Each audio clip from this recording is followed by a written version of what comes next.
Welcome to Scary Phantom, where the eerie meets the soothing. Every night I bring you thrilling horror stories that not only send chills down your spine but also help you unwind for a peaceful sleep. Relax, listen, and let the stories take you away to a world where the dark is both exciting and calming. I've always been drawn to the sea. Something about its endless horizon and unfathomable depths spoke to the part of me that craved both freedom and mystery. As navigator aboard the North Sea Pioneer, I'd found my calling among the waves, charting courses through the world's most challenging waters with a precision that had earned me respect among even the most seasoned sailors. My name is Thomas Blackwood. I've spent 15 years navigating commercial vessels through storms and doldrums alike, relying on 3 systems of navigation that had never failed me: GPS for precision, radar for awareness, and the stars for when all else failed. It was a system of redundancies I'd come to trust with my life and the lives of my crewmates, until the night all 3 betrayed us simultaneously. The North Sea Pioneer wasn't the most glamorous vessel on the water, a research and cargo hybrid with enough modifications to make purists scoff, but she was reliable. Captain Eleanor Reed ran a tight ship, overseeing a crew of 28 with the perfect balance of discipline and compassion. We'd been contracted to transport a series of specialized containers for a private research firm, along with our usual cargo. Nothing in the manifest raised any red flags, though several containers were listed simply as proprietary scientific equipment. Standard confidentiality practices in the competitive world of maritime research transport. The trouble began 3 weeks into our journey. I was in the navigation room running routine checks on our positioning systems when First Officer Marcus Chen stepped in, his face tight with concern. "Thomas, you might want to take a look at this," he said, handing me a printout of our current coordinates from the bridge systems. "This came through from the automatic log, but it doesn't match what we're seeing up top." I scanned the numbers, my brow furrowing. According to the log, we were approximately 200 nautical miles northeast of our expected position, which would put us dangerously close to the Arctic Circle. This made no sense given our heading and speed for the past several days. "System glitch," I muttered, though something cold settled in my stomach. "Let me check the backups." I pulled up our secondary GPS system, expecting to find our actual coordinates. Instead, my screen displayed a position approximately 600 nautical miles southwest of our expected location, off the coast of the Iberian Peninsula. I stared at the numbers, then at Marcus, whose face had grown increasingly pale. "That's impossible," I said, more to myself than to him. "Both systems can't be wrong in completely different ways." "There's more," Marcus said quietly. "Captain asked me to tell you the radar's acting strange, too. It's showing land masses that shouldn't be there." I quickly pulled up our radar display. Sure enough, the screen showed coastline configurations that matched nothing in our expected region. With growing unease, I cross-referenced the shapes with our digital charts. The outlines corresponded with parts of a coastline thousands of miles away. 3 malfunctions, 3 different locations," Marcus whispered. "What are the odds, Thomas?" "0, I replied. "The odds are 0. The look we exchanged held the weight of 15 years at sea. We both knew that system redundancies existed precisely because the possibility of multiple simultaneous failures was virtually non-existent. Yet here we were. "We need to go old school," I said, grabbing my sextant from its case. "Celestial navigation never fails." Night had fallen, the sky mercifully clear of clouds. The stars spread across the darkness like scattered diamonds, familiar patterns I'd committed to memory years ago.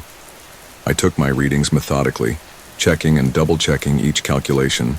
The results made me question my own sanity. According to the stars, we were in the South Pacific, thousands of miles from where either our GPS or radar claimed we were. 3 systems, 3 different locations, each internally consistent and functioning, perfectly according to all diagnostics, yet completely at odds with one another. I returned to the bridge where Captain Reed waited with Marcus and our chief engineer, Sophia Winters.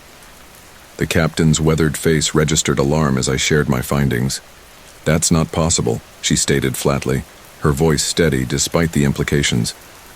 A ship can't be in 3 places at once. The systems believe we are, I replied. Each one is completely confident in its readings. It's as if... I hesitated, knowing how it would sound. As if what, Thomas? The captain prompted. As if the North Sea Pioneer exists in 3 different locations simultaneously. Sophia snorted. That's quantum mechanics territory, not maritime. Navigation.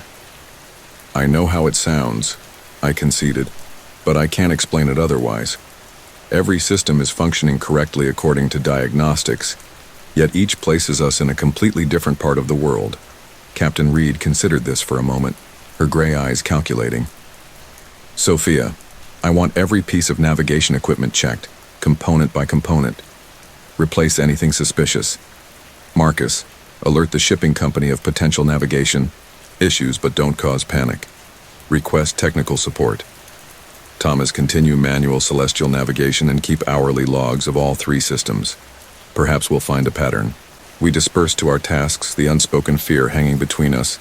If we couldn't determine our true position, how could we possibly know where we were heading? The next 12 hours brought no clarity, only deeper confusion. Sophia and her team disassembled and reassembled our navigation systems, replacing components and running every diagnostic test in the manual. Nothing changed. Our GPS still placed us near the Arctic. Radar showed us near the Iberian Peninsula, and the stars insisted we were in the South Pacific. But the real terror began when the physical evidence around us started to fragment as well. It was Rodriguez from the deck crew who first reported it. He burst into the mess hall during the morning meal, soaking wet and shivering. It's fucking snowing on the port side, he gasped, water dripping from his jacket. But the starboard side is bone dry, and I swear I saw palm trees on the horizon. Nervous. Laughter rippled through the crew but died quickly when Rodriguez didn't join in. Captain Reed dispatched teams to verify his claims. They returned with impossible confirmation.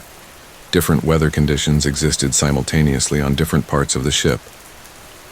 The forward deck reported calm seas and chilling temperatures, while the aft section encountered choppy waves and warmer air. Lookouts claimed to see different horizons depending on which side of the vessel they observed from. Reality itself seemed to be fraying at the edges of our perception. By the second day of the anomaly, the psychological effects began to take their toll. Crew members reported disorientation and vivid hallucinations. Some claimed to see figures moving in their peripheral vision that vanished when directly observed. Others experienced momentary blackouts or unsettling episodes of déjà vu. I found Deckhand Willis huddled in a corner of the cargo hold, rocking back and forth, his eyes wide with terror. "They're watching us from between," he whispered when I approached. "In the spaces where things don't quite line up anymore." "Who is watching us, Willis?" I asked, kneeling beside him. "The ones who live in the fold? They've always been there, but the tears let them see through now." He grabbed my arm with surprising strength. "Haven't you heard them?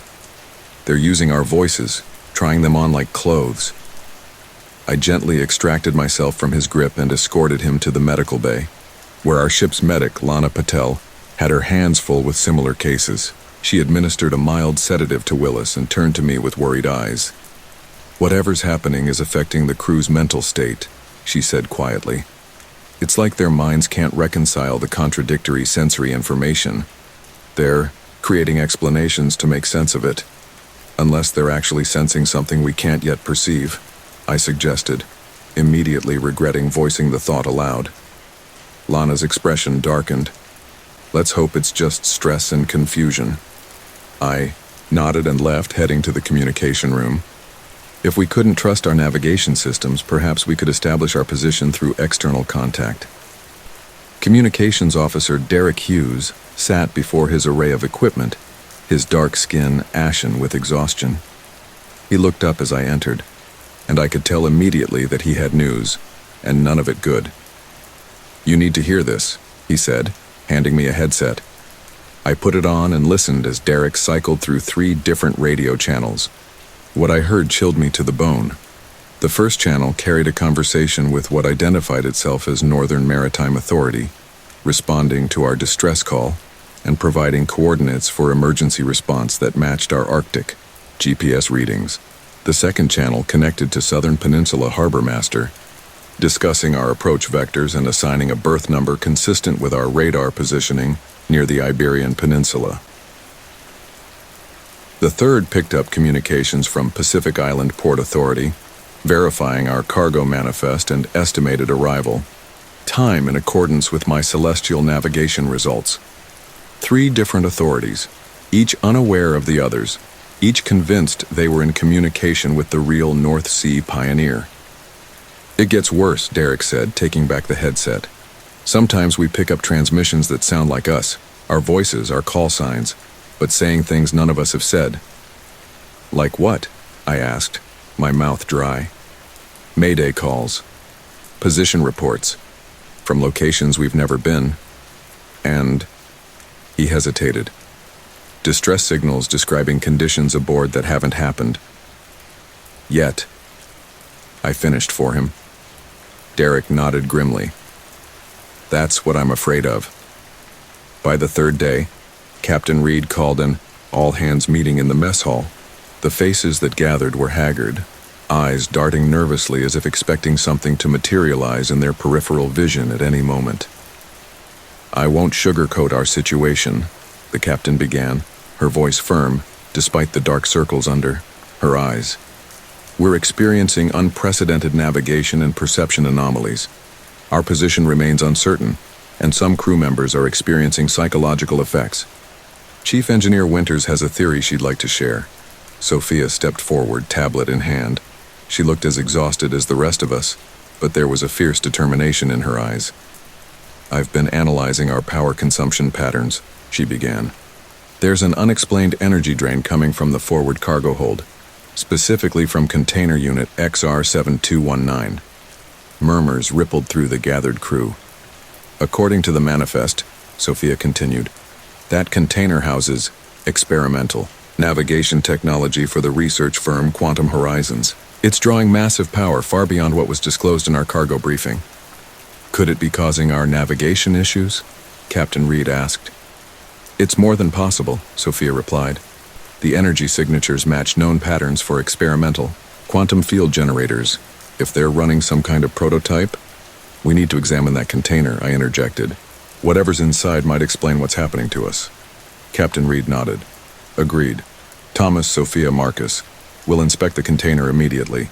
The rest of you, maintain your stations and report any new anomalies through your department. Heads.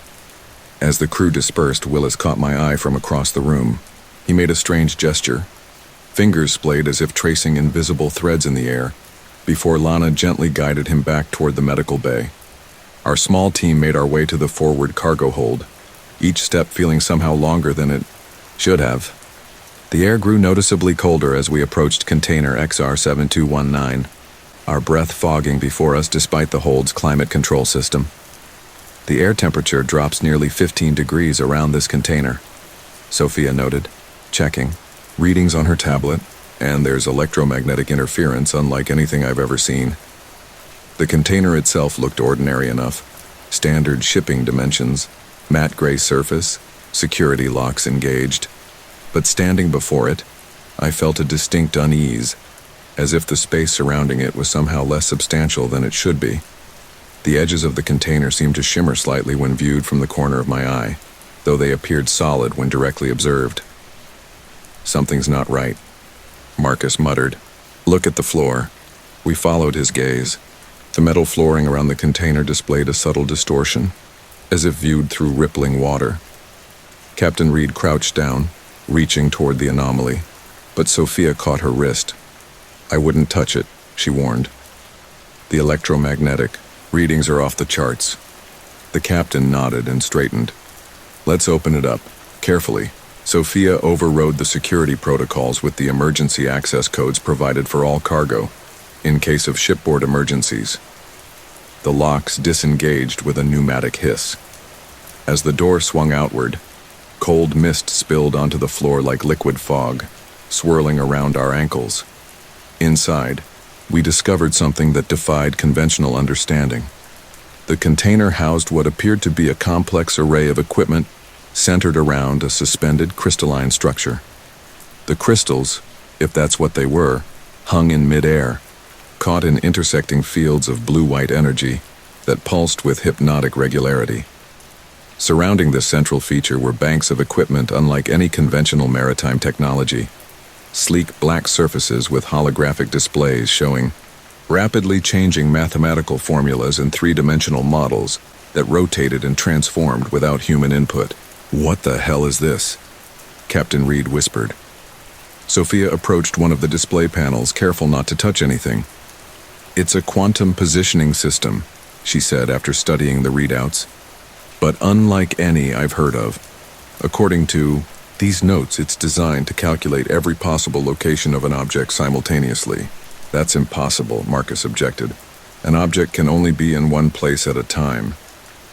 "Not according to quantum mechanics," Sophia replied. "At the quantum level, particles can exist in multiple states simultaneously, a superposition of possibilities. This system seems designed to scale that principle up to macroscopic objects. Like a ship," I said, the realization dawning with horrifying clarity. "They're trying to put an entire vessel into quantum superposition." "It was supposed to be passive," Sophia continued, scrolling through information on the display. "The system was meant to observe and calculate, not affect. But something's gone wrong. The containment field is failing." As if on cue, the crystalline structure at the center of the array pulsed brightly, and I felt a sickening lurch in my stomach as if the ship had suddenly dropped several feet. The walls of the container seemed to bend inward for a fraction of a second before snapping back to normal. "We need to shut it down," Captain Reed ordered. "Now." "I don't think we can," Sophia said, her voice tight with concern. "The system is entangled with the ship now. Forcing it to collapse could have catastrophic consequences." "More catastrophic than our current situation?" Marcus demanded. Before Sophia could answer, a crackling voice came over the ship's intercom. "Derek. From communications. Captain to the bridge immediately. We're receiving something you need to hear." The urgency in his voice propelled us from the container, sealing it behind us. As we hurried toward the bridge, I noticed the distortions had worsened throughout the ship. Corridors seemed to stretch and contract as we moved through them. Reflective surfaces showed delayed or slightly altered versions of ourselves. The air itself felt thinner in some passages and almost gelatinous in others. On the bridge, Derek sat rigid at his station, headphones pressed to his ears. His dark skin had taken on an ashen pallor, and sweat beaded on his forehead despite the chill. "Play it," Captain Reed commanded. Derek nodded and switched the transmission to the bridge speakers. Static filled the air, punctuated by bursts of what sounded like our own communications, fragmented phrases from conversations we'd had hours or days ago. Then, beneath the static and echoes, another sound emerged, whispering. Thousands of overlapping whispers in no language any of us recognized, rising and falling like ocean waves. Occasionally, a word or phrase in English would surface. Found, them, thin places, watching through, vessel breach. But most disturbing of all were the screams, distant but unmistakable. They were our own voices crying out in terror, as if from some far-off version of our ship where things had gone horribly wrong. "Turn it off," the captain ordered, her face pale. Derek complied, and the sudden silence felt almost as oppressive as the sounds had been. "What was that?" Marcus asked, his voice barely above a whisper. "I think," I began slowly, "we're hearing versions of ourselves, other North Sea pioneers in other quantum states, some of which seem to be in extreme distress," Sophia added grimly. Captain Reed's expression hardened with resolve. "We need to contact the research team who owns that equipment. They need to know what's happening and help us shut it down safely." "Already tried," Derek reported. "I've sent emergency communications to Quantum Horizons through all 3 sets of authorities we're in contact with. The company claims they'll dispatch a response team to intercept us." "Which us?" Marcus asked darkly. "The Arctic us, the Peninsula us, or the Pacific us?" No one had an answer. The next 48 hours aboard the North Sea Pioneer defied description. Reality continued to fragment around us in increasingly alarming ways. Crew members reported sections of the ship that seemed to loop back on themselves, creating impossible geometry. Others discovered rooms that hadn't existed before, or familiar spaces reconfigured in subtle, unsettling ways. The most disturbing reports came from those who glimpsed what Willis had called the ones who live in the fold. Shadowy figures observed, at the periphery of vision, moving in ways that violated natural physics. Some described them as vaguely humanoid but wrong somehow, proportions shifting, limbs bending at impossible angles. Others saw only darknesses that moved with purpose through the spaces where reality seemed thinnest. I encountered one myself while making my way to the navigation room. The corridor ahead of me seemed to stretch, the distance to the door suddenly tripling. In that distorted space I saw movement, a silhouette that appeared to step sideways from nowhere, observing me with what felt like intense curiosity, though it had no discernible features. For 3 heartbeats we regarded each other across a distance that seemed simultaneously vast and non-existent. Then it retreated, sliding back into whatever fold of reality it had emerged from, and the corridor snapped back to its proper dimensions. I told no one. Partly because I feared being relegated to the medical bay with the other affected crew members, but mostly because putting the experience into words seemed somehow dangerous, as if describing these entities might draw their attention more fully to our vessel. By the 6th day of the anomaly, we received word that a team from Quantum Horizons had managed to coordinate with all 3 sets of port authorities and was en route to our position, all 3 of our positions somehow. The logistics of this feat remained unclear, but the promise of expert intervention brought a cautious optimism to the increasingly strained crew. That optimism was short-lived. The evening before the research team was scheduled to arrive, 2nd, Officer Mira Takahashi disappeared. She had been conducting a routine inspection of the aft cargo hold when communications with her suddenly ceased.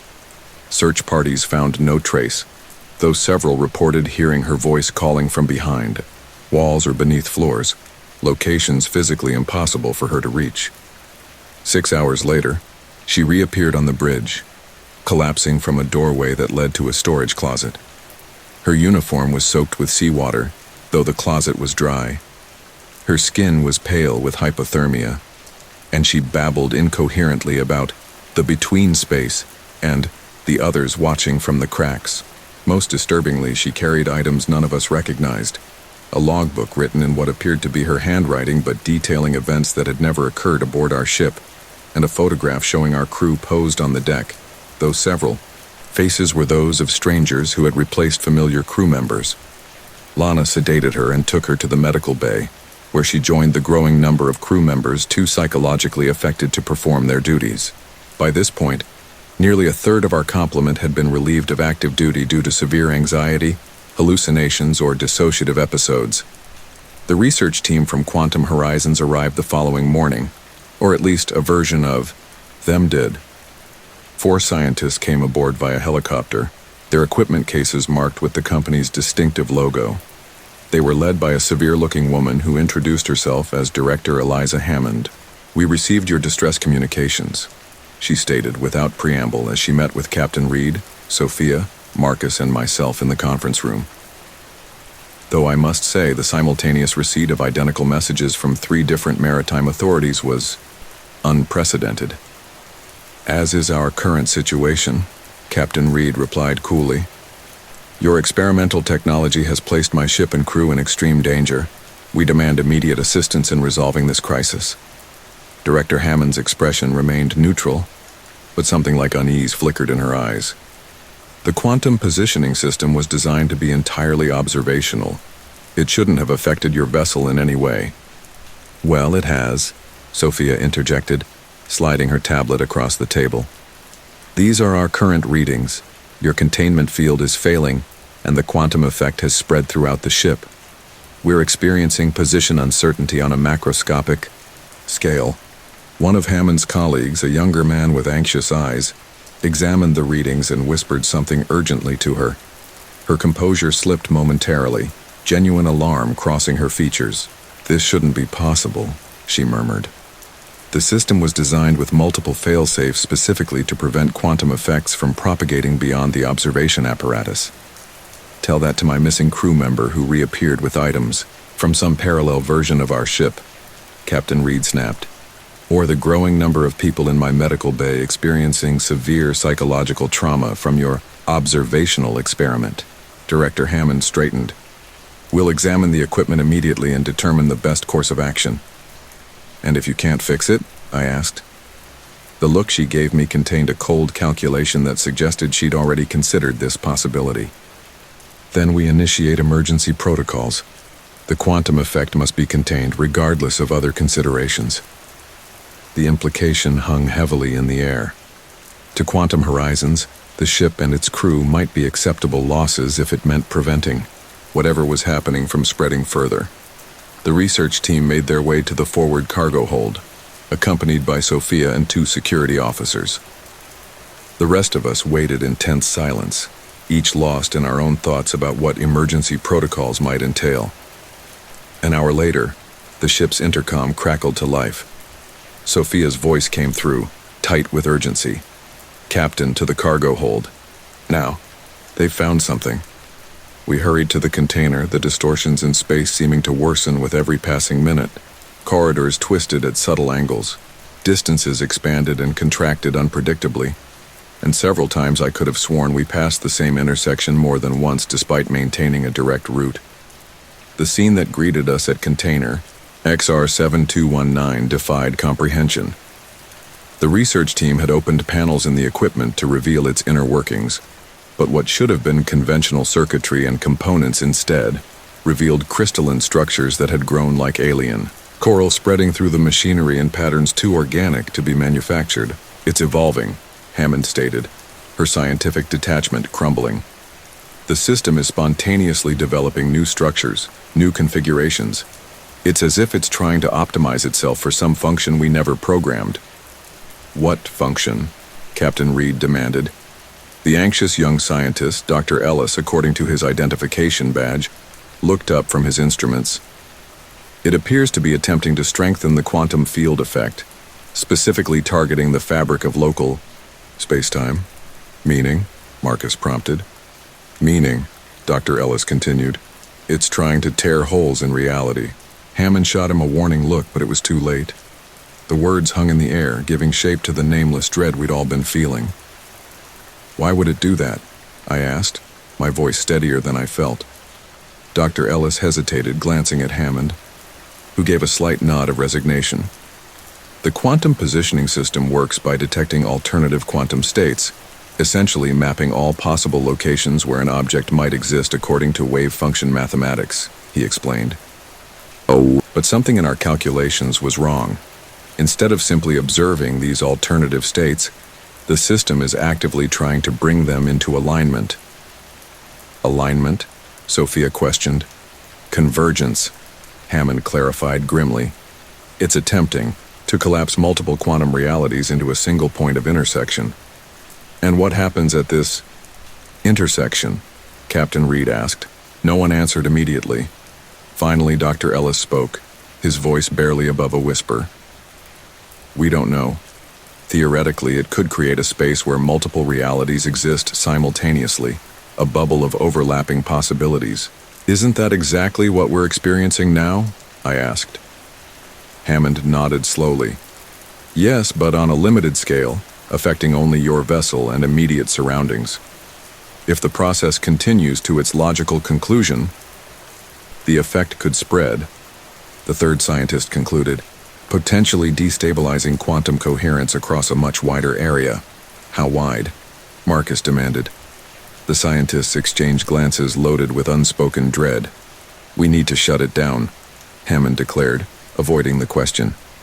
"Immediately, but simply cutting power could cause an uncontrolled collapse with unpredictable results.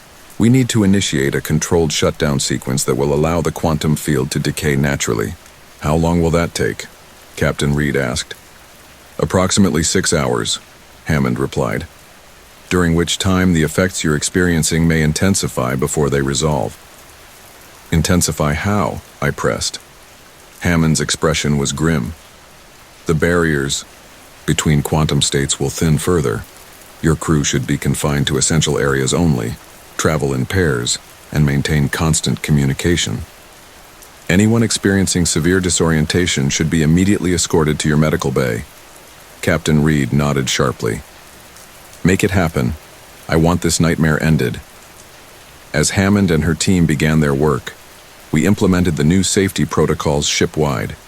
Crew members were paired, non-essential areas were sealed off, and hourly check-ins were established to track everyone's whereabouts and mental state. Despite these precautions, the situation deteriorated rapidly. As Hammond had warned, the quantum anomalies intensified as the shutdown sequence progressed. Entire sections of the ship began to shift between different configurations without warning. Equipment transformed into unfamiliar versions of itself. Some crew members reported encountering duplicates of themselves or others, alternate versions from the other quantum states that seemed just as confused and terrified as we were. The entities from the fold grew bolder, no longer confined to peripheral vision or fleeting glimpses. They moved through the ship with increasing confidence, observed directly by multiple crew members. Their forms remained difficult to comprehend, shadows that bent light around them, shapes that seemed to exist in more dimensions than our eyes could process. They showed particular interest in the research team, gathering in unsettling numbers around container XR7219 as the shutdown progressed. 5 hours into the shutdown sequence, disaster struck. An explosion rocked the forward section of the ship, not from the quantum container, but from an adjacent power junction that had spontaneously reconfigured into an incompatible configuration. The resulting power surge disrupted the delicate shutdown sequence, sending cascading failures through the experimental equipment. I was on the bridge when it happened, maintaining our uncertain 3-position navigation log. The shock wave nearly threw me from my chair. Alarms blared throughout the ship, emergency lighting activated, and the communication system erupted with panicked reports from all decks. "Status report," Captain Reed demanded, steadying herself against a console. "Fire in forward section, multiple injuries," came Marcus's voice over the comm. "Emergency teams responding but having difficulty reaching the area due to spatial distortions." Hammond. "What's happening with the quantum system?" the captain called, into her radio. Static answered her, followed by fragmented words. "Destabilizing, field expansion, containment failing." Then a sound I'll never forget, a high-pitched tone that seemed to bypass our ears entirely and resonate directly in our skulls. Bridge instruments flickered, displaying impossible readings before going dark completely. Through the windows I watched in horror as the sea itself seemed to fracture, revealing glimpses of other waters beneath. Frozen Arctic seas, Mediterranean, blue Pacific vastness, all visible in fragmented patches as if reality itself were a breaking mirror. The screech of tearing metal drew my attention upward. The ceiling of the bridge appeared to split open, though not in any physical sense. Rather, the fabric of space itself peeled apart, revealing a writhing darkness beyond, a void that wasn't empty but filled with movement and watching presences. Shapes began to emerge from this tier, the entities we'd glimpsed before, now manifesting fully. They poured into our reality like dark water, their forms constantly shifting, yet somehow maintaining a vague humanoid shape. They surrounded us, their attention seemingly focused on Captain Reed. Tendrils of shadow extended toward her, not touching, but examining as if assessing her quantum potential. I moved to pull her away, but found myself suddenly unable to reach her, the space between us stretching impossibly despite only being a few feet apart. Through the distortion, I watched as the captain stood her ground, facing the entities with remarkable composure. "What do you want?" she demanded of them. No audible response came, but Captain Reed stiffened as if receiving a communication beyond my perception. Her expression shifted from defiance to shock, then to a strange sort of understanding. "They've always been here," she said, her voice oddly distant. "In the spaces between possibilities. Our experiment didn't create them. It just gave them a way to see us." to reach through. Before I could respond, a blinding light erupted from the direction of the cargo hold, accompanied by a concussive wave that seemed to compress all sound into a single moment of absolute silence. When my vision cleared, the entities had vanished along with the tear in reality above us. Captain Reed stood unharmed, though her expression remained haunted. Over the ship's speakers, Hammond's voice came through, breathless but triumphant. Quantum collapse achieved. Field destabilization halted. Repeat. Quantum effect neutralized. Slowly, cautiously, we made our way to the cargo hold. The corridors no longer distorted as we moved through them, and the unsettling sense of multiple realities pressing against each other had faded. The container that had housed the quantum positioning system was now a twisted wreck of metal and components, the crystalline core reduced to dull fragments scattered across the floor. Hammond and her team had managed to force an emergency collapse of the quantum field, sacrificing their equipment but apparently resolving the anomaly. Our navigation systems gradually synchronized, once again showing a single, consistent position. Communications received responses from only one set of authorities, confirming our location in normal space. As the immediate crisis subsided, the true assessment of what we'd endured began. Physically, the North Sea Pioneer had suffered minimal damage. Some electrical systems required repair, and the forward cargo section needed structural reinforcement. But the psychological toll was immeasurable. Several crew members remained in states of severe dissociation, unable to fully accept that reality had stabilized. Others reported continuing to see glimpses of the entities at the corners of their vision, though instrumental readings showed no remaining quantum anomalies. Director Hammond and her team prepared to depart as soon as we reached port, their equipment and data carefully packed away despite Captain Reed's objections that it should be destroyed. Before she left, Hammond took me aside, away from the others. "What you experienced wasn't supposed to happen," she said quietly. "The quantum positioning system was designed to observe possibilities, not manifest them." "Something went wrong," I replied. "Catastrophically wrong." She nodded slowly. "Yes, but not in the way you think. Our calculations and containment protocols were flawless. The system performed exactly as designed." "Then how do you explain what happened?"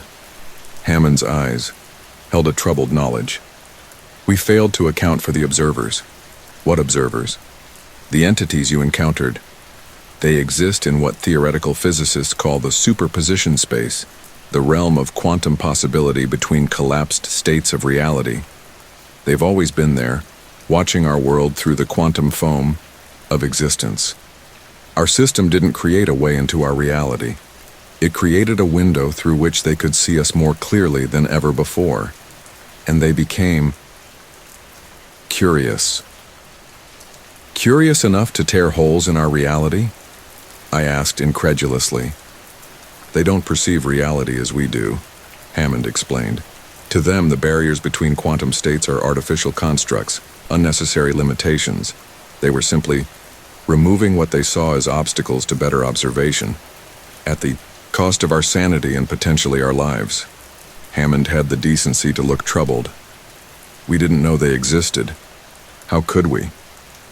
But now that we do, her voice trailed off, and I could see the scientific excitement battling with ethical concern in her expression. Now that you do, you'll try again, I finished for her, with better containment, better safeguards. She didn't deny it. The potential for quantum navigation is too great to abandon. Imagine vessels that could calculate every possible route simultaneously, choosing the optimal path through quantum probability itself, and opening more windows for them to look through, I added. Hammond hesitated. Perhaps, but next time we'll be prepared for their interest. I said nothing more, but as she walked away, I couldn't help but think of Captain Reed's words during her encounter with the entities. They've always been here. The thought that these beings had been watching us all along, from the spaces between possibilities, observing our world through quantum cracks too small for us to perceive. It changed something fundamental in how I viewed reality itself. When, We finally reached port, our actual singular port. Most of the crew requested immediate reassignment or leave. I couldn't blame them. The psychological evaluations mandated by the shipping company cleared most for continued service, with official reports attributing our shared experiences to mass hallucination caused by electromagnetic interference from the experimental equipment. I knew better, of course. We all did. But such knowledge isn't particularly welcome in the ordered world of maritime commerce, so most of us simply accepted the explanation and tried to move on. Captain Reed and I were among the few who chose to remain with the North Sea Pioneer after a thorough refit and inspection. When I asked her why she stayed, she gave me a long look before answering. "Because I need to know if they're still watching," she said simply. I understood completely. Though the quantum positioning system had been removed and reality had apparently restabilized, something had fundamentally changed in our perception of the world.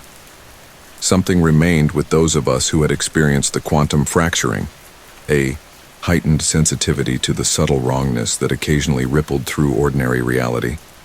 I would sometimes catch glimpses of impossible angles in everyday objects, moments when the light bent strangely around corners, or brief instances when reflective surfaces showed something other than what they should. These moments were fleeting, easily dismissed as tricks of tired eyes, but they left behind a residual unease, a splinter of doubt in the solidity of the world. Our first voyage after the incident was uneventful by any objective measure. We transported industrial equipment along familiar shipping lanes with no unusual occurrences. Yet tension hung over the crew like a storm cloud. Every instrument malfunction, every static-filled radio transmission, every unexpected weather pattern triggered a collective holding of breath. We had become a crew of watchers, constantly alert for the first signs of reality's dissolution. 3 months passed, then 6. Gradually, the hypervigilance eased. New crew members who hadn't experienced the anomaly brought fresh energy, untainted by quantum terror. Yet those of us who knew, Captain Reed, myself, Sophia, Marcus, and a handful of others who had chosen to stay, formed an unspoken fellowship, bonded by our shared glimpse beyond the veil of conventional reality. I found myself spending off-duty hours researching quantum mechanics, trying to understand in scientific terms what we had experienced. The equations and theories were largely beyond my training as a navigator, but certain concepts resonated with disturbing familiarity. Superposition, observer effect, quantum entanglement. The vocabulary of theoretical physics provided names for phenomena we had witnessed firsthand. Though no academic paper, I found mentioned entities existing in the spaces between quantum states. One evening, as the North Sea Pioneer cut through calm waters under star-filled skies, Captain Reed joined me on the observation deck. We stood in companionable silence for several minutes, watching the distant lights of other vessels and the timeless patterns of constellations above. "Do you still see them?" she asked finally, her voice low despite no one else being nearby. I didn't pretend to misunderstand. Sometimes just at the edge of perception, movements that shouldn't be there, shadows that don't match their sources. I paused. "You?" She nodded, her weathered face solemn in the dim light. "More often than I'd like to admit. Especially in dreams. They're communicating in their way." "What do they want?" Captain Reed turned to face me fully, her gray eyes reflecting starlight. "Understanding, maybe, or recognition. They've been watching us through quantum cracks since the beginning of time, unable to fully perceive or interact. Hammond's device widened those cracks temporarily, allowed them greater access. Now that they know we exist as conscious beings, they're curious." "Dangerous curiosity," I noted. "Perhaps." She turned back to the horizon. "Or perhaps it's the beginning of the most profound discovery in human history, contact with entities that exist outside our conventional understanding of reality." "You sound like Hammond now," I said, unable to keep the edge from my voice. A small smile touched her lips. "The difference is that I respect the potential danger. Hammond sees only the scientific breakthrough, not the abyss that might follow." She laid a hand on my shoulder. "Get some rest, Thomas. Morning watch comes early." I left her there, still gazing at the stars, and made my way to my quarters. Sleep came reluctantly, as it often did since the incident, and when it arrived, it brought dreams of crystalline structures growing through normal matter, transforming it into something both beautiful and wrong. The next significant occurrence happened nearly a year after the original incident. We were transporting sensitive medical equipment through waters known for rough conditions. A storm had forced us to alter course, navigating through a narrow strait between rocky islands rarely used by vessels our size. The maneuver required precision navigation, which meant I was on the bridge with Captain Reed and a full complement of officers. All attention focused on guiding the ship safely through treacherous waters. Perhaps it was this intensity of focused observation that triggered what happened next. As I called out course corrections and monitored our position, the navigation screens flickered, just once, a momentary disruption easily attributed to the storm. But in that flicker, all three navigation systems briefly displayed completely different coordinates, exactly as they had during the quantum anomaly. My blood ran cold, but before I could speak, the systems synchronized again, showing our correct position. I glanced at Captain Reed, who had also noticed. Her slight nod confirmed my suspicion. This wasn't system error, but a momentary thinning of reality's fabric. "Maintain course," she ordered calmly. "All stations, report any unusual observations immediately." For 20 tense minutes, we continued, through the strait, hyper-aware of every instrument reading, every shadow, every sound. The storm lashed the ship with rain and wind, but our focus remained absolute. As we emerged into open water on the far side, collective relief swept through the bridge crew. We had passed through without further incident. Later, in the privacy of the captain's quarters, we discussed what had happened. "It was brief," I noted, "almost unnoticeable if you weren't watching for it. But it happened," Captain Reed replied. "A moment of quantum uncertainty, triggered by our passage through that specific location during a severe electrical storm. Natural conditions creating effects similar to Hammond's device?" She nodded thoughtfully. "On a much smaller scale, but yes. Which makes me wonder how many similar thin spots exist naturally in the world, places where quantum reality is less stable." "Bermuda Triangle," I said, only half joking. "Perhaps," she replied seriously. "Folktales of disappearances and anomalous experiences might have quantum explanations we've never considered." "Should we report this to the company?" I asked. Captain Reed considered for a moment. "Not yet. 1. Minor incident isn't conclusive. We'll document it in our private logs and watch for patterns. This became our protocol, maintaining official logs that reported only conventional events while keeping private records of the quantum anomalies we occasionally encountered. These incidents were typically minor: instrument discrepancies, brief visual distortions, momentary radio transmissions from elsewhere. Nothing approached the scale of the original event, yet each occurrence confirmed our suspicion that the membrane between quantum states had been permanently thinned for those of us who had experienced the full rupture. 2 years after the original incident, Quantum Horizons made headlines with a breakthrough in probabilistic positioning technology that promised to revolutionize navigation systems. The press release made no mention of the North Sea Pioneer or the disaster that had occurred during early testing. Hammond's face appeared in scientific journals and business publications, speaking of theoretical applications with carefully controlled enthusiasm. Captain Reed received a formal letter inviting her to consult on the next generation of the R technology, citing her unique experience with early prototypes. She declined without comment, burning the letter in her cabin's small waste bin while I watched. "They haven't learned," she said, watching the paper curl and blacken. "Or worse, they've learned exactly the wrong lessons." Yet despite our caution, curiosity pulled at us both. What had Hammond's team discovered? Had they found ways to safely navigate the quantum boundaries without tearing holes in reality? Or were they blindly proceeding toward another, potentially larger disaster? The answers came sooner than expected and from an unexpected source. During shore leave at a busy port, I encountered Dr. Ellis, the younger scientist from Hammond's team, sitting alone in a dockside bar, His anxious eyes now haunted with the particular 1,000-yard stare I recognized from my own mirror. He recognized me immediately. "Navigator Blackwood," he said, his voice slightly slurred from alcohol. "Still sailing the Pioneer?" I nodded, taking the seat across from him without invitation. "Still working for Quantum Horizons?" He laughed bitterly. "Not anymore. Left 6 months ago. Creative differences, officially. And unofficially?" Ellis glanced around before leaning forward. "Hammond went back to the beginning, analyzing what happened on your ship. She became obsessed with the entities you encountered." Cold dread settled in my stomach. "What's she doing?" "Trying to communicate with them." He drained his glass. "The new positioning system isn't just about navigation. It's designed to detect and potentially interact with what she calls superposition entities. She believes they possess knowledge that could transform human understanding of reality itself."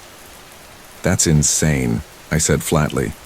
"Those things nearly destroyed our ship and drove crew members permanently insane." Ellis nodded miserably. "I know, I told her the same. That's why I'm drinking in port bars instead of leading a research division." He pulled a small flash drive from his pocket and slid it across the table. "Everything I could download before they escorted me out. Coordinates, test schedules, technical specifications. I don't know who else to give it to." I stared at the drive. "What am I supposed to do with this?" "Whatever you think is right." Ellis stood somewhat unsteadily. "Just remember, what happened on your ship was a pinprick. What they're planning now is a doorway."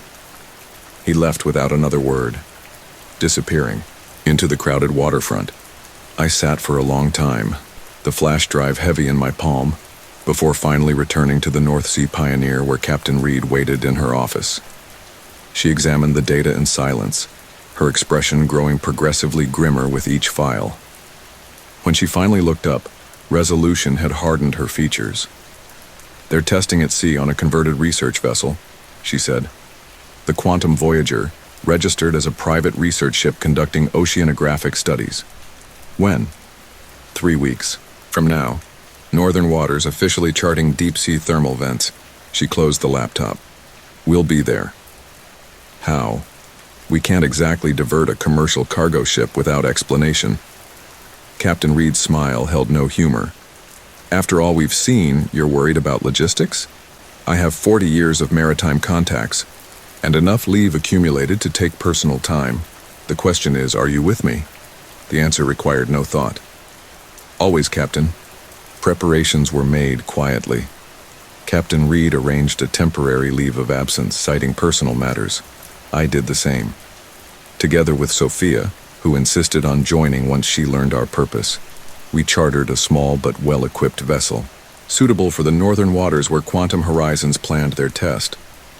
Marcus chose to remain with the North Sea Pioneer, serving as acting captain in Reed's absence, but he provided us with specialized equipment borrowed from ship stores, enhanced communications, emergency beacons, and other tools that might prove useful in our unsanctioned monitoring mission.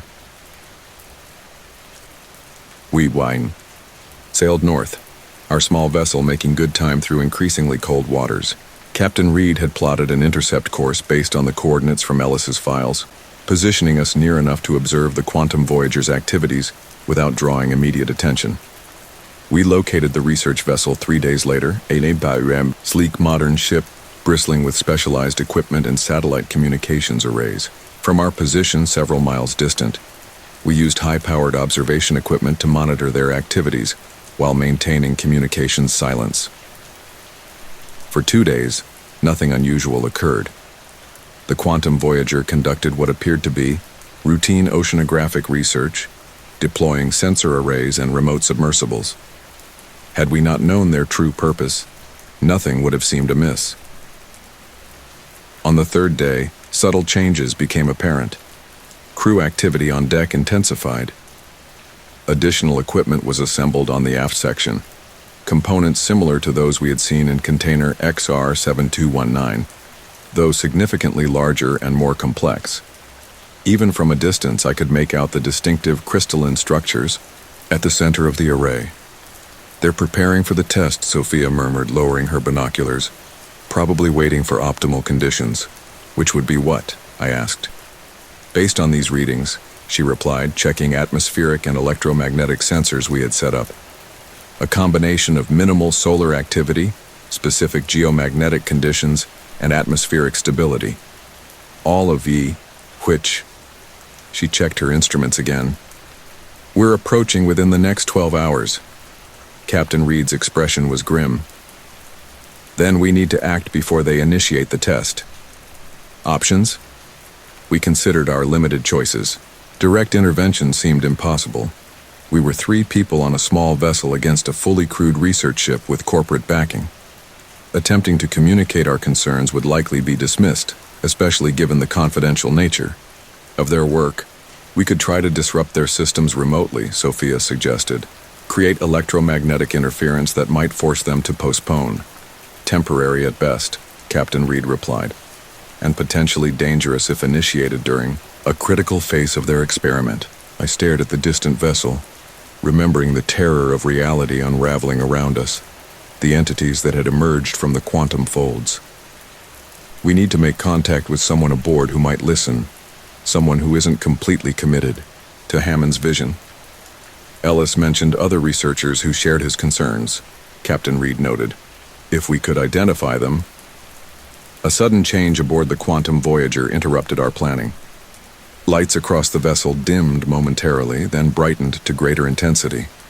The array on the aft deck began to emit a faint blue glow, visible even at our distance. They're starting, Sophia said urgently, checking her instruments. Power. Surge detected, and there's a spike in electromagnetic readings. They're activating the system ahead of schedule. Captain Reed made an instant decision. Full power intercept course. Send emergency broadcasts on all frequencies warning of imminent danger. Our small vessel surged forward, closing the distance to the Quantum Voyager as rapidly as possible, while Sophia transmitted urgent warnings. No acknowledgement came in response. As we drew nearer, the effects of the quantum positioning system became apparent in the surrounding environment. The sea surface exhibited unnatural patterns, areas of impossible stillness bordered by waves, moving in contradictory directions. The air shimmered with heat-like distortions despite the northern chill. Most alarmingly, the Quantum Voyager itself seemed to flicker subtly, as if phasing between slightly different versions of itself. We were still half a mile distant when the first major quantum event occurred. A pillar of blue-white energy erupted from the research vessel's aft section, shooting skyward before expanding into a dome-like field that encompassed the entire ship. Within this energy field, multiple overlapping images of the Quantum Voyager became visible, some intact, others showing signs of damage or structural differences, all occupying the same physical space simultaneously. They've achieved quantum superposition of the entire vessel, Sophia whispered, horror and scientific awe mingling in her voice. Multiple quantum states manifesting simultaneously in macroscopic form. The sky above the research vessel darkened, unnaturally clouds forming in impossible patterns that swirled and collapsed upon themselves. The sea beneath began to churn, water behaving in ways that defied conventional physics, flowing upward in spiral patterns, separating into distinct layers of different colors and densities. We're too late, Captain Reed stated, though she maintained our intercept course. The quantum boundary is rupturing. As if confirming her assessment, the dome of energy surrounding the Quantum Voyager pulsed brilliantly, then developed fracture-like patterns, dark lines that spread across its surface like cracks in glass. Through these fissures, something began to emerge. They were similar to the entities we had encountered aboard the North Sea Pioneer, yet vastly more substantial, no longer merely shadows or glimpses at the edge of perception, but fully materialized beings crossing into our reality. Their forms remained difficult for human eyes to comprehend. Shifting geometries of darkness and light, patterns that seemed to extend beyond 3 dimensions, appendages that moved with liquid grace yet possessed impossible articulation. Dozens, then hundreds of these entities poured through the quantum rupture, surrounding the research vessel. Some seemed to pass through its hull, entering the ship itself. Others spread outward, moving across the water's surface as if it were solid ground, covering distance with unsettling speed. "They're coming toward us," I warned, watching several entities change direction to approach our vessel. "Engines full. Reverse," Captain Reed ordered. "We can't help them now, and we need to avoid direct contact with those things." Sophia, still monitoring her instruments, suddenly gasped. "Energy readings are going critical. The quantum field is expanding exponentially. At this rate, it will encompass a 5-mile radius within minutes, including our position, though none of us stated this aloud. Our vessel's engines strained in reverse, but the quantum effect was spreading faster than we could retreat. The first entities reached us moments later, passing through our hull as if it were mist. Unlike our previous encounter, where they had seemed merely curious, these manifestations moved with purpose. They converged on our navigation equipment, communications array, and engine controls, the technologies that defined our position and movement through conventional space. I felt a presence behind me and turned to find one hovering directly in my path. Up close, its form was both mesmerizing and profoundly disturbing. A constant flow of shapes that suggested eyes, limbs, mouths, and other features that had no name in human anatomy. It regarded me with what I sensed was recognition, though it possessed no face I could identify. A pressure built inside my skull, not painful but intense, like the moment before a sneeze or the sensation of a forgotten word on the tip of your tongue. Then, with startling clarity, I heard a voice that wasn't a voice directly in my mind. "Navigator. Bridge-maker. You have experienced the between space before." I couldn't tell if I spoke aloud or merely thought my response. "Aboard the North Sea. Pioneer? Yes. The gateway builders have called us through again. Wider this time. Permanent." Cold dread flooded my system. "Permanent. You can't stay here. Our reality isn't compatible with yours." A sensation like bitter amusement filtered through. The mental connection, not remaining, transforming. "Your reality has rules that constrain perception. Too limiting. Too fixed. We will adjust these constraints." "You'll destroy everything," I protested. "Our world can't function with quantum uncertainty at the macroscopic level. Not destruction. Evolution. New possibilities." See, images flooded my mind. Visions of a world transformed by quantum fluidity. Cities where architecture obeyed dream logic rather than physics. Oceans that flowed into sky in continuous cycles. Living beings that existed in multiple states simultaneously. Consciousness that moved between bodies and objects at will. A reality where possibility itself was the only constant, where the rigid laws of physics had become mere suggestions. It was beautiful in its alien way, yet utterly incompatible with human existence as we understood it.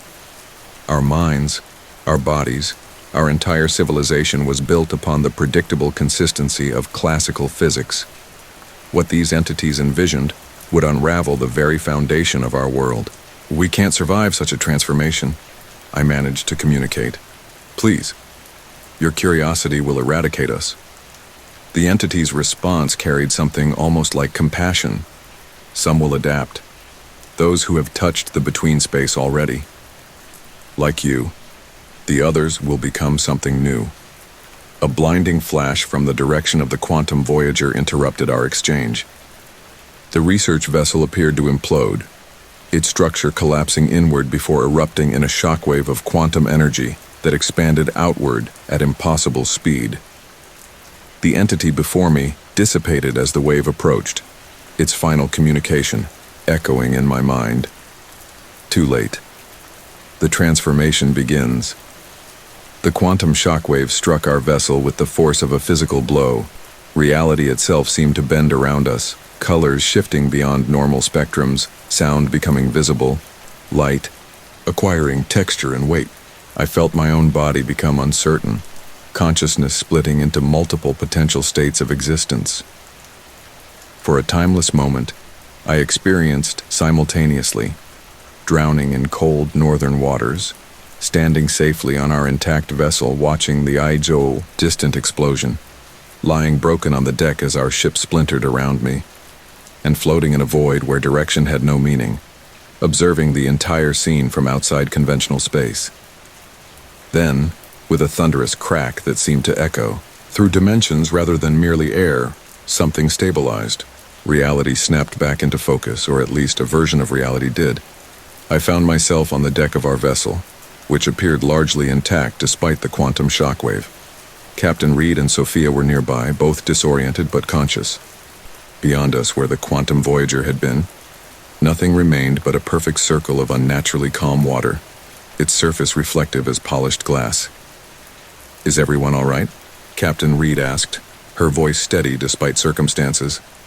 Sophia and I confirmed we were physically unharmed, though all of us felt a profound disorientation that went beyond the trauma of what we'd witnessed.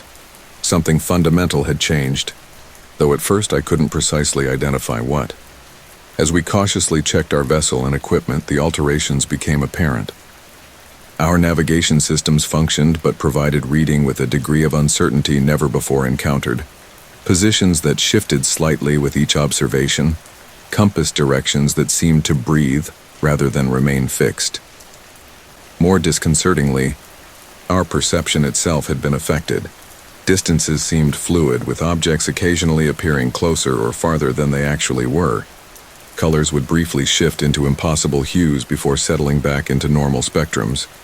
Time itself felt less linear, with moments occasionally stretching or compressing subjectively. "They changed something," Sophia said, staring at instrument readings that refused to stabilize. "Not completely. We still have enough consistency to function, but the quantum uncertainty has leaked into macroscopic reality." "Localized to this area?" Captain Reed asked. Sophia shook her head slowly. "I don't think so. The shockwave expanded beyond our instrument's range. This could be worldwide, though perhaps diminishing with distance from the epicenter." We made our way back to port, a journey that proved challenging with navigation systems that provided probabilistic rather than definitive positions. Along the way, we monitored communications and received fragmented reports of unusual phenomena occurring globally. Unexplained weather patterns, electronic irregularities, and brief but widespread hallucinations reported across continents. Scientific instruments worldwide had detected an anomalous energy surge emanating from our position in the northern waters, described variously as quantum fluctuations, reality wave, or dimensional instability. Theories proliferated, but none captured the truth we had witnessed. By the time we reached shore, official narratives had already begun to form. Solar flare activity, experimental weapons testing, even elaborate hoaxes. The human mind's remarkable ability to rationalize and normalize had engaged at cultural scale, finding explanations that fit existing paradigms rather than acknowledging that reality itself had been fundamentally altered. Yet for those who had been near the epicenter or who possessed particular sensitivity, the changes remained perceptible. The world had acquired a slight looseness, a quantum flexibility that occasionally revealed itself in moments of uncertain physics, glimpsed impossibilities, or brief windows into alternate possibilities. The entities themselves had seemingly withdrawn after the cataclysm, though I sometimes sensed their continued observation from just beyond normal perception, watching with interest as humanity adapted to a slightly more quantum existence. Quantum. Horizons publicly denied any connection to the northern anomaly, though the company underwent significant restructuring in the months that followed.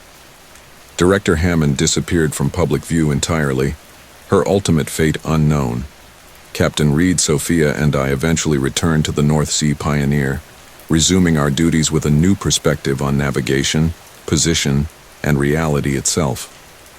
We found we had developed an intuitive understanding of the new quantum fluidity, able to perceive and adapt to the subtle uncertainties that now underlay existence.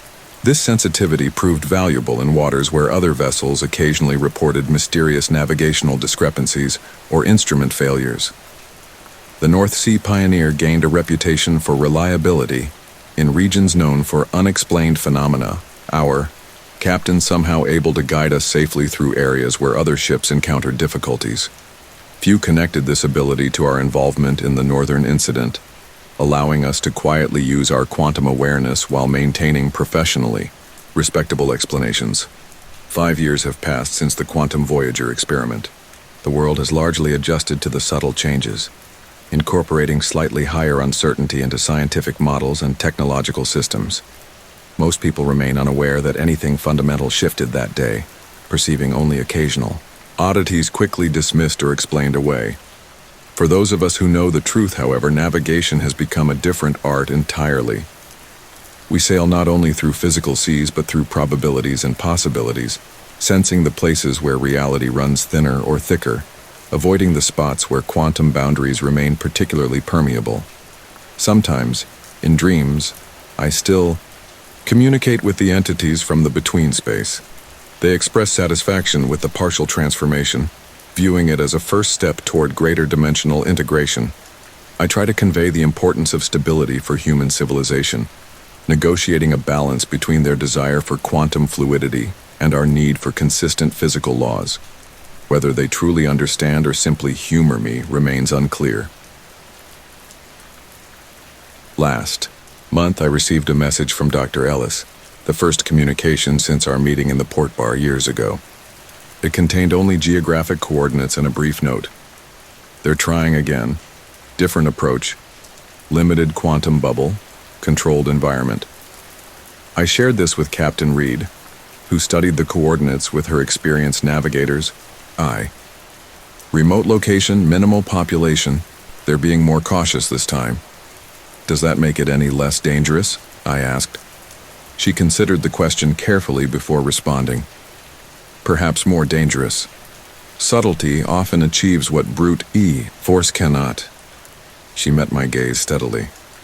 Are you ready for another voyage off the official charts? I thought of the entities waiting in the quantum folds, of Hammond's obsessive pursuit of knowledge regardless of consequence, of the world balanced precariously between classical stability and quantum possibility. I'll plot the course, I replied. Someone needs to navigate these waters. As I prepared for this new journey into uncertainty, I found myself recalling that first terrifying night aboard the North Sea Pioneer, when our position became quantum rather than fixed. What had seemed a catastrophic failure of navigation had actually been the first glimpse of a more complex reality, one where a ship might indeed exist in multiple places simultaneously, where the space between possibilities contained conscious observers, where the act of navigation itself involved choices between quantum states rather than merely physical locations. The sea has always been a frontier between the known and unknown. Now that frontier has deepened, extending into dimensions beyond conventional understanding, and as navigator in these strange new waters, I stand at the helm, charting a course through possibilities that stretch beyond the horizon of ordinary. The North Sea Venture was a sturdy vessel built for endurance in treacherous waters. But endurance wasn't the problem. Time was. The first time I noticed something wrong was during the midnight watch. I was making my rounds through the ship's corridors, clipboard in hand, mentally checking off crew locations against the shift assignments. Standard procedure for me, Thomas Harrell, personnel officer of the North Sea Venture. The offshore oil platform support vessel had been my home for the past 8 months, and I prided myself on knowing its rhythms as intimately as my own heartbeat. That night, the steady hum of machinery provided a comforting backdrop as I moved through the narrow passageways. The walls were painted industrial gray, illuminated by the harsh white glow of overhead fluorescence that never fully dimmed, not even during night hours. Everything was in its place, except for the figure I glimpsed at the end of the corridor. Man in coverall stood with his back to me, hunched over what appeared to be an exposed electrical panel. His uniform was wrong, navy blue instead of our standard issue orange. The color scheme hadn't been used on any vessel in our fleet for at least 15 years. Excuse me, I called out, quickening my pace. That area's not scheduled for maintenance tonight. The figure didn't respond. Instead, he continued methodically working, his hands moving with practiced precision over wires and circuits I couldn't quite make out from my angle. Sir, I need to see your work authorization, I said, now only a few yards away. When I reached the spot, I found myself staring at a sealed panel. No exposed wires, no tools scattered about, no maintenance worker, just the low hum of the ship and the faint sound of waves crashing against the hull far below. I stood there for several moments, heart racing inexplicably. The air felt suddenly colder, carrying a subtle scent of something I couldn't immediately identify, motor oil mixed with something metallic like old pennies, something almost like blood. Just tired, I muttered to myself, rubbing my eyes. 4 consecutive night shifts would do that to anyone. Still, I made a note to check the maintenance logs first thing in the morning. The logs showed nothing.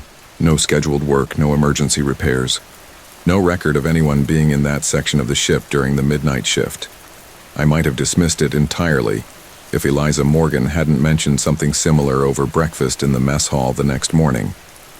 Eliza was our chief communications officer, a no-nonsense woman with sharp eyes that seemed to catch everything and a voice that commanded attention without effort. "Strangest thing," she said, stirring her coffee absently. Dark circles framed her eyes, but her posture remained perfectly straight, a habit from her years in the Navy before joining our commercial operation. I could have sworn I saw someone using the old analog radio equipment last night. "Old equipment?"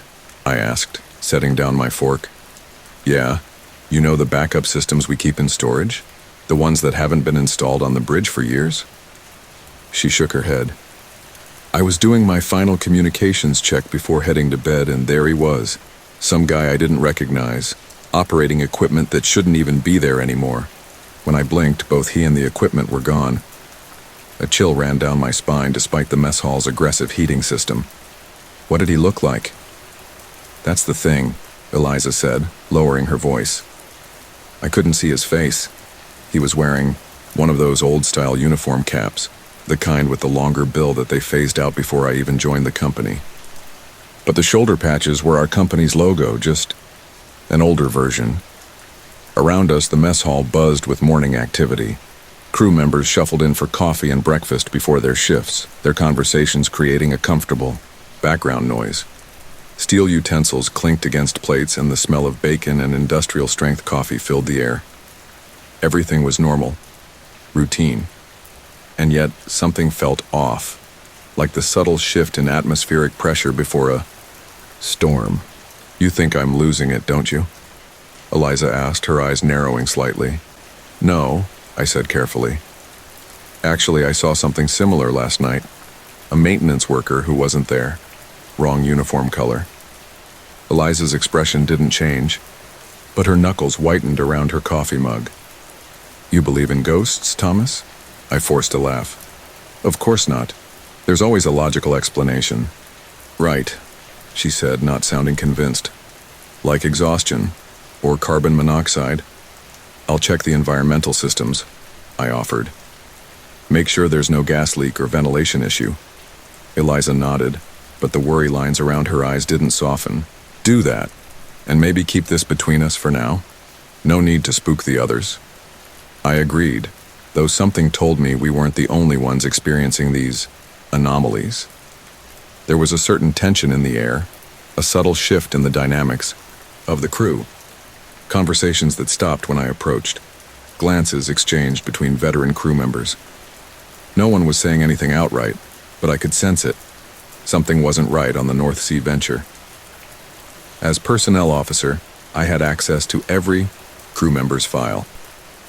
I knew their histories, their qualifications, their psychological evaluations.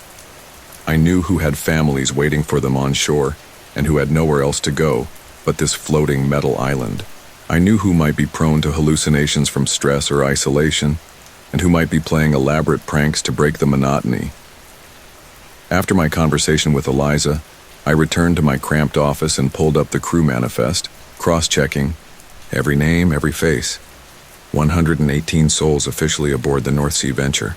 I knew them all. Or at least I thought I did. The rest of the day passed without incident, just the usual rhythms of a vessel supporting drilling operations in one of the world's most unforgiving environments. The North Sea didn't allow for mistakes. Its waters were cold enough to kill in minutes, its weather systems unpredictable and violent. The ship itself was a marvel of engineering, designed to withstand the brutal conditions while providing a stable platform for the crew to conduct their operations. Built just 3 years ago, the North Sea venture represented the pinnacle of modern maritime technology. At least that's what the company brochures claimed. Standing at 310 feet long with a displacement of over 4,500 tons, it featured dynamic positioning systems that allowed it to maintain its location with pinpoint accuracy even in heavy seas. Its hull was reinforced to withstand ice formation, and its superstructure housed comfortable, if utilitarian, accommodations for a crew that typically spent 3 weeks aboard before rotating back to shore. What the brochures didn't mention was the cost-cutting measures that had gone into its construction.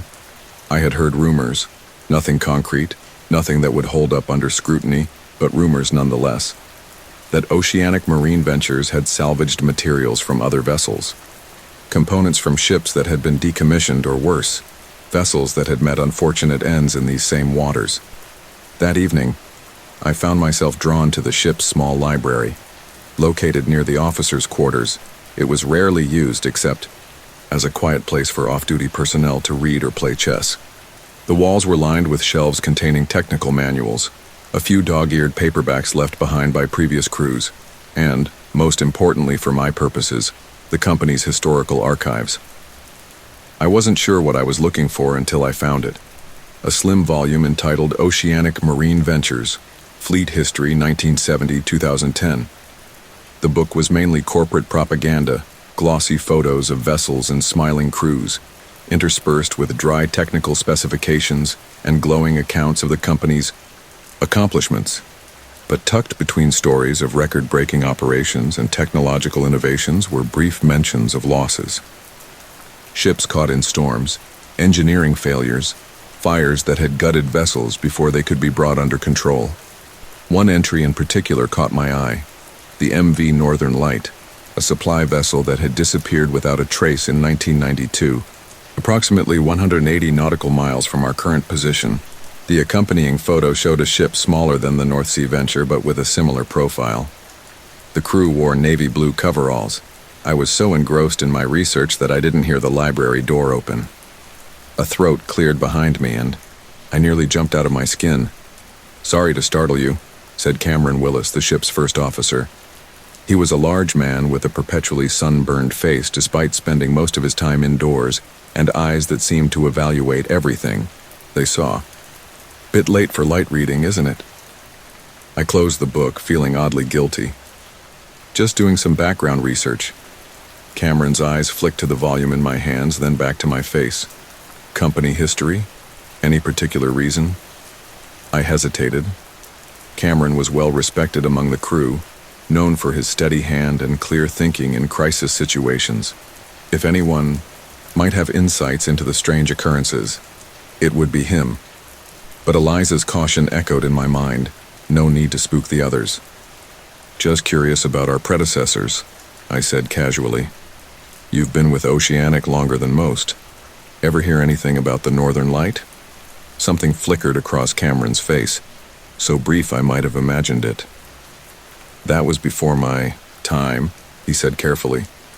"Bad business, that. Whole crew lost." "What happened?" Cameron shrugged, but the gesture seemed forced. "Official report said mechanical failure followed by severe weather. Ship went down fast, no distress call received. But," he trailed off, glancing toward the door as if checking that we were alone. "But?" I prompted. "There were rumors," he said, lowering his voice. "Nothing substantiated, mind you. Some of the old-timers claimed the Northern Light had been having problems before its final voyage." "What kind of problems?" Cameron's jaw tightened. "The kind you and Morgan have been experiencing." At my startled expression, he added, "This is a ship, Harold. No such thing as a private conversation aboard." My mind raced. "So you've seen them too?" "Not me, personally," he said. "But I've been around long enough to know when something's off with my crew. People are seeing things that shouldn't be there. And you think it's connected to the Northern Light somehow?" Cameron moved to the bookshelf, his fingers trailing along the spines of the volumes. "I think there's more to the company's salvage programs than they put in the annual reports." His voice had an edge to it now. Waste not, want not. That's their motto when it comes to building new vessels. Why scrap perfectly good components just because the ship they came from had an unfortunate incident? A chill settled in my stomach. You're saying parts of the North Sea venture came from the Northern Light? I'm not saying anything official, Cameron replied, turning to face me. But I'd bet my next shore leave that we're sailing with more than just our own crew aboard. The question is, what do our passengers want? Before I could respond, the ship's intercom crackled to life. First Officer Willis to the bridge. First Officer Willis to the bridge immediately.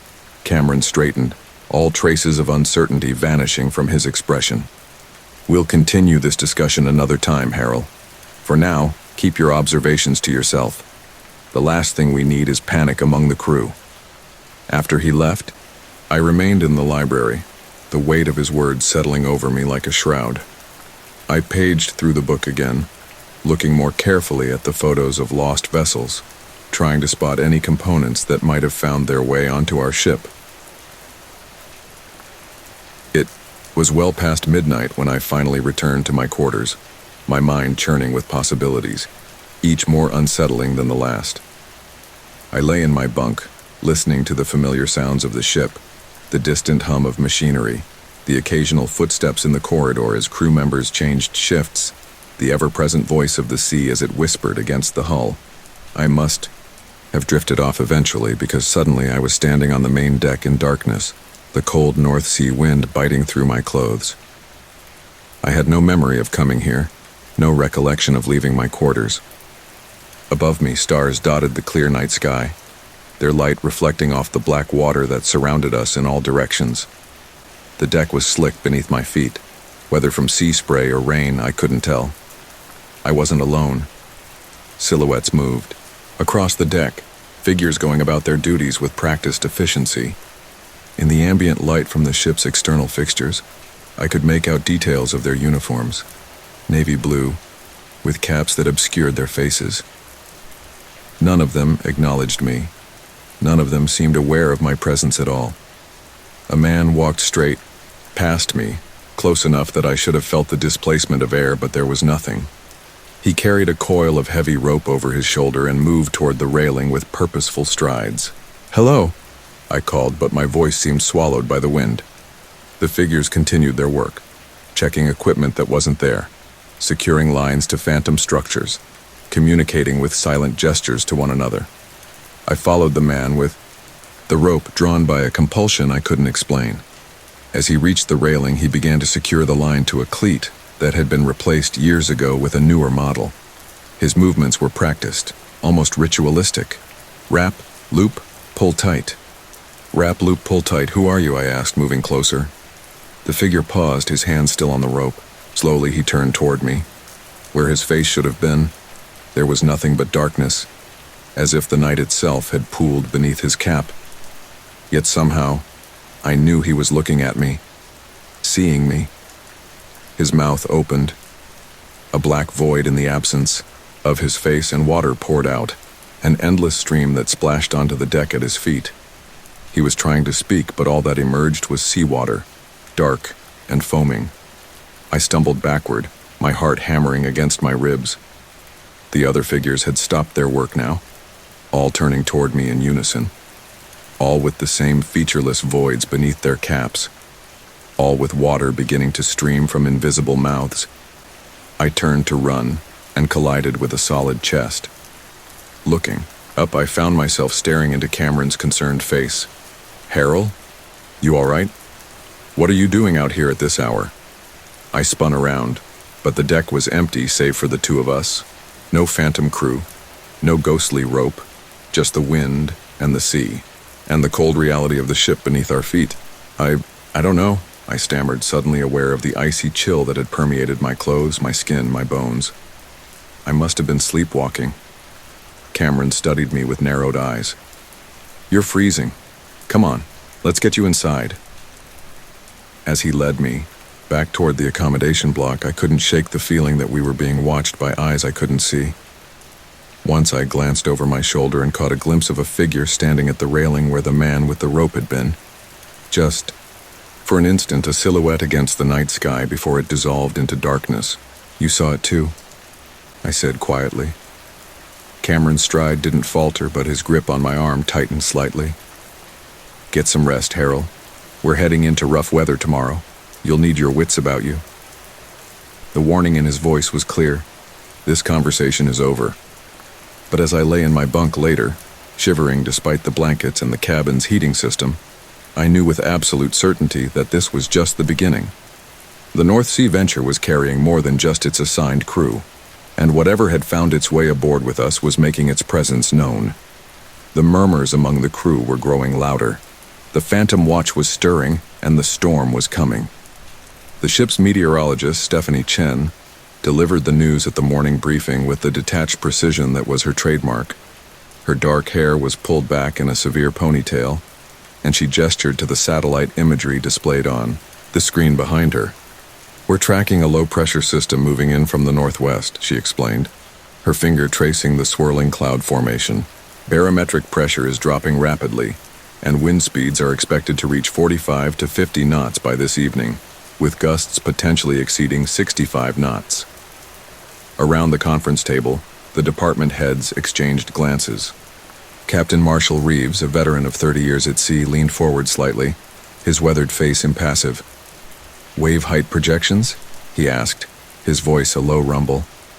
Current models suggest peaks of 25 to 30 feet, Stephanie replied. But given the rapid intensification of the system, I wouldn't be surprised to see higher. Duration? The system is moving slowly. We're looking at sustained storm conditions for approximately 36 to 48 hours. Captain Reeves nodded, absorbing the information. Recommendations? We have 3 options, said Cameron, who was seated to the captain's right. We can maintain position using the dynamic positioning system. We can attempt to navigate around the worst of the system, or we can head for the lee of the Shetlands until it passes. The drilling operation is at a critical phase, interrupted Vaughn Mercer, the company representative responsible for coordinating between the ship and the oil platform we were servicing. He was a thin man with wire-rimmed glasses and a perpetual expression of mild anxiety. Any interruption now could cost millions. I'm more concerned with the cost in lives if we make the wrong call, Eliza said sharply. I studied the faces around the table. Stephanie and Eliza, both tense but composed. Cameron, watchful as always. Mercer, clearly agitated by the potential delay. Captain Reeves, whose expression revealed nothing of his thoughts. And others.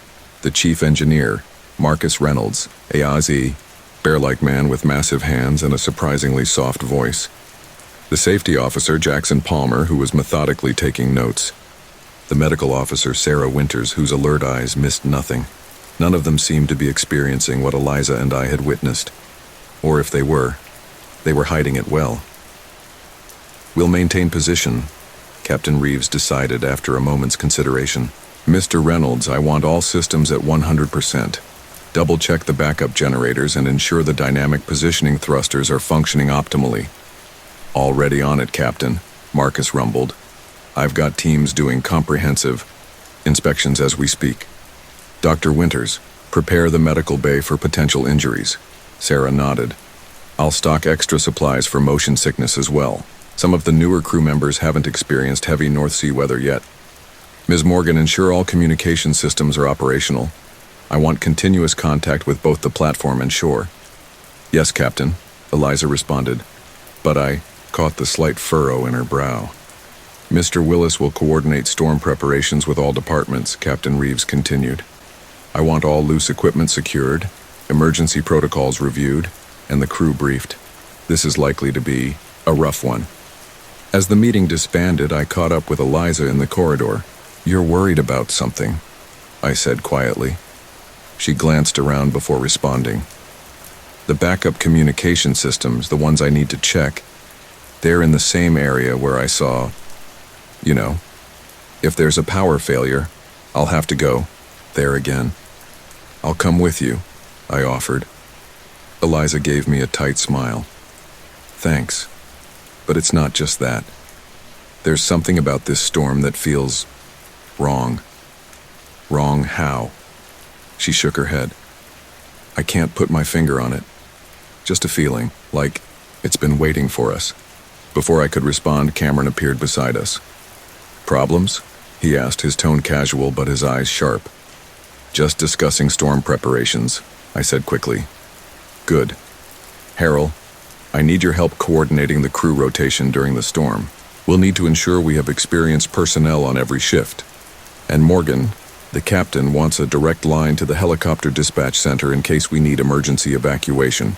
Understood, Eliza said, straightening her shoulders. I'll set it up immediately. As she walked away, Cameron turned to me. Any more episodes since last night? I hesitated. No. But Eliza has concerns about the backup communications area. The old radio room. Cameron nodded. I know. Stay focused on your actual duties, Harold. Whatever's happening on this ship, we still have a real storm to deal with. The rest of the day was a flurry of activity as the entire crew prepared for the approaching weather system. I buried myself in work, coordinating shift changes and ensuring everyone knew their storm stations. The routine was comforting, a reminder that regardless of what might or might not be haunting the North Sea venture, we still had a job to do. By late afternoon, the first effects of the storm were becoming apparent. The ship began to roll more, noticeably as wave height increased and the wind howled around the superstructure with growing intensity. Objects that hadn't been properly secured slid across surfaces, and anyone moving through the corridors did so with a hand always ready. To grab a railing or handhold, I was in the crew's mess hall when the first major wave hit. The ship shuddered from stem to stern, plates and cups sliding off tables with a crash despite the raised edges designed to prevent exactly that. Several newer crew members looked alarmed, but the veterans barely paused in their conversations. That's just the appetizer, said Troy Blackwell, one of the senior deckhands, with a grim smile. Main course is coming up soon. He wasn't wrong. Within the hour, the North Sea venture was in the full grip of the storm. The ship pitched and rolled, sometimes at angles that seemed impossible for a vessel of its size. The constant motion played havoc with the inner ear, making even the most seasoned sailors move with careful deliberation. The noise was overwhelming. The howl of the wind, the crash of waves against the hull, the groan of metal under stress, and the persistent alarm bells from various systems protesting the extreme conditions. I had just finished checking on the crew accommodations, ensuring that off-duty personnel were secure in their quarters, when the lights flickered. Once, twice, and then steady again. A moment later, the intercom crackled. All hands, this is the captain. We are experiencing fluctuations in the main power system. Engineering is working to stabilize. Backup systems are online and functional. Maintain storm positions. I was making my way toward the bridge to check in with Captain Reeves when I saw her, a woman in an outdated uniform standing at the end of the corridor. She was facing away from me, her hand running along the wall as if feeling for something. Excuse me, I called out, raising my voice to be heard over the storm. All crew should be at their stations. The woman didn't respond. Her hand continued its methodical movement along the wall. I approached cautiously, noting details as I drew closer. Her uniform was not only the outdated navy blue, but also had a different cut, more formal, with structured shoulders and a fitted waist. Her hair was styled in a way that hadn't been common for decades, pinned back severely. "Ma'am?" I said, now only a few feet away. She turned, and I stumbled back involuntarily. Her face was wrong. Not featureless like the figures I'd seen on deck, but distorted, as if I were viewing her through warped glass. Her eyes were too large, her mouth stretched into a shape that no human mouth should make. Water trickled from the corners of her eyes like tears. "It's coming through the walls," she said, her voice sounding distant and waterlogged. "You have to seal it before we all drown." I pressed myself against the opposite wall, heart pounding. "Who are you? What are you talking about?" "The breach. Deck C, Section 4, we've hit something, water's coming in fast." Her hand continued to move along the wall, feeling for something that wasn't there. Why won't anyone help? Why can't they hear me? Before I could respond, the ship lurched violently. I lost my footing and crashed into the wall, shoulder connecting, painfully with the metal surface. When I looked up, the woman was gone. I stood there, breathing heavily, trying to make sense of what I'd seen. Deck C, Section 4. That would be 2 levels down, near the aft port side. Had there been a ship called the Venture before ours? Had it sunk due to a breach in that location? The lights flickered again, and this time they stayed out longer before. The emergency lighting kicked in, bathing the corridor in an eerie red glow. The intercom crackled once more. "This is Chief Engineer Reynolds. We are experiencing issues with the main generators. Switching to backup power. All non-essential systems will be powered down to conserve energy." I needed to get to my station, but something about the phantom woman's warning nagged at me. What if she wasn't just a manifestation of some past tragedy? What if she was trying to warn us about something happening now? I made a split-second decision and changed course, heading for the nearest stairwell that would take me down to Deck C. The storm's effects were even more pronounced as I descended deeper into the ship. Though we were farther from the surface here, the violent motion was amplified by leverage. The further from the ship's center of mass, the greater the swing of the pendulum. I gripped the railing tightly as I made my way down, nearly losing my balance several times as the ship pitched and rolled. The emergency lighting cast long, distorted shadows that seemed to move independently of their sources. More than once I thought I saw figures moving at the edges of my vision, only to find empty space when I turned to look. Deck C was primarily storage and machinery, with narrow corridors running between various compartments. Even with the emergency lighting, it was difficult to see clearly. The air was thicker here, heavy with the scent of machine oil and metal. Section 4 was at the far end of the main corridor. As I approached, I noticed something odd. The air was cooler here, carrying a distinct dampness that hadn't been present elsewhere. My breath fogged slightly in front of my face. There were no obvious signs of a breach, no water pooling on the floor, no sounds of rushing liquid. But as I placed my hand against the bulkhead, I felt it, an almost imperceptible vibration, different from the general shaking of the ship in the storm. "Hello?" I called out, feeling foolish even as I did so. "Is anyone here?" The ship groaned around me, metal protesting against the forces of nature. But beneath that, almost too faint to hear, came another sound, a rhythmic tapping. I pressed my ear to the wall, straining to listen. 3 quick taps, 3 slower taps, 3 quick taps again. The universal distress signal. SOS. My blood ran cold. I pulled out my radio. "This is Personnel Officer Harrell. I'm on Deck C, Section 4. I think there might be a structural issue. Here. Request engineering inspection immediately." Static hissed back at me, broken by fragments of speech too distorted to understand. I tried again. "Repeat. Possible structural issue, Deck C, Section 4. Need engineering team." More static, then Cameron's voice cutting through the interference. "Harrell, return to your station immediately. That's an order." "But sir, I think there's—" "Now." "Harrell!" The vehemence in his voice startled me. Why was he so adamant that I leave this area? The tapping continued, more urgent now, and beneath my palm, the vibration in the wall seemed to be intensifying. I keyed the radio again. "With respect, sir, I think we need to inspect this section. I'm getting distress signals and there's unusual vibration in the bulkhead." There was a pause, then Cameron's voice returned, tighter now. "What kind of distress signals?" Tapping. "SOS. Another pause, longer this time. I heard muffled conversation in the background. Then, "Stay where you are. Engineering team is on the way. Do not, I repeat, do not attempt to investigate further on your own." "Understood," I replied, relief washing over me. As I waited, the tapping continued, sometimes fading to near inaudibility, then returning with renewed vigor. The temperature in the corridor seemed to drop further, my breath now clearly visible in the red emergency lighting. And then I saw them, handprints appearing on the wall, as if someone on the other side were pressing against it. They materialized out of nothing, moisture condensing in the shape of palms and fingers, then fading away only to reappear elsewhere. I backed away, bumping into the opposite wall. The handprints continued to form and fade, dozens of them now, all overlapping, all desperate.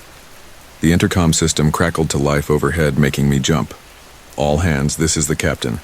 We have received updated weather reports. The storm has intensified beyond initial projections, wave heights now exceeding 40 feet. We are implementing Emergency Protocol Delta. Repeat, Emergency Protocol Delta. All crew to muster stations, prepare for possible evacuation order. Protocol Delta was serious. It meant the captain was considering abandoning ship if conditions worsened further. The North Sea venture was designed to withstand almost anything nature could throw at it.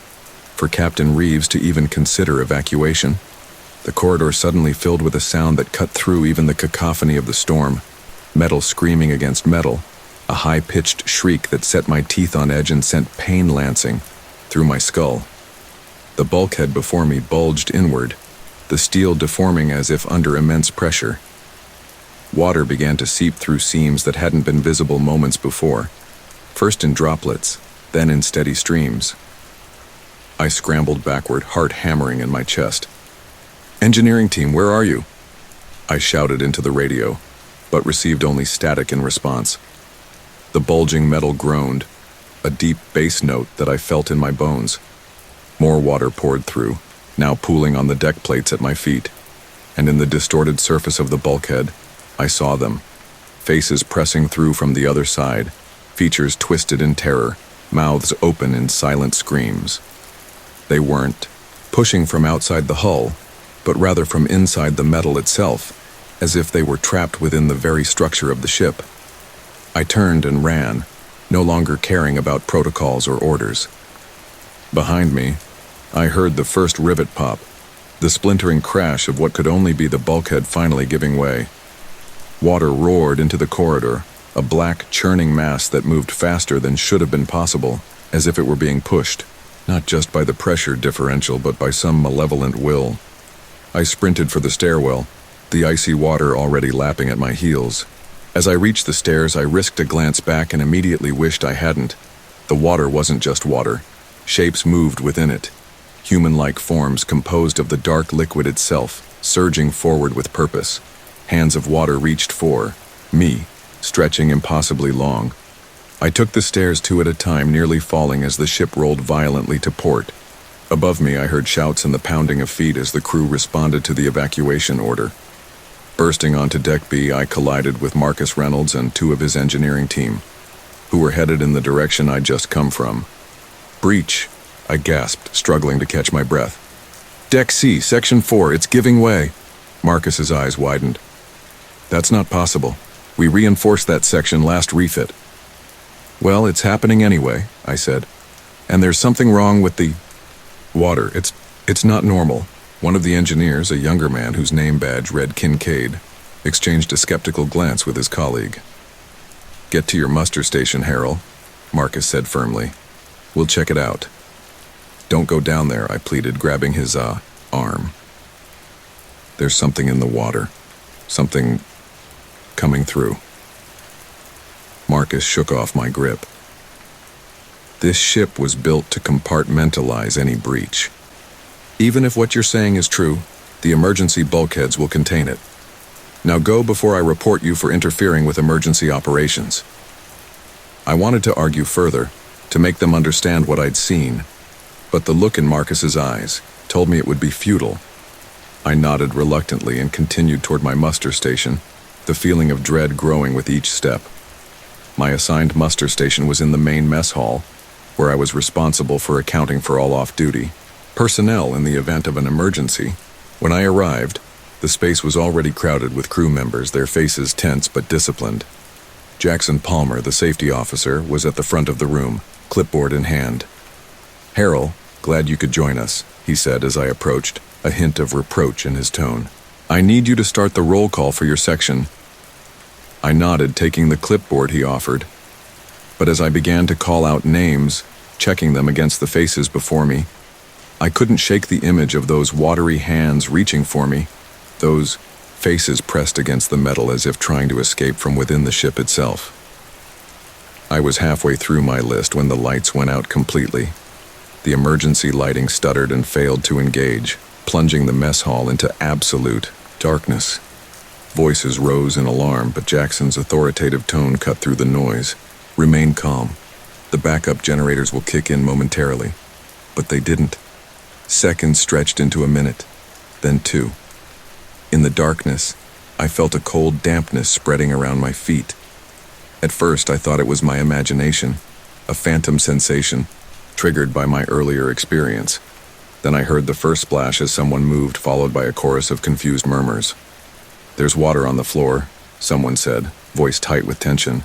"Emergency flashlights," Jackson ordered. "Everyone should have one on their person as per protocol." Beams of light cut through the darkness as crew members activated their flashlights. The illumination revealed what I'd already felt. Water, pooling across the mess hall floor, inching higher with each passing second. "Where is it coming from?" Jackson demanded, sweeping his light across the room. The beam caught the far wall, where water streamed from an air vent near the ceiling, not in the trickling pattern that might indicate a broken pipe, but in a steady, purposeful flow as if someone were directing a hose. "That's not possible," murmured someone behind me. "That vent isn't connected to any water lines." As we watched, the stream thickened, gaining pressure. More vents began to leak, then gush. Water bubbled up from beneath floor panels and seeped through seams in the walls. "Evacuate to the upper deck," Jackson commanded, his voice remarkably steady despite the impossible scene unfolding before us. Orderly but quickly now. The crew moved toward the exit, splashing through water that was now ankle deep. I hung back, helping a young mechanic who'd sprained her ankle in the initial confusion. As we neared the door, I glanced back over my shoulder and froze. In the center of the mess hall, visible in the crisscrossing beams of retreating flashlights, stood a figure. It hadn't been there seconds before, and there was no splashing to indicate movement through the water. It had simply appeared. The figure wore the now familiar navy blue uniform with the outdated company logo. Water streamed constantly from its clothing, adding to the flood around us. But it was the face that stopped my breath. Because there was no face, just a dark void beneath the cap, exactly like the figures I'd seen on deck. "Do you see that?" I whispered to the mechanic, Yvonne, whose arm was draped across my shoulders. She followed my gaze, her flashlight beam joining the others, illuminating the figure. "What the hell is that?" she breathed. The figure didn't move, but somehow I knew it was watching us, studying us. More figures began to materialize throughout the room, each identical to the first, faceless, waterlogged, unnervingly still. Within seconds, there were dozens, standing in perfect formation as the water continued to rise around them. "Move!" Jackson shouted from the doorway, his flashlight finding us. "Now!" I tore my gaze away from the apparitions and half-carried Yvonne toward the exit, the water now reaching mid-calf and making every step an effort. As we reached the door, I heard it, a sound that didn't belong cutting through the splashing and nervous breathing of the crew. A low, mournful sound, like a ship's foghorn, but distorted, underwater. It came from everywhere and nowhere, reverberating through the metal structure of the vessel. The Phantom crew turned as one toward the sound, their movements synchronized with mechanical precision. Then they began to move, gliding through the water without creating ripples, heading toward the far wall of the mess hall. "What are they doing?" Yvonne asked, her voice barely audible. As we watched, the figures passed through the solid wall as if it weren't there, disappearing one by one into the metal itself. "I don't know," I admitted, "but I don't think we want to find out." We joined the evacuation, following the line of crew members making their way up to Deck A. The water had spread throughout this level of the ship, making progress difficult. Emergency bulkheads should have contained any breach, preventing this kind of widespread flooding. But it was as if the water were ignoring the physical barriers designed to stop it. When we reached Deck A, I delivered Yvonne to the medical team that had set up in the ship's conference room, then sought out Eliza. I found her at her communication station, face illuminated by the glow of backup equipment running on battery power.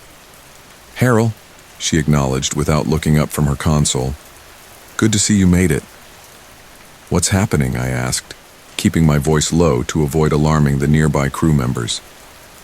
"Everything and nothing," she replied cryptically. Main powers, completely dead.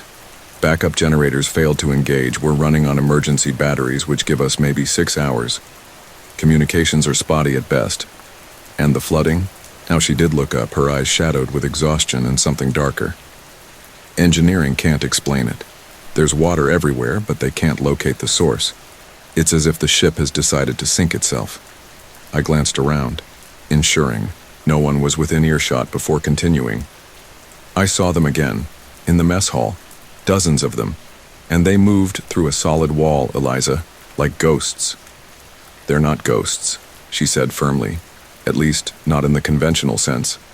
Then, what are they? She hesitated, then motioned for me to come closer. I've been digging through the ship's construction records, she whispered. What Cameron told you was just the tip of the iceberg. The North Sea venture wasn't just built with materials salvaged from other vessels. It was built on a foundation of tragedy. What do you mean? The company didn't just use components from decommissioned ships. They used parts from vessels that went down with their crews. The Northern Light was the biggest, but there were others. The Meridian Star, the Atlantic Voyager, the Poseidon's Trident, all lost at sea with all hands, all cannibalized to create our ship. I felt sick. How is that even legal? Maritime salvage law is complicated, Eliza said grimly. And there's a lot of ocean out there with no witnesses. The company saved millions by recovering and repurposing materials from their own lost vessels. Materials that should have gone to the deep with the souls aboard. So what we're seeing, I think they're echoes, Eliza said, her voice barely audible over the ship's creaking. Not ghosts exactly, but impressions left on the materials, like psychic residue, normally dormant, but something about this storm has triggered them. Before I could respond, Captain Reeves's voice echoed through the emergency announcement system. All hands. This is the captain. Situation update. We have lost main power and backup generators. Engineering reports widespread flooding of lower decks. The storm is continuing to intensify, with wave heights now exceeding 50 feet. I have made the decision to abandon ship. Repeat, abandon ship. All crew to proceed to lifeboat stations immediately. This is not a drill. The ordered chaos of emergency operations immediately transformed into something more urgent. Crew members moved with practiced efficiency, but I could see the fear in their eyes now. Abandoning ship in a North Sea storm was a last resort.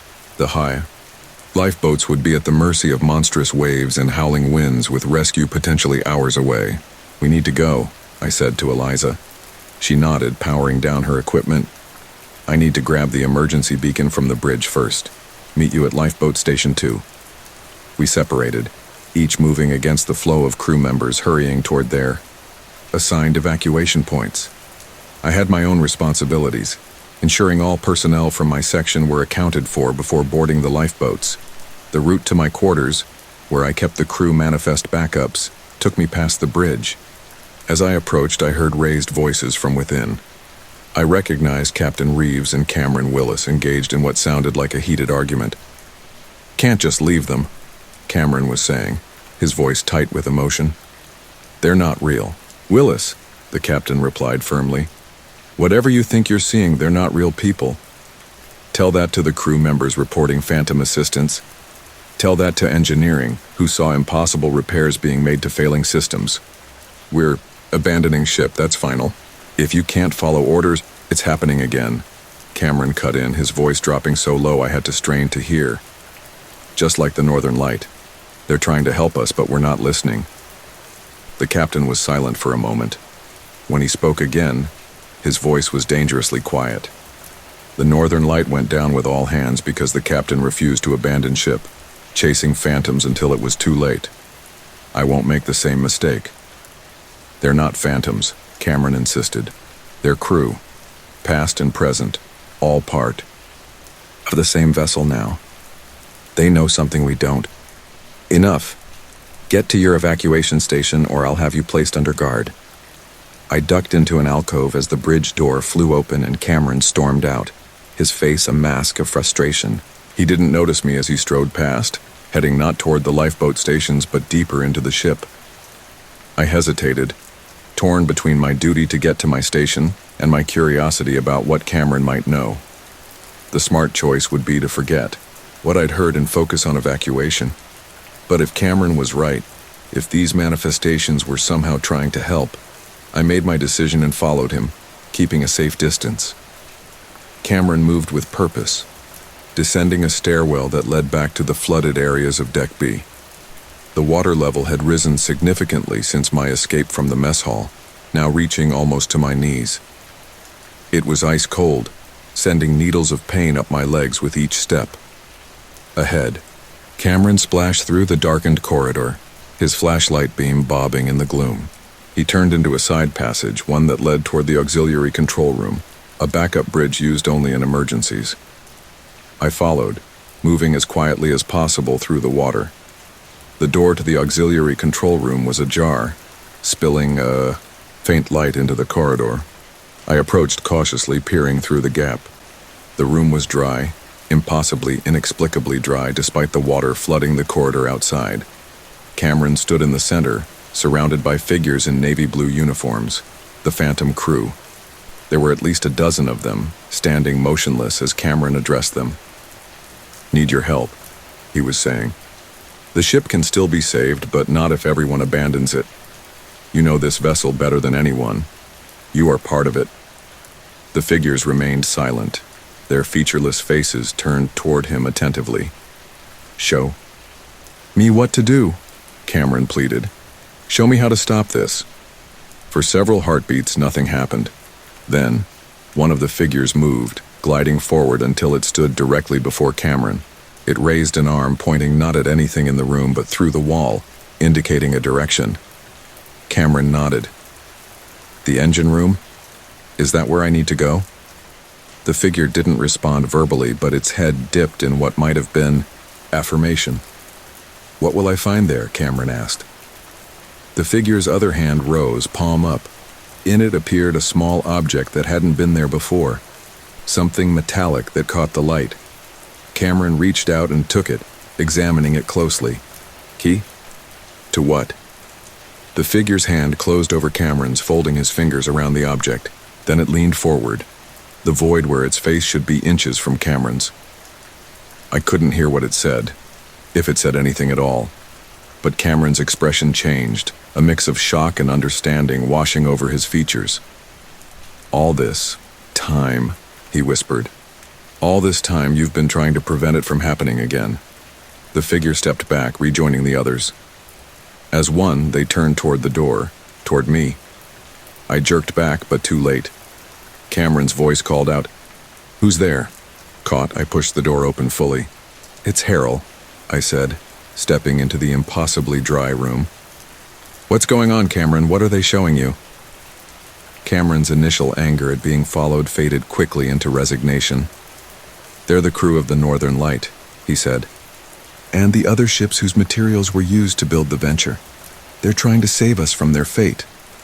"Which was?" "Not what the company reported," Cameron said grimly. "The Northern Light didn't sink because of mechanical failure or the storm. It sank because it was sabotaged."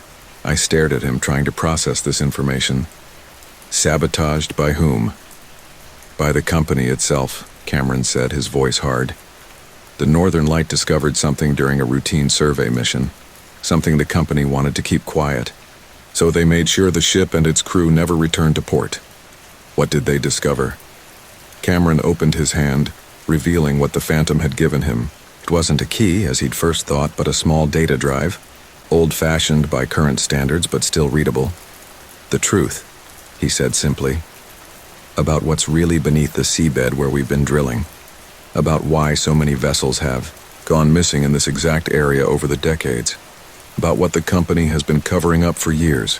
I looked at the Phantoms, still standing in silent formation, their featureless faces now all turned toward me. Despite their lack of expression, I could sense an urgency in their posture, a desperation. "These echoes," I said slowly. "They're trying to warn us about something connected to why they died." "Yes," Cameron confirmed.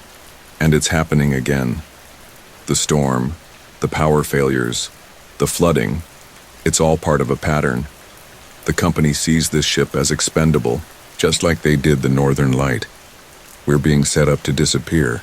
The implications were staggering. If what Cameron was saying was true, then we weren't just facing a natural disaster, but a deliberate attempt to silence the entire crew. We need to get this to the authorities, I said, gesturing to the data. Drive. That's exactly what the captain of the Northern Light tried to do, Cameron replied. He had hard evidence too, but he never got the chance to use it. The company made sure of that. A new voice spoke from the doorway. Which is why history is about to repeat itself. We both turned to find Vaughn Mercer, the company representative, standing in the entrance. In his hand was a pistol, aimed steadily at Cameron. "Mr. Willis," Mercer said, his voice surprisingly calm.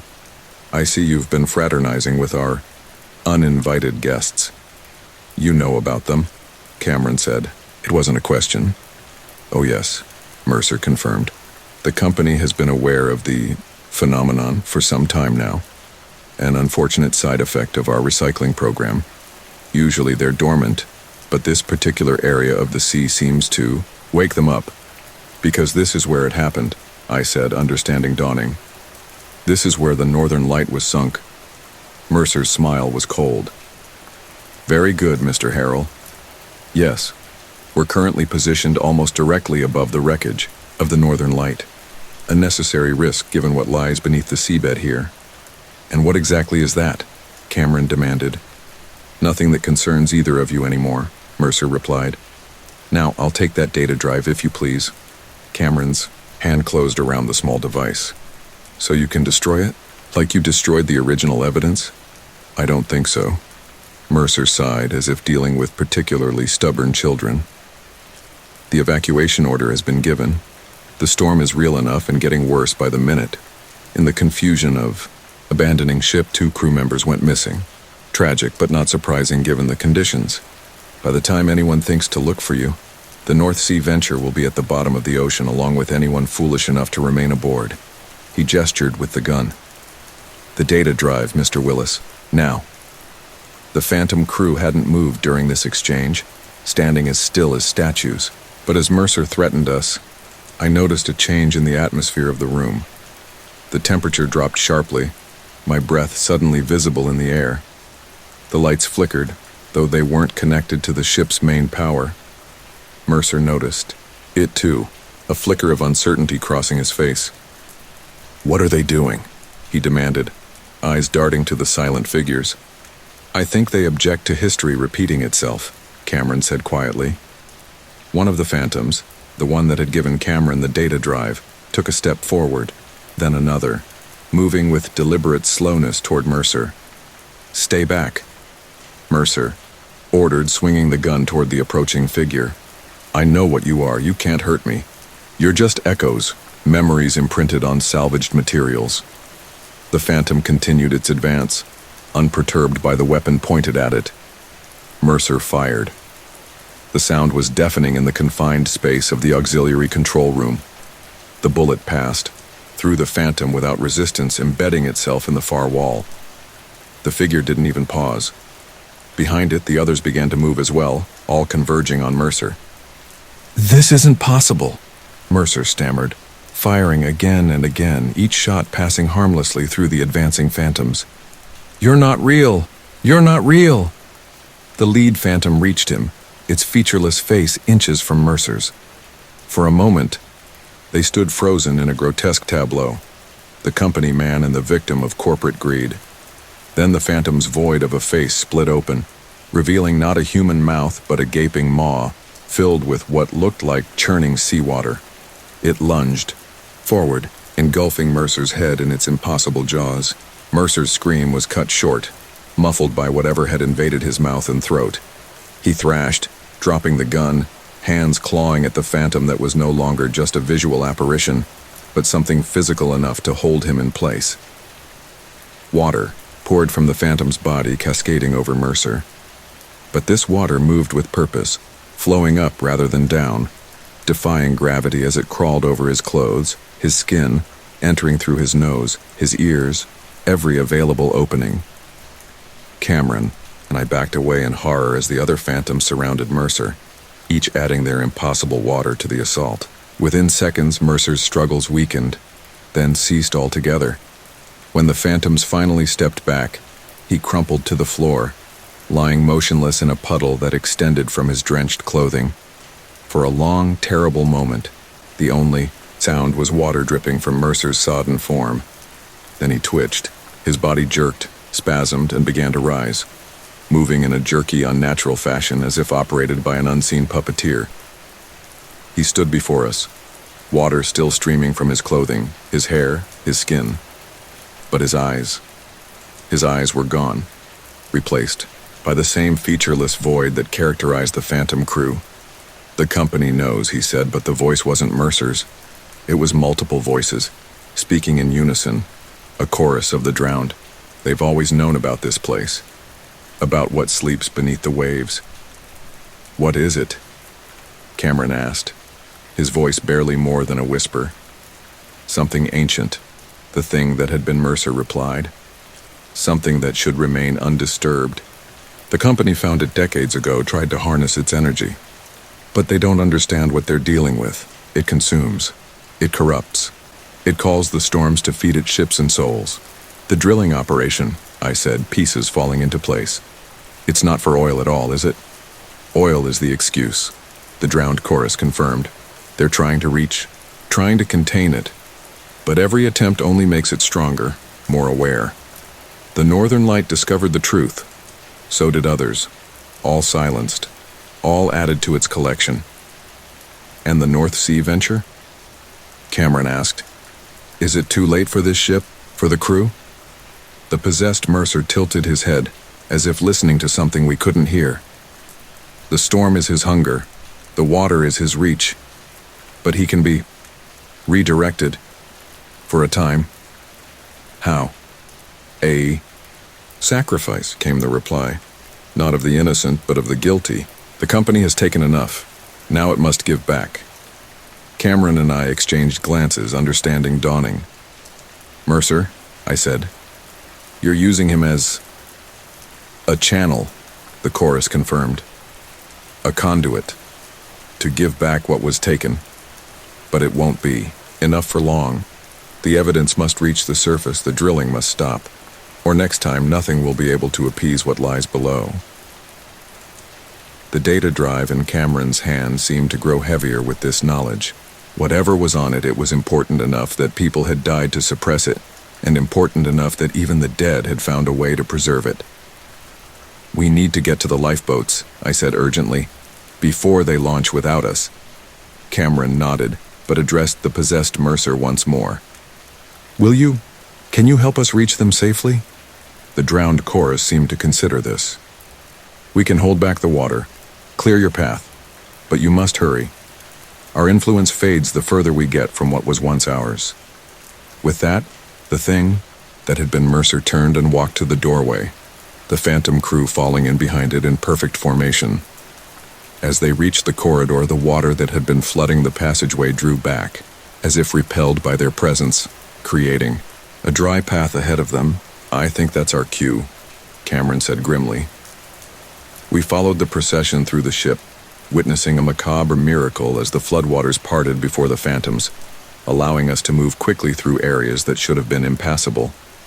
Crew members who had been caught by the rising water stared in disbelief as we passed, their expressions a mixture of terror and awe at the sight of our spectral escorts. "Get to the lifeboats," Cameron shouted to them. "Follow us." A few did, joining our strange exodus through the sinking vessel. Others were too paralyzed by fear to move, unable to process the impossible scene before them. The ship groaned and shuddered around us, metal screaming as if in pain. The storm's fury was reaching its peak, waves hammering against the hull with enough force to make the entire structure ring like a bell. The North Sea venture was dying, its systems failing, its integrity compromised beyond repair. But our Phantom vanguard continued forward, resolute, guiding us up stairwells and through corridors toward the lifeboat stations on the upper deck. Behind them, the possessed Mercer moved with the same mechanical precision. water still streaming from his clothing, though he had been walking for minutes now. As we neared Lifeboat Station 2, we heard voices ahead, crew members preparing for launch. "Wait!" Cameron called out, breaking into a run. "Wait for us!" We burst onto the deck to find one of the lifeboats already being lowered, its capacity nearly full. Captain Reeves stood by the launch controls, overseeing the evacuation. His eyes widened at our approach, or rather at the sight of our entourage. "Willis, what in God's name?" His words died as the Phantom crew fanned out across the deck, forming a perimeter around us. The possessed Mercer stepped forward, facing the captain. "Hello, Marshal," the drowned chorus said through Mercer's lips. "It's been a long time." The captain paled, recognition flashing across his features, despite the impossibility of what stood before him. "Wilson?" he whispered, naming someone I didn't know. "Wilson Jeffries?" The chorus tilted Mercer's head. "Part of us, yes. Your old first officer. From the Northern Light. The one who tried to warn you." Captain Reeves took a step back, his composure cracking for the first time since I'd known him. "This isn't possible. You died. I saw you die." "Yes," the chorus agreed. "We all died. But parts of us remained, trapped in the materials the company salvaged, built into new vessels, bound to the living world by the company's greed." The captain's eyes darted to the crew members witnessing this exchange, their faces masks of confusion and fear. "This is some kind of trick," he said, though his voice lacked conviction. "A hallucination caused by stress and who knows what leaking into the air system." "You knew," the chorus accused, advancing on the captain. "You knew what the company was doing, what they found under the sea. You helped them cover it up again and again. So many deaths, Marshal. So many souls added to the collection." "I had no choice," Captain Reeves protested, his authoritative demeanor crumbling.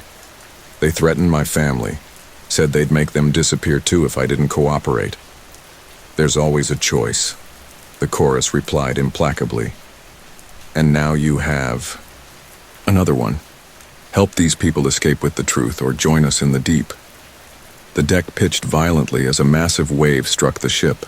Equipment tore free from its moorings, sliding across the deck. Several crew members lost their footing, crashing into railings or each other. "She's breaking up," someone shouted. "We need to launch now." Captain Reeves hesitated, looking from the possessed Mercer to Cameron, who still clutched the data drive. I could see the calculation in his eyes, the weighing of options. "What's on that drive?" he asked finally. "The truth," Cameron replied. "About what's under the seabed, about the Northern Light, about all of it." Another violent wave hit, and this time we heard a deep structural crack from within the ship, the sound of something vital giving way.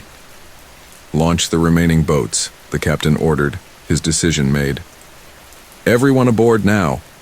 The crew scrambled to obey, streaming toward the lifeboats. Eliza appeared from within the ship, supporting Jackson Palmer, who seemed to have injured his leg. "Thomas," she called out, spotting me. "Thank God. We thought you were—" Her words faltered as she registered the Phantom crew and the water streaming. "Mercer." "No time to explain," I told her, taking Palmer's other arm to help her. "We need to get aboard now." As we guided Palmer toward the nearest lifeboat, I glanced back at the Phantom crew. They remained in their positions, watching impassively as the evacuation proceeded. The possessed Mercer and Captain Reeves stood apart, engaged in some kind of intense conversation I couldn't hear over the howling wind and the chaos of the evacuation. Cameron was already helping crew members into the lifeboat, the data drive secured in his breast pocket. When he saw me looking, he gestured urgently for me to hurry. We got Palmer aboard, then Eliza. I was about to follow when a hand gripped my arm.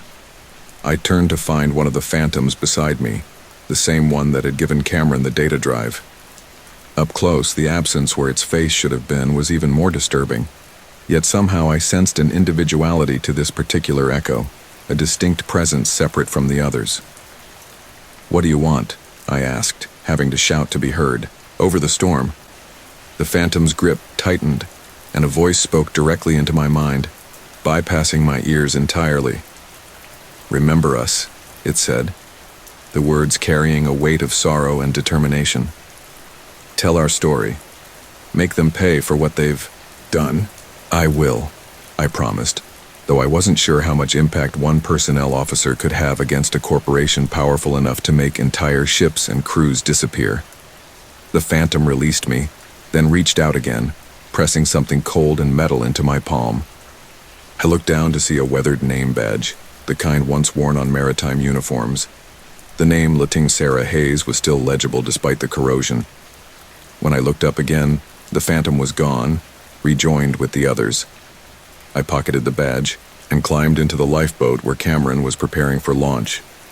"What about the captain?" I asked, noting his absence. Cameron's expression was grim. "He's staying aboard.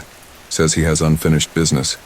I tried to convince him otherwise, but he trailed off as we both looked toward Captain Reeves, still engaged in his mysterious conversation with the possessed Mercer.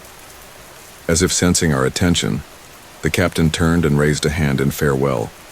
Then he and Mercer walked back into the dying ship, the Phantom crew following behind them like a funeral procession.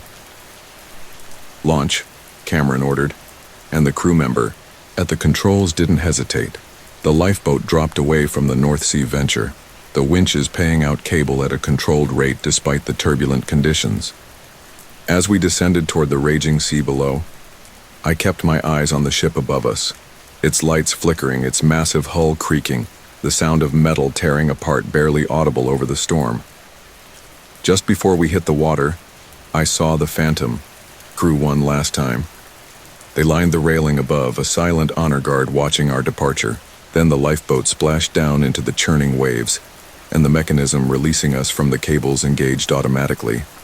Our pilot, an experienced deckhand named Rivera, immediately started the engines and began maneuvering us away from the sinking vessel. The other lifeboats were visible intermittently through the troughs of massive waves, their running lights bobbing like fireflies in the darkness. "May God have mercy on their souls," murmured someone behind me. I turned from my view of the departing ship to find Jackson Palmer watching with an unreadable expression. "Whose souls?" I asked. "The Phantom's?" He shook his head. "Reeves and Mercer. The company won't forgive this breach, even if the ship was lost anyway, allowing evidence to escape." He let the implications hang in the air. "You knew," I realized. "About the company, about what they've been doing." Palmer's eyes met mine, weary and resigned. "I suspected. There have been inconsistencies in safety protocols for this region, sensor data that didn't match official reports, equipment failures that shouldn't have been possible." "Why didn't you say anything?" "To whom?" he asked bitterly. "The company owns everything out here. The platforms, the ships, even most of the rescue services. They make people disappear, Harold, not just ships." Before I could respond, a collective gasp rose from the lifeboat's occupants. I turned back toward the North Sea venture in time to witness its final moments. The great ship was listing heavily to port, its superstructure already partially submerged. But it wasn't just sinking. It was being taken. Massive tendrils of water rose from the sea around it, defying gravity and physics, wrapping around the hull like grasping fingers. These weren't waves. They moved with purpose, with intelligence. They enveloped the ship, pulling it down faster than any natural sinking. And as the vessel disappeared beneath the surface, the storm changed. The wind's howl transformed into something else, a sound that vibrated in our bones rather than our ears, a resonance that made my teeth ache and my vision blur. The waves nearest the spot where the ship had vanished began to rotate, forming a whirlpool where none should have been possible in the open sea. "Full power," Rivera shouted, fighting the controls as our lifeboat was pulled toward the growing vortex. "Everyone hold on." The tiny vessel's engines screamed in protest as Rivera pushed them beyond their rated capacity.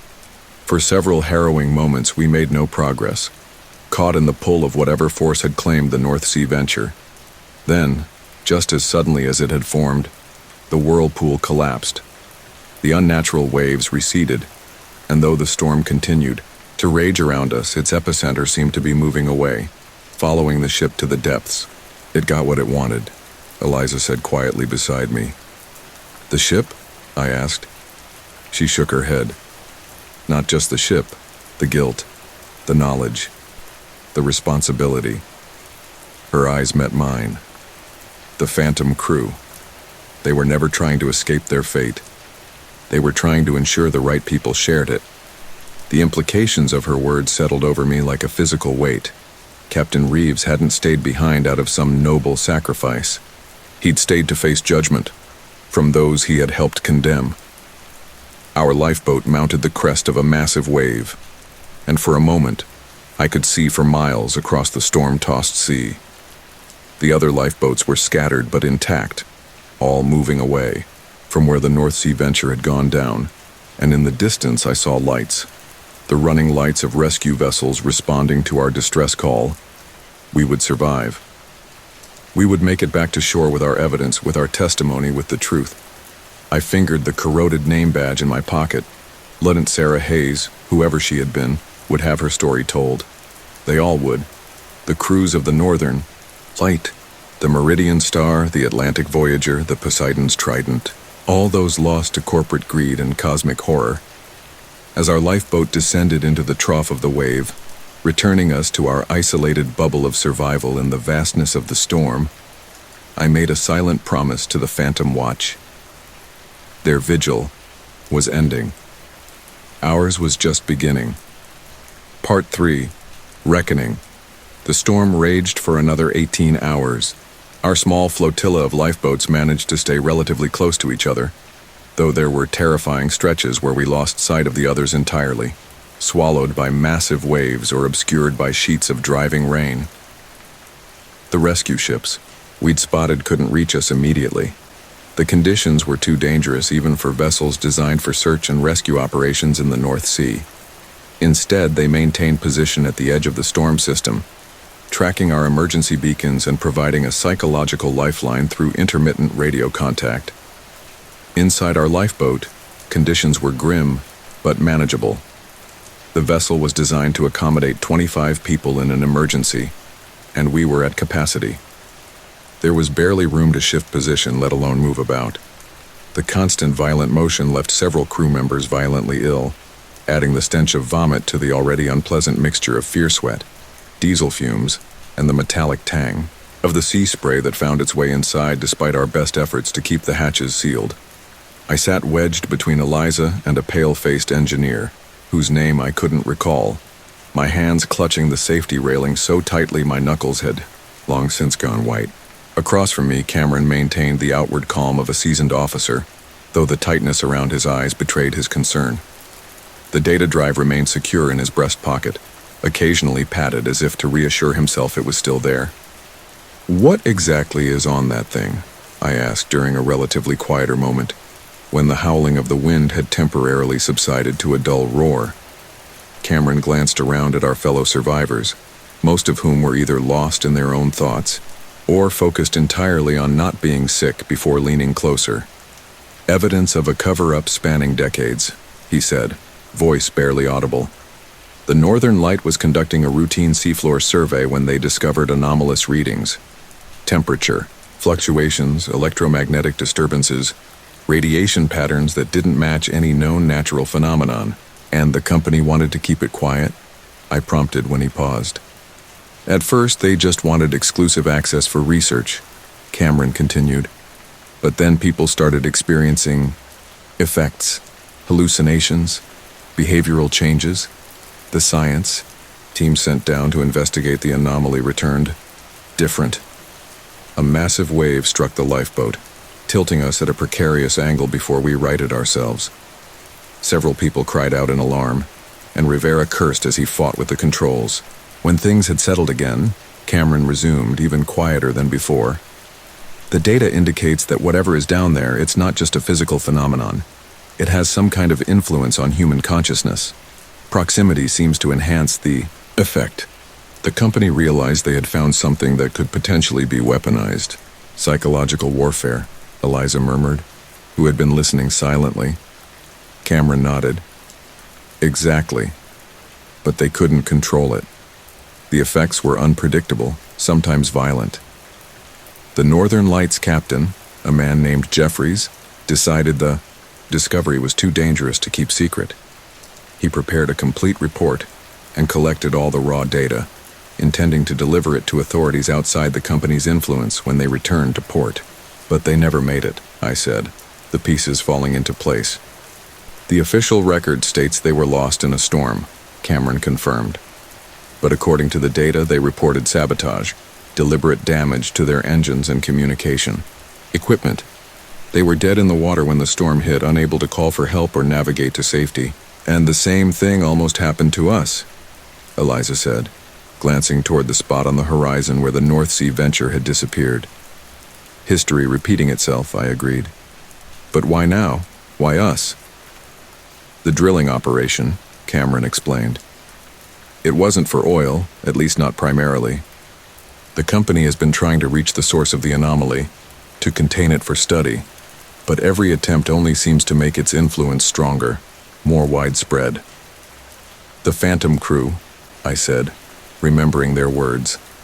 They said the drilling needed to stop, or next time nothing would appease what lies below. Cameron's expression grew grave. I think the company's activities have been feeding it, whatever it is, making it more aware, more hungry. Feeding it ships, Eliza whispered. And souls. The three of us fell silent, contemplating the horror of what we'd uncovered. Around us, the storm continued its assault on our tiny vessel, though whether it was a natural phenomenon or the lingering influence of whatever lay beneath the waves, I couldn't say. Hours crawled by, measured in the achingly slow movement of watch hands and the gradual shift from night to a gray, sullen dawn that barely deserved the name. The storm began to abate as morning progressed, the towering waves diminishing to merely dangerous rather than catastrophic heights. Radio contact with the rescue vessels became clearer and more consistent. They were moving toward us now, coordinating with each other to pick up all the lifeboats scattered across several miles of open sea. By mid-afternoon, the first of the rescue ships had reached the lifeboats furthest from our position. Through our radio, we heard the relief in the voices of our colleagues as they were brought aboard. Our turn would come soon. What happens when we reach shore? I asked Cameron as we watched the horizon for our rescuers. The company will try to silence us. Not all of us, he replied. Too many witnesses this time. They'll try to discredit us instead.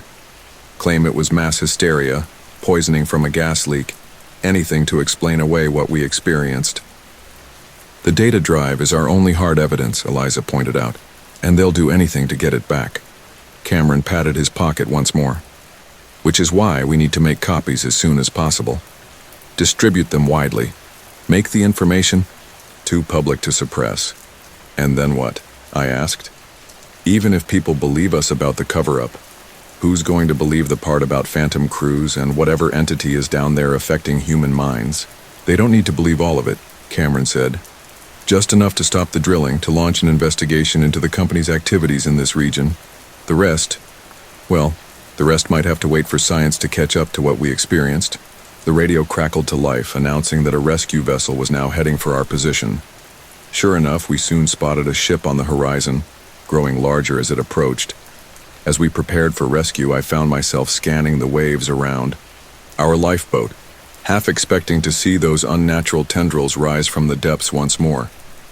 But the sea, while still rough, showed no signs of the supernatural force we had witnessed. Do you think it's over? I asked Eliza, who had followed my gaze. She shook her head. Not over. Just dormant again. Until the next time someone disturbs it. The Phantom Watch, I murmured. Do you think they're gone now? Released from whatever, bound them to the ship? I don't know, she admitted. But I hope so. They deserved rest, not eternal vigilance. The rescue ship, a sturdy vessel named Northern Star with the logo of the Coast Guard rather than our company emblazoned on its hull, came alongside our lifeboat with impressive precision given the conditions. Ropes were thrown down, commands shouted. The procedure for transferring from lifeboat to rescue vessel in rough seas was practiced and efficient. One by one we climbed aboard, helped by strong hands and welcomed with blankets, hot drinks, and the blessed stability of a much larger ship. I was among the last to board, along with Cameron and Rivera, who had remained at the controls until everyone else was safely off the lifeboat. As my feet touched the deck of the Northern Star, I felt a weight lift from my shoulders. We had survived. We had escaped the fate of the Phantom Watch.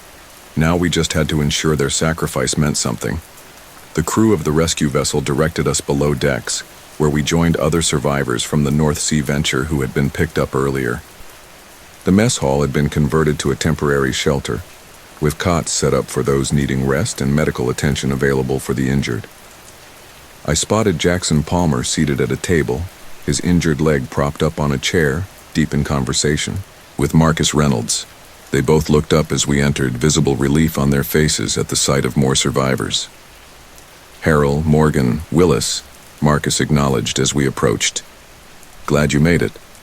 Have you heard about the others?" "Not yet," Cameron replied, taking a seat. "How many of our lifeboats have been recovered?" "All but one," Jackson said grimly. "Lifeboat 4 lost contact during the night. Search is ongoing, but..." He let the sentence hang, the implication clear. I did a quick mental calculation. Each lifeboat could carry 25 people. With 5 boats launched and 4 recovered, that meant up to 25 souls still unaccounted for. The thought settled like ice in my stomach. "What about company response?" Cameron asked, lowering his voice. "Any representatives waiting for us on shore?" Marcus and Jackson exchanged glances. "That's the strange thing," Marcus said. "There's been no official communication from Oceanic Marine Ventures. No statement about the loss of the ship, no instructions for survivors. Nothing." "That's not standard protocol," Eliza frowned. "They should have crisis management teams activated, family liaison officers deployed, media statements prepared." "Exactly," Jackson agreed. "It's as if they're pretending. The whole incident never happened. Or they're scrambling to contain it," Cameron suggested. "Maybe they don't want to acknowledge anything until they know exactly what we know, what evidence might have survived." "The data drive," I murmured. Cameron nodded, patting his pocket again. Then he froze, his expression changing from confidence to confusion, then to alarm. His hand patted more frantically, then dipped into the pocket itself. "It's gone," he said, voice barely above a whisper. "The drive. It's not here." "Could it have fallen out during the transfer to the rescue ship?" Eliza asked urgently. "No," Cameron insisted, now checking all his pockets. "I had it secured.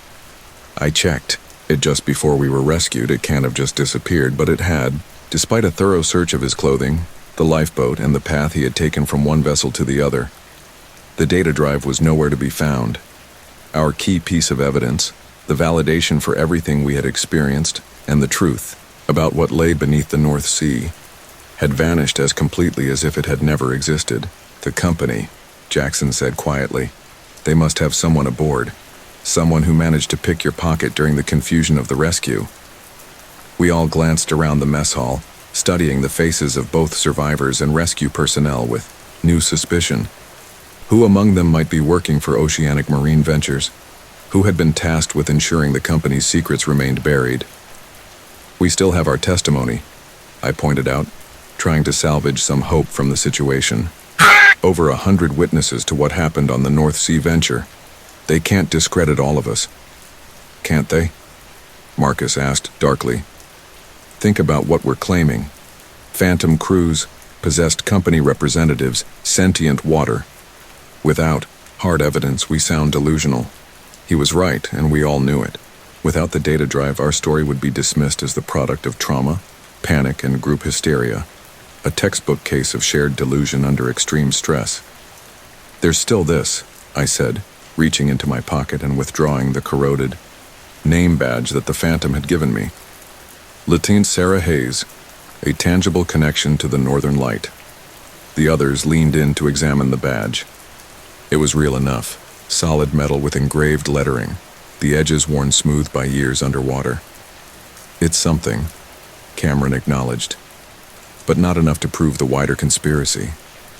At best, it confirms that parts from the Northern Light were used in constructing the venture, which the company might grudgingly admit while dismissing the more supernatural elements of our experience."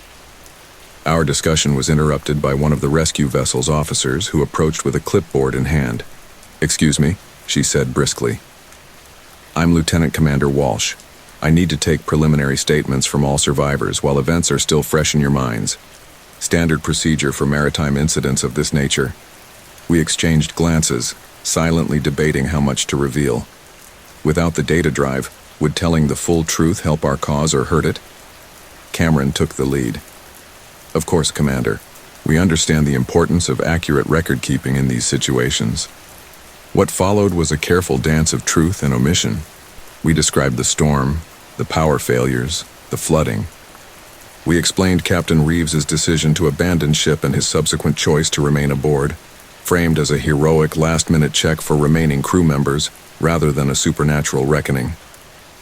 We mentioned Mercer's absence, but attributed it to him being caught in the flooding rather than possessed by the vengeful spirits of those his company had sacrificed. And we made no mention of phantom crews or ancient entities below the seabed. Commander Walsh recorded our statements efficiently, showing neither belief nor disbelief at our sanitized account. When she had finished, she thanked us for our cooperation and informed us that we would be required to provide more detailed statements once we reached shore. "When will that be?" Eliza asked. "We're heading for Aberdeen," the commander replied. "Should make port by tomorrow morning, weather permitting. The company has been notified and will have representatives at the dock to assist with your repatriation." After she left, we sat in troubled silence. Aberdeen meant Scotland, which meant government agencies and media outside the direct influence of oceanic marine ventures. But it also meant we had less than 18 hours to decide on our strategy, whether to go public with the full truth and risk being discredited, or to keep the supernatural elements to ourselves and focus on the more provable aspects of the company's negligence. "We need to find out who took the data drive," Cameron said finally. "It has to be someone on this ship, either a survivor or a rescue crew member with company ties." "How?" I asked. "We can hardly interrogate everyone aboard." "We watch," he replied. "We observe. Whoever took it must be planning to hand it over to a company representative when we reach shore. That means concealing it until then, and making contact with their handler. If we're vigilant, we might catch them in the act." It was a thin hope, but better than nothing. We agreed to take shifts watching the survivors, particularly those who had access to Cameron during the rescue operation. As night fell, the Northern Star continued its journey toward Aberdeen, cutting through seas that had calmed significantly since the height of the storm. Most of the survivors had settled into exhausted sleep on the provided cots, their bodies finally surrendering to fatigue now that immediate danger had passed. I took the first watch, positioned in a corner of the mess hall where I could observe without being obvious about it. Eliza promised to relieve me in 4 hours, followed by Cameron, ensuring continuous surveillance through the night. The hours crept by with excruciating slowness. Every movement, every whispered conversation among the rescue crew or survivors drew my attention. But nothing seemed suspicious. No one exhibited the furtive behavior of someone concealing stolen evidence. My eyelids grew heavy despite my determination to remain alert. The constant thrum of the ship's engines and the gentle rocking motion were a lullaby to bodies and minds pushed beyond their limits by recent events. I must have dozed off despite my best intentions, because suddenly Eliza was shaking my shoulder gently. "My turn," she whispered. "Anything?" I blinked, disoriented and immediately angry with myself for failing in my task. "Nothing," I admitted. "I'm sorry, I think I fell asleep." "It's okay," she said, settling into the seat I vacated. "We're all running on empty. Get some rest, but..." As I made my way to an empty cot, guilt gnawing at me, I noticed something odd. One of the rescue vessel's crew, a young man in a standard-issue uniform whose name badge identified him as Reynolds, was making his way toward the upper deck, moving with a purpose that seemed out of place given the late hour. On impulse, I changed direction, following at a discreet distance.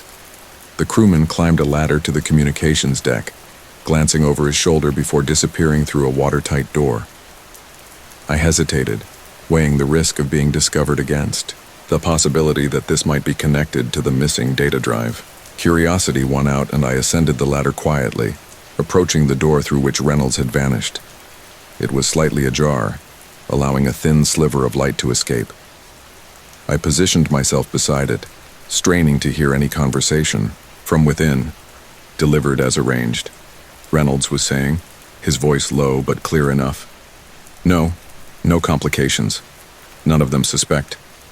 A pause, presumably as the person on the other end of the communication responded. The drive is secure. Compartment 7, ventilation access panel behind the third filter. Just as we discussed. Another pause. No, I don't know what's on it. That wasn't part of the job. You said retrieve, not review. My heart raced. This was it.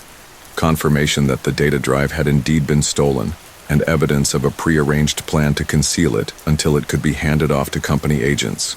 Aberdeen arrival estimated at 600 hours. Reynolds continued. Standard docking procedures. You'll need Port Authority clearance to come aboard, or credentials for maritime incident response. I'd heard enough. I needed to get back to the others, to inform them of what I'd discovered. But as I began to withdraw, my foot caught on an uneven seam in the deck plating. The resulting sound was tiny, barely a scrape, but in the relative quiet of the ship at night, it might as well have been a gunshot. The conversation inside stopped abruptly. I'll contact again before docking, Reynolds said hurriedly. Wait, someone's there. I didn't wait to be discovered. I moved away from the door as quickly and quietly as possible, heading for a junction in the corridor that would provide cover. I had almost reached it when the communication room door opened fully, spilling light into the passageway. Who's there? Reynolds called out, his tone attempting casualness but betrayed by an undercurrent of anxiety. I pressed myself against the wall around the corner, holding my breath, willing him to assume he had imagined the noise. For several agonizing seconds, I heard nothing. Then footsteps, moving away from my position back toward the ladder I had ascended. Once certain he was gone, I made my way back to the mess hall through a different route, mind racing with this new information. Compartment 7, ventilation, access panel behind the third filter. We knew where the drive was hidden. Now we just needed to retrieve it before Reynolds could hand it over to company representatives. I found Eliza still at her post, alert and watchful. Cameron was also awake, seated nearby in quiet conversation with Marcus. I joined them, keeping my voice low as I recounted what I had overheard. Compartment 7, Marcus repeated. That would be in the engineering section, port side. Restricted. Access? Can you get us in there? Cameron asked. Marcus hesitated. Maybe. I've struck up a rapport with their chief engineer. I could request a tour, professional courtesy and all that, but it would have to be done carefully. If Reynolds realizes we're onto him, he might move the drive. Eliza finished the thought. Or destroy it altogether. We need a distraction, I suggested. Something to keep Reynolds occupied while we retrieve the drive. Medical emergency, Cameron proposed. Nothing serious, but enough to require his assistance since he's on duty. I could work with that, Marcus nodded. Engineer to engineer, I request a tour.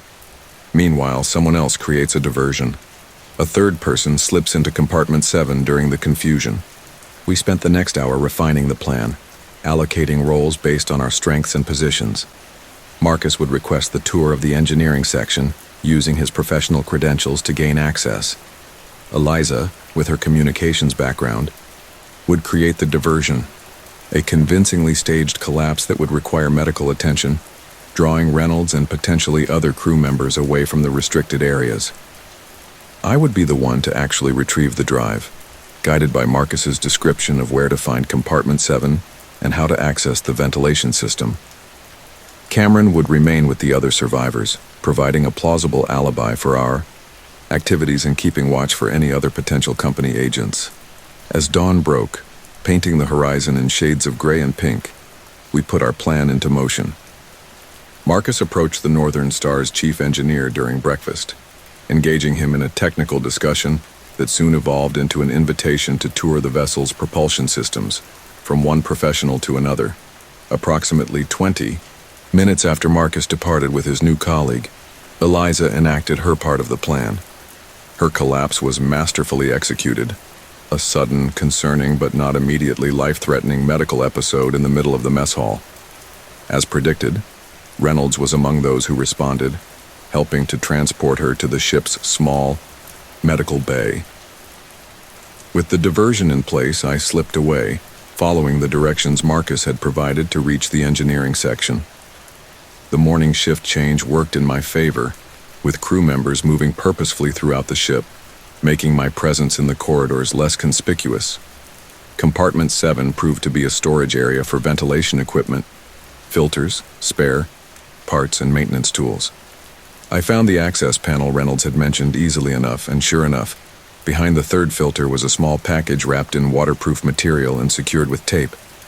Heart pounding, I retrieved it, confirming, I feel that it contained something the size and shape of the missing data drive. I rewrapped it carefully and tucked it into my inner pocket, then made my way back toward the mess hall, trying to project the same casualness I had maintained on my way in. I had almost reached safety when a voice called out behind me, "Excuse me, sir." I turned to find a uniformed officer I hadn't seen before, her expression neutral but her eyes sharp and assessing. "Restricted areas are off limits to survivors," she said. "May I ask what you were doing in the engineering section?" "Looking for a bathroom," I replied, attempting a sheepish smile. Got turned around, still getting used to the layout. She studied me for a moment longer, then nodded toward a corridor to my right. "Facilities for survivors are that way. Please, remain in designated areas for the remainder of the journey. We'll be docking in less than an hour." "Of course, thank you." I waited until she had continued on her rounds before changing direction, heading back to the mess hall where Cameron was waiting anxiously. "Did you get it?" he asked, as soon as I was within whispering distance. I patted my pocket in answer. "Need to confirm it's the right item, but size and shape match." "Good. Eliza's still in the medical bay playing up her symptoms to buy us time. Marcus should be wrapping up his tour soon." "What about Reynolds?" "Last I saw, he was assisting the medical officer with Eliza, but he's been checking his watch frequently. I think he's planning to retrieve the drive soon, probably just before docking. We didn't have much time then. We need to verify this is the actual drive and make copies if possible. Is there anywhere aboard we could access a computer without being observed?" Cameron considered this. "There's a small business center near the officers' quarters, intended for paperwork and communications. Might have a computer we could use." Too risky, I decided after a moment's thought. If we're caught tampering with their equipment, they could confiscate everything. Better to wait until we're ashore. Agreed. For now, just keep it secure. We'll deal with Reynolds when he discovers it missing. The final hour of our journey passed with excruciating slowness. Eliza returned from the medical bay, having been declared to be suffering from nothing more serious than exhaustion and dehydration. Marcus completed his tour of the engineering section, returning with useful information about the Northern Star, but nothing immediately relevant to our situation. And Reynolds grew increasingly agitated as the Aberdeen harbor came into view through the portholes. He made repeated trips to the upper decks, presumably checking in with his contact ashore, and his expression darkened with each return. "He knows," Eliza murmured as we observed his latest descent from the communications deck. "He's checked the hiding place and found it empty." "Will he suspect us?" Marcus asked. "Maybe not specifically," Cameron replied.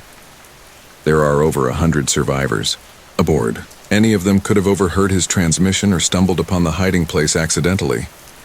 Or he might think one of his fellow crew members is responsible," I added. "Either way, it buys us time." The Northern Star docked with practiced efficiency and preparations began for the disembarkation of survivors. Through the windows, we could see a substantial reception committee waiting on the quay. Medical personnel, government officials, and yes, the distinctive charcoal suits of Oceanic Marine Ventures representatives. "Look at them," Eliza said bitterly. "Already spinning their story, already managing the narrative." "Not for long," I replied, patting my pocket where the data drive rested. "Not if we have anything to say about it." We were among the last to disembark, partly by design to observe who Reynolds might contact ashore, and partly because officials were processing survivors in order of medical need. As we finally stepped onto solid ground for the first time in over 24 hours, the enormity of what we had experienced, and what we still faced, hit me with unexpected force. The North Sea venture was gone, along with Captain Reeves, Vaughn Mercer, and the crew of Lifeboat 4. The Phantom Watch had returned to the depths, their unfinished business perhaps finally concluded. But the entity beneath the seabed remained, and the company that had disturbed it still operated with impunity. Our battle was just beginning. A man in a charcoal suit approached our small group, professional smile firmly in place. "Mr. Willis, Ms. Morgan, Mr. Harrell, Mr. Reynolds," he greeted us, consulting a tablet in his hand. "I'm Trevor Blackwood, Oceanic Marine Ventures Crisis Response Coordinator. On behalf of the company, let me express our profound relief at your survival and our deepest condolences for the loss of your colleagues." The practiced smoothness of his delivery made my skin crawl. This was a man who had given this speech before, who had managed other incidents for the company with the same bland efficiency. "The company has arranged accommodations for all survivors," Blackwood continued. "Transport is waiting to take you to a hotel where you can rest and recover. Debriefing sessions will begin tomorrow, and we'll arrange for your return travel home as soon as medical authorities clear you." "And the investigation?" Cameron asked pointedly. "When does that begin?" Blackwood's smile didn't waver, but his eyes hardened slightly. "A full inquiry into the loss of the North Sea venture is already underway, Mr. Willis. The company is cooperating fully with maritime authorities." "I'm sure it is," Eliza said, her tone making it clear she believed nothing of the sort. Blackwood's gaze lingered on her for a moment, assessing before returning to his tablet. "Now, if you'll follow me to the transport—" "Actually," I interrupted, "we'll be making our own arrangements." This did cause the smile to falter, if only momentarily. "I'm afraid that's not advisable. The company has protocols for incidents of this nature. It's important for your own well-being and for the integrity of the investigation that all survivors remain under observation for at least 48 hours. "Under observation," Marcus repeated flatly. "You mean under control?" Blackwood's expression cooled further. "Mr. Reynolds, I understand you've all been through a traumatic experience. It's natural to feel suspicious, even paranoid. But I assure you, the company's only concern is your welfare." "Our welfare wasn't a priority when the North Sea Venture's backup generators mysteriously failed," Cameron pointed out, "or when the emergency bulkheads didn't contain the flooding as designed. All aspects of the incident will be thoroughly investigated," Blackwood responded smoothly. "But for now, I must insist—" "No," I said firmly. "We decline the company's assistance. We'll be speaking directly with the maritime authorities and making our own arrangements." Blackwood studied us for a long moment, calculation evident behind his professional facade. "I'm not sure you understand the situation," he said finally, voice lowered. "The company has significant resources invested in managing this unfortunate incident properly. Resources that could benefit cooperative survivors substantially. Your future employment prospects, for instance, could be influenced by how this plays out." The threat was thinly veiled but unmistakable. Play along with the company's version of events or face blacklisting in an industry where Oceanic Marine Ventures held considerable influence. "Are you threatening us, Mr. Blackwood?" Eliza asked, loud enough for nearby officials to hear. Blackwood's smile returned, tight and false. "Not at all, Ms. Morgan. Simply outlining the realities of the situation. The company values loyalty, especially in difficult times." "Our loyalty," Cameron said coldly, "is to the truth, and to the colleagues we lost because of your company's actions." "I see." Blackwood's tone suggested he did indeed see, that we were choosing the hard path. "Well, that's certainly your right. If you change your minds, the company's offer of assistance remains open for the next 24 hours. He handed each of us a business card with his contact information, then turned and walked toward another group of survivors who had just disembarked. I noticed with dismay that several of our colleagues were already boarding company transports, either unaware of the manipulation at play or too worn down to resist it. "We need to move quickly," Cameron said once Blackwood was out of earshot. "Find a secure location, verify the data drive, and make copies before the company realizes we have it." "I know a journalist," Eliza offered. Former Navy, now works for a major newspaper, someone I trust. If we can get this information to her, she'll know how to use it effectively. Good, I nodded. But we should also approach the authorities directly, Maritime Safety Agency, Environmental Protection, maybe even law enforcement if we can make a case for criminal negligence. Split up, Marcus suggested. Harder for the company to track all of us at once. We considered this briefly before rejecting it. The data drive was our only solid evidence. If anything happened to the person carrying it, our entire case might collapse. Better to stay together, at least until we had created and distributed copies. We found a taxi willing to take us to a hotel in the city center. Not the one the company had arranged, but a modest establishment unlikely to be on Oceanic Marine Ventures' radar. After checking in under Marcus's name, we gathered in his room to finally examine our hard-won evidence. The waterproof package contained, as we had hoped, the data drive that the Phantom crew member had given to Cameron. It appeared undamaged, despite its journey from the sinking ship to the lifeboat to Reynolds' hiding place. Now we just need a computer, Eliza said. Hotel business center? I suggested. Cameron shook his head. Too public. And potentially monitored. I might have a solution, Marcus offered. My brother lives in Edinburgh, about 3 hours from here. He works in IT, has a home office with all the equipment we might need, and he's discreet. He could come pick us up. It was the best option available.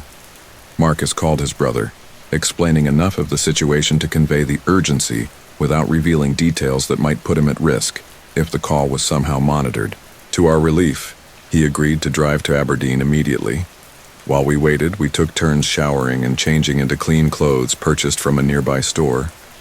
The simple act of washing away the salt and grime of our ordeal was more restorative than I had anticipated, providing a much-needed sense of returning normalcy. We ordered room service rather than risking the hotel restaurant where we might be observed, and used the time to refine our strategy for the coming days. By the time Marcus's brother, Alan, arrived in the early evening, we had a clear plan of action. The drive to Edinburgh was tense but uneventful. We took precautions, switching vehicles at a rest stop where Alan had arranged for a friend to meet us with a different car, taking a circuitous route, checking regularly for any signs of pursuit. Perhaps it was paranoid, but after what we had witnessed aboard the North Sea Venture, none of us was willing to underestimate what the company might do to protect its secrets. Alan's home proved to be exactly what we needed, a modest house in a quiet suburb, equipped with a sophisticated home office including multiple computers, external drives, and secure internet connections. He listened with increasing disbelief as we explained the situation, but to his credit, he asked few questions and offered his full support. "Let's see what's on this drive then," he said, connecting it to his main computer through a secure interface that he assured us would prevent any malware or tracking software from affecting his system. The drive contained multiple folders, meticulously organized. Charts, sensor readings, video logs, personal journals, official reports and communications, all documenting the Northern Lights discovery and the subsequent cover-up. The sheer volume of information was overwhelming. "We need to focus," Cameron advised as we began exploring the files. "Look for the most compelling evidence first, something that clearly shows corporate malfeasance, something that can't be explained away." We divided the task, each taking a different category of files to review. I focused on the personal journals of the Northern Lights crew, hoping to find first-hand accounts of what they had experienced. What I found chilled me to the bone. The entries began normally enough, routine observations about ship operations, minor complaints about colleagues, mentions of family back home. But as the Northern Light neared the location of the anomaly, the tone of the entries changed. Crew members reported strange dreams, increasingly vivid and shared by multiple people. They described a sensation of being watched whenever they were near the exterior of the vessel. Several noted unusual behavior in marine life, fish swimming in unnatural patterns, whales surfacing to stare at the ship for hours without moving. Then came the direct encounters with what lay below, the science team sent to collect samples, reported contact with something vast and ancient and aware. Their subsequent entries became disjointed, filled with references to the voice in the deep and eyes that see through time. I'd been with the shipping company for 7 years, the last 3 spent on this particular vessel. A former military man with a penchant for order and routine, I found the predictable rhythms of life at sea comforting. Wake up, check the security logs, make my rounds, file my reports, sleep. Day after day, voyage after voyage, with only the cargo and the destination changing, until that night. It was just past 2 a.m. when Tyler Jenkins, one of the night watch deckhands, appeared at my door. His face was pale, his eyes wide with an emotion I couldn't immediately identify. Not quite fear, but a kind of bewildered unease. "Max," he said, using the informal address that had become common among the crew despite my initial insistence on proper titles. "I need to report something unusual." I gestured for him to take a seat, noting the way his hands trembled slightly as he lowered himself into the chair across from my desk. "I saw someone on the forward deck," he began, his voice steady despite his obvious discomfort. "A woman in a long blue dress, evening gown type of thing." I frowned. "A stowaway?" It seemed unlikely. Security at our departure port was tight, and I personally oversaw the pre-sailing checks. Jenkins shook his head. "No, that's not... She wasn't... real." "Explain," I said, reaching for my notepad, an old habit from my military days. Digital logs were required by the company, but I still preferred the tactile sensation of pen on paper for initial reports. I was doing my rounds, checking the lashings on the forward containers like always. It was clear, good visibility with the moon and all. And then she was just there, standing by the railing, looking out at the sea. Blue dress, like something from an old movie, hair done up all fancy. I made notes as he spoke, keeping my expression neutral despite my growing skepticism. Jenkins was a reliable crew member, not given to flights of fancy or practical jokes. "Did you approach her, speak to her?" I called out. He nodded. Asked her who she was, what she was doing in a restricted area. She didn't respond, didn't even turn around. So I started walking toward her, and... He paused, swallowing hard. "And?" I prompted. "She vanished. 1 second she was there, solid as you or me, and the next, gone. No place for her to hide, no way she could have moved that fast. She just wasn't there anymore." I finished writing and looked up at Jenkins. His expression was a mixture of embarrassment and defiance, as if he expected me to ridicule his story but was prepared to stand by it regardless. "Have you been having trouble sleeping?" I asked carefully. "Working extra shifts? Any unusual stress recently?" "I know what you're thinking," Jenkins said, a hint of anger creeping into his voice. "I'm not hallucinating, Max. I'm not crazy. I saw her." "I'm not suggesting you're crazy," I assured him. "But fatigue, stress, the monotony of night watch, these things can play tricks on the mind." "It wasn't a trick," he insisted. "And I'm not the only one who's seen things." That caught my attention. "Others have reported similar experiences?" Jenkins nodded. "Olivia mentioned seeing someone in the corridor near the engine room a few days ago. Said it was a man in an old-fashioned suit just standing there staring at the wall. When she blinked, he was gone." Olivia Chen was our electrical engineer, a pragmatic woman with a PhD and little patience for nonsense. If she was reporting strange sightings as well. "Has anyone reported these incidents to the captain?" I asked. "No one wants to be the person who officially reports seeing ghosts, Max. People are just talking among themselves, but it's happening more frequently. That's why I decided to come to you officially. Someone needs to look into this." I assured Jenkins I would investigate, though I wasn't sure exactly what I was investigating. Ghost stories? Mass hallucinations? Some kind of elaborate prank? After he left, I turned to my monitors, rewinding the security footage to the time and location Jenkins had specified. The forward deck was clearly visible from multiple angles, illuminated by the ship's external lighting and, as Jenkins had mentioned, a bright moon. I watched carefully as Jenkins appeared on screen, moving methodically among the containers, checking lashings. And then he stopped. On the footage, he clearly turned his head toward the railing, his body language indicating he had seen something unexpected. He called out. The cameras had no audio, but I could see his mouth moving. Then he began walking toward the spot where, according to his story, the woman in the blue dress had been standing. But on the monitor, there was nothing there. Just empty deck, the railing, and beyond that, the vast darkness of the Atlantic. Jenkins stopped, his confusion evident even in the grainy footage. He moved forward, reaching out as if to touch something or someone that wasn't visible on camera.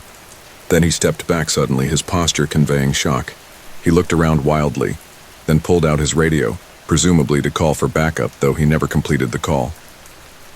I leaned back in my chair, considering what I had seen. The footage corroborated Jenkins' behavior but showed nothing that could have triggered it. No woman, no figure by the railing, nothing that would explain why a level-headed deckhand would suddenly start conversing with thin air. Over the next few days, I kept a closer watch on the crew and the security footage. I didn't have to wait long for the next incident.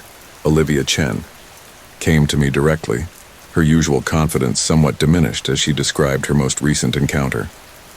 This time it was a different figure, an elderly man in what she described as cruisewear from the 1950s, walking purposefully through the mess hall and then through a solid bulkhead as if it weren't there. "I'm an engineer, Max," she said, her dark eyes troubled. "I deal in facts, in things I can measure and verify. I don't believe in the supernatural, but I can't explain what I'm seeing." More reports followed.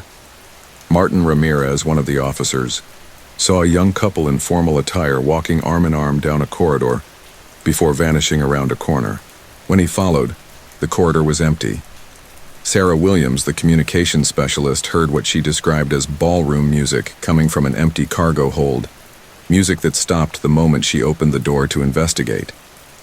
So when crew members reported seeing strangers aboard, figures glimpsed in restricted areas vanishing before they could be confronted, I was concerned. As security officer, I checked the surveillance footage religiously after each reported sighting. Nothing. The cameras captured the crew members reacting to something, but never the figures themselves. Yet the reports persisted. The descriptions remained eerily consistent. Men and women in outdated attire wandering as if searching for something, their expressions ranging from confusion to quiet despair. They never interfered with operations, never responded when spoken to.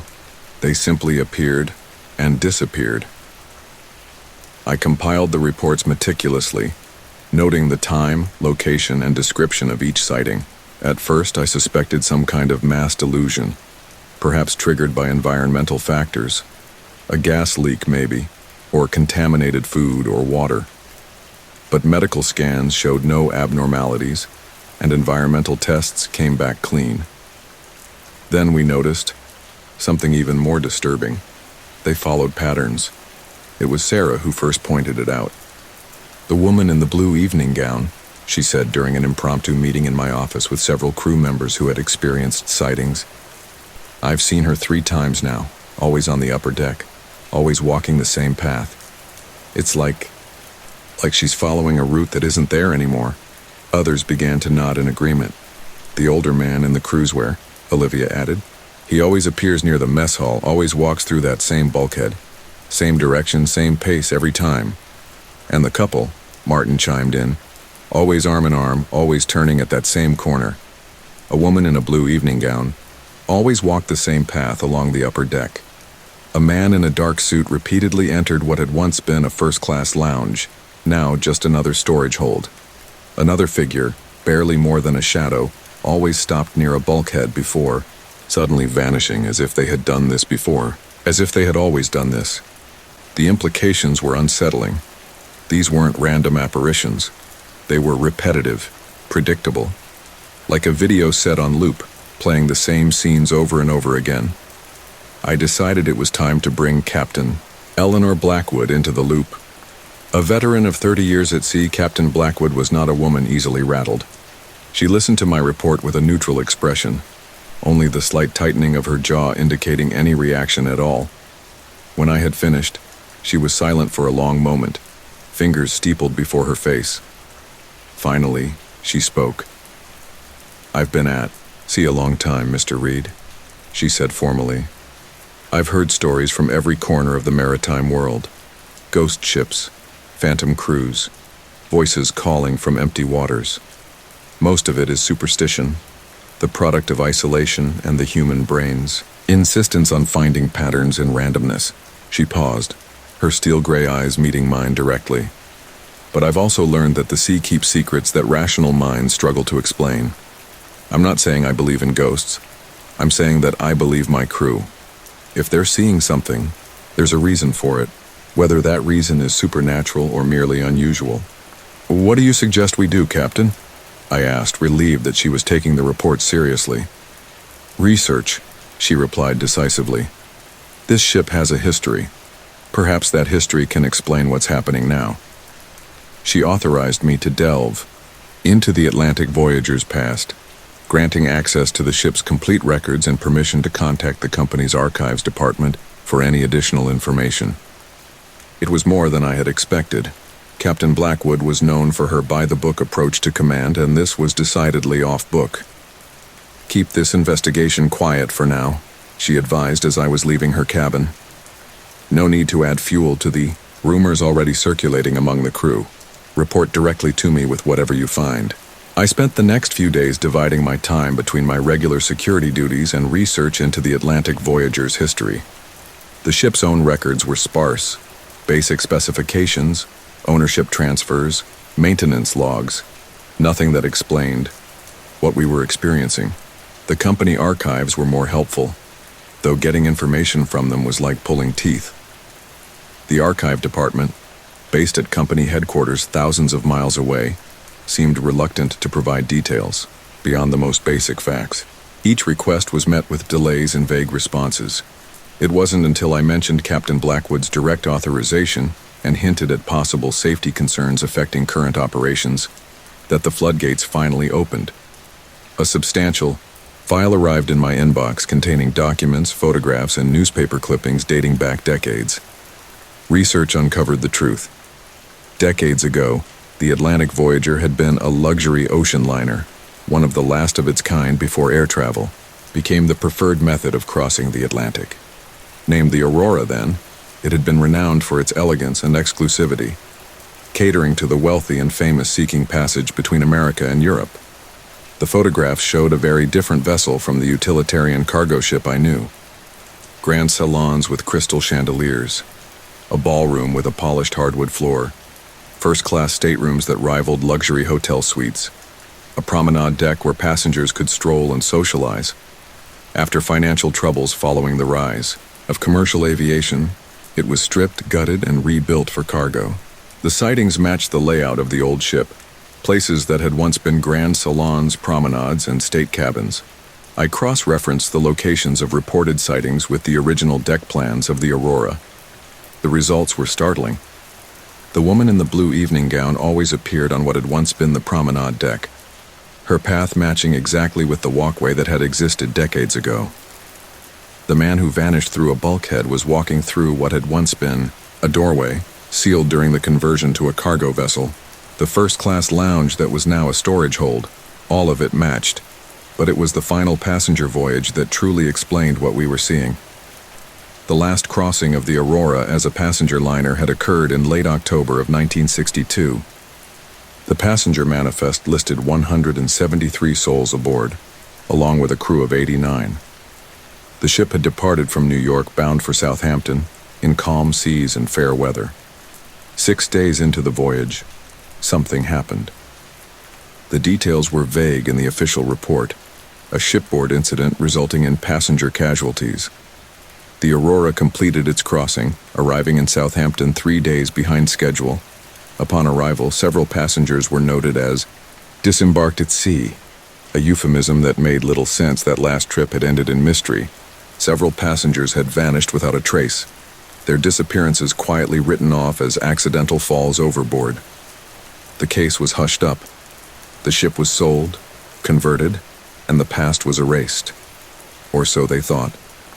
The newspaper clippings in the file told a different story. Headlines questioned the circumstances of the passengers' disappearances. Grieving families demanded investigations. There were allegations of a cover-up, suggestions of foul play. But within weeks, the story had disappeared from the papers, replaced by other news, other tragedies. The Aurora was sold to our company, stripped of its luxury fittings and rebuilt as a cargo vessel. Renamed the Atlantic Voyager, it began a new life, its past buried beneath steel and functionality. The missing passengers were forgotten, their fates unresolved, until now. I brought my findings to Captain Blackwood, laying out the connections between the sightings and the ship's history. She listened without interruption, her expression grave as I described the mysterious disappearances and the subsequent conversion of the vessel. So you believe we're seeing what exactly? The ghosts of these missing passengers? She asked when I had finished. I'm not sure ghosts is the right word, I replied carefully. But there's a connection. The figures appear in locations that correspond to the old layout of the ship. They wear clothes from that era, and they repeat the same actions as if trapped in a loop. Captain Blackwood sighed, rubbing her temples. I need more than historical coincidences, Mr. Reed. Concrete evidence that links these sightings to actual, historical events, otherwise we're just spinning ghost stories. I understood her position. Despite her willingness to consider unusual explanations, Captain Blackwood was ultimately responsible for the safety and efficiency of the Atlantic Voyager. She couldn't make decisions based on speculation and century-old mysteries. I'll continue investigating, I promised. There has to be more information out there, people who know what really happened on that final voyage. She nodded, dismissing me with a warning. Be discreet. The company won't appreciate us dredging up ancient history, especially if it involves potential scandals. As I left the captain's cabin, I felt a chill that had nothing to do with the ship's air conditioning. The Atlantic Voyager was carrying more than just cargo across the ocean. It was carrying the echoes of a tragedy, the residue of events that someone had gone to great lengths to conceal, and I was beginning to suspect that those echoes were growing stronger. The sightings continued, becoming almost routine for many crew members. Some adapted better than others. A few requested transfers when we next reached port, citing personal reasons rather than admitting to being spooked by phantoms. But most stayed, developing an uneasy coexistence with our invisible passengers. I continued my investigation, communicating with maritime historians, retired employees of the shipping line, and relatives of former Aurora passengers. It was slow work, conducted in the hours between my regular duties and largely dependent on satellite internet connections that were spotty at best in the middle of the Atlantic. A breakthrough came in the form of an email from Natalie Hammond, a maritime historian specializing in the golden age of ocean liners. She had studied the Aurora extensively and had compiled oral histories from surviving crew members and passengers. The official record of the Aurora's final voyage as a passenger liner is suspiciously sparse, she wrote. But I've interviewed several people who were aboard, and their accounts paint a disturbing picture. There was some kind of incident, violent, by all accounts, that the company went to great lengths to cover up. Passengers and crew were sworn to secrecy. Some allegedly paid substantial sums for their silence. She offered to share her research with me, including recorded interviews with survivors. It was more than I had hoped for, but there was a catch. She wanted to come aboard the Atlantic Voyager herself, to experience the phenomena firsthand and compare the current layout with her knowledge of the original vessel. This could be a unique opportunity to document a genuine case of residual haunting, she explained in a follow-up call. Her excitement evident despite the static-filled connection. What you're describing fits the pattern perfectly. Figures repeating the same actions in the same locations. No interaction with the living. Appearance tied to specific physical spaces. It's as if the ship itself has recorded these moments and is playing them back like a supernatural video loop. I approached Captain Blackwood with the request, expecting resistance. To my surprise, she agreed almost immediately. This Hammond woman has actual expertise that might explain what we're experiencing, she reasoned. and having a historian aboard might put the crew at ease, give them a rational framework for understanding these events. There was something she wasn't saying, something in her expression that suggested her motivations went beyond practical concerns. But I didn't press. In the hierarchical world of maritime operations, questioning a captain's decisions was seldom wise. We arranged for Natalie Hammond to join us at our next port call in Boston. In the meantime, I organized the crew reports into a more systematic format, creating a map of sighting locations and a catalog of the different apparitions with detailed descriptions. One afternoon, as I was updating this catalog, Olivia Chen appeared at my office door, her expression troubled. "There's something you need to see," she said without preamble. I followed her through the ship's corridors to the engine room, her domain as chief electrical engineer. The massive space hummed with the power of the Voyager's engines, the air, heavy with the scent of machine oil and hot metal. Olivia led me to a secluded corner where various spare parts were stored.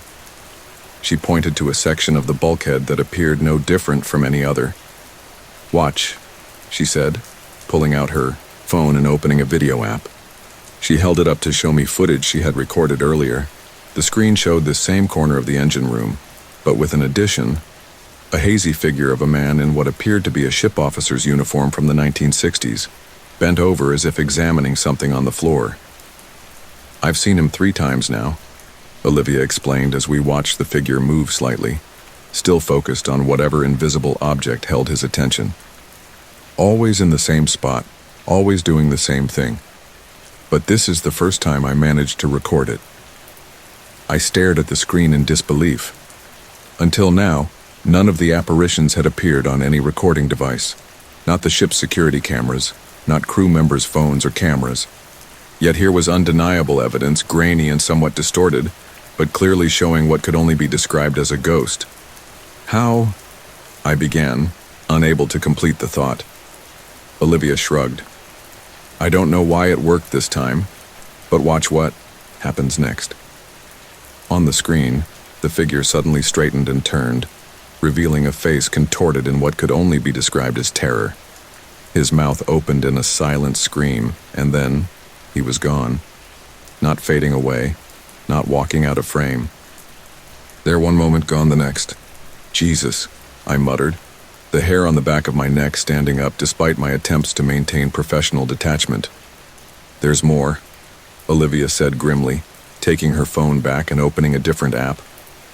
After I saw this, I did some research of my own. This section of the engine room corresponds to what used to be a service corridor leading to the boiler room, in the original configuration of the ship. She showed me an old deck plan of the Aurora, pointing out the correlation. "And I found this," she continued, pulling up a newspaper article. It was a small piece from a 1962 New York paper, buried on an inside page. "Aurora officer missing at sea. Second engineer Thomas Farrow believed fallen overboard during Atlantic crossing." The accompanying photograph showed a man in his late 30s, posing proudly in his uniform. The same uniform worn by the apparition in Olivia's video. He was one of the missing, I realized aloud. One of the ones they claimed fell overboard. Olivia nodded. "And now he's still here, trapped in whatever happened to him. But Max, if we can see him on video now when we couldn't before..." "They're getting stronger," I finished the thought. "More present somehow, more able to affect the physical world." The implications were unsettling. If these phenomena were intensifying, what would be the next step? Would these phantom passengers eventually be able to interact with the living? And if so, what would they want? I took a copy of Olivia's video and added it to my growing file of evidence. By the time we docked in Boston, I had a substantial case to present to Natalie Hammond. She boarded with minimal luggage and maximal enthusiasm, a compact woman in her 50s with sharp eyes and a brisk manner that suggested she had little patience for nonsense. She hadn't even fully cleared the gangway before peppering me with questions about the latest sightings and requesting a tour of the locations where apparitions most frequently appeared. "Let's start with your records," she said, as I showed her, to the small cabin we had assigned her for the crossing. I want to compare your sighting reports with my historical data before we go ghost hunting. For the next several hours, we sat in my office, cross-referencing her research with the information I had compiled. The correlations were undeniable. Every apparition we had documented corresponded to a real person who had been aboard the Aurora's final passenger voyage. Some were verified passengers from the manifest. Others, like Thomas Farrow, were crew members.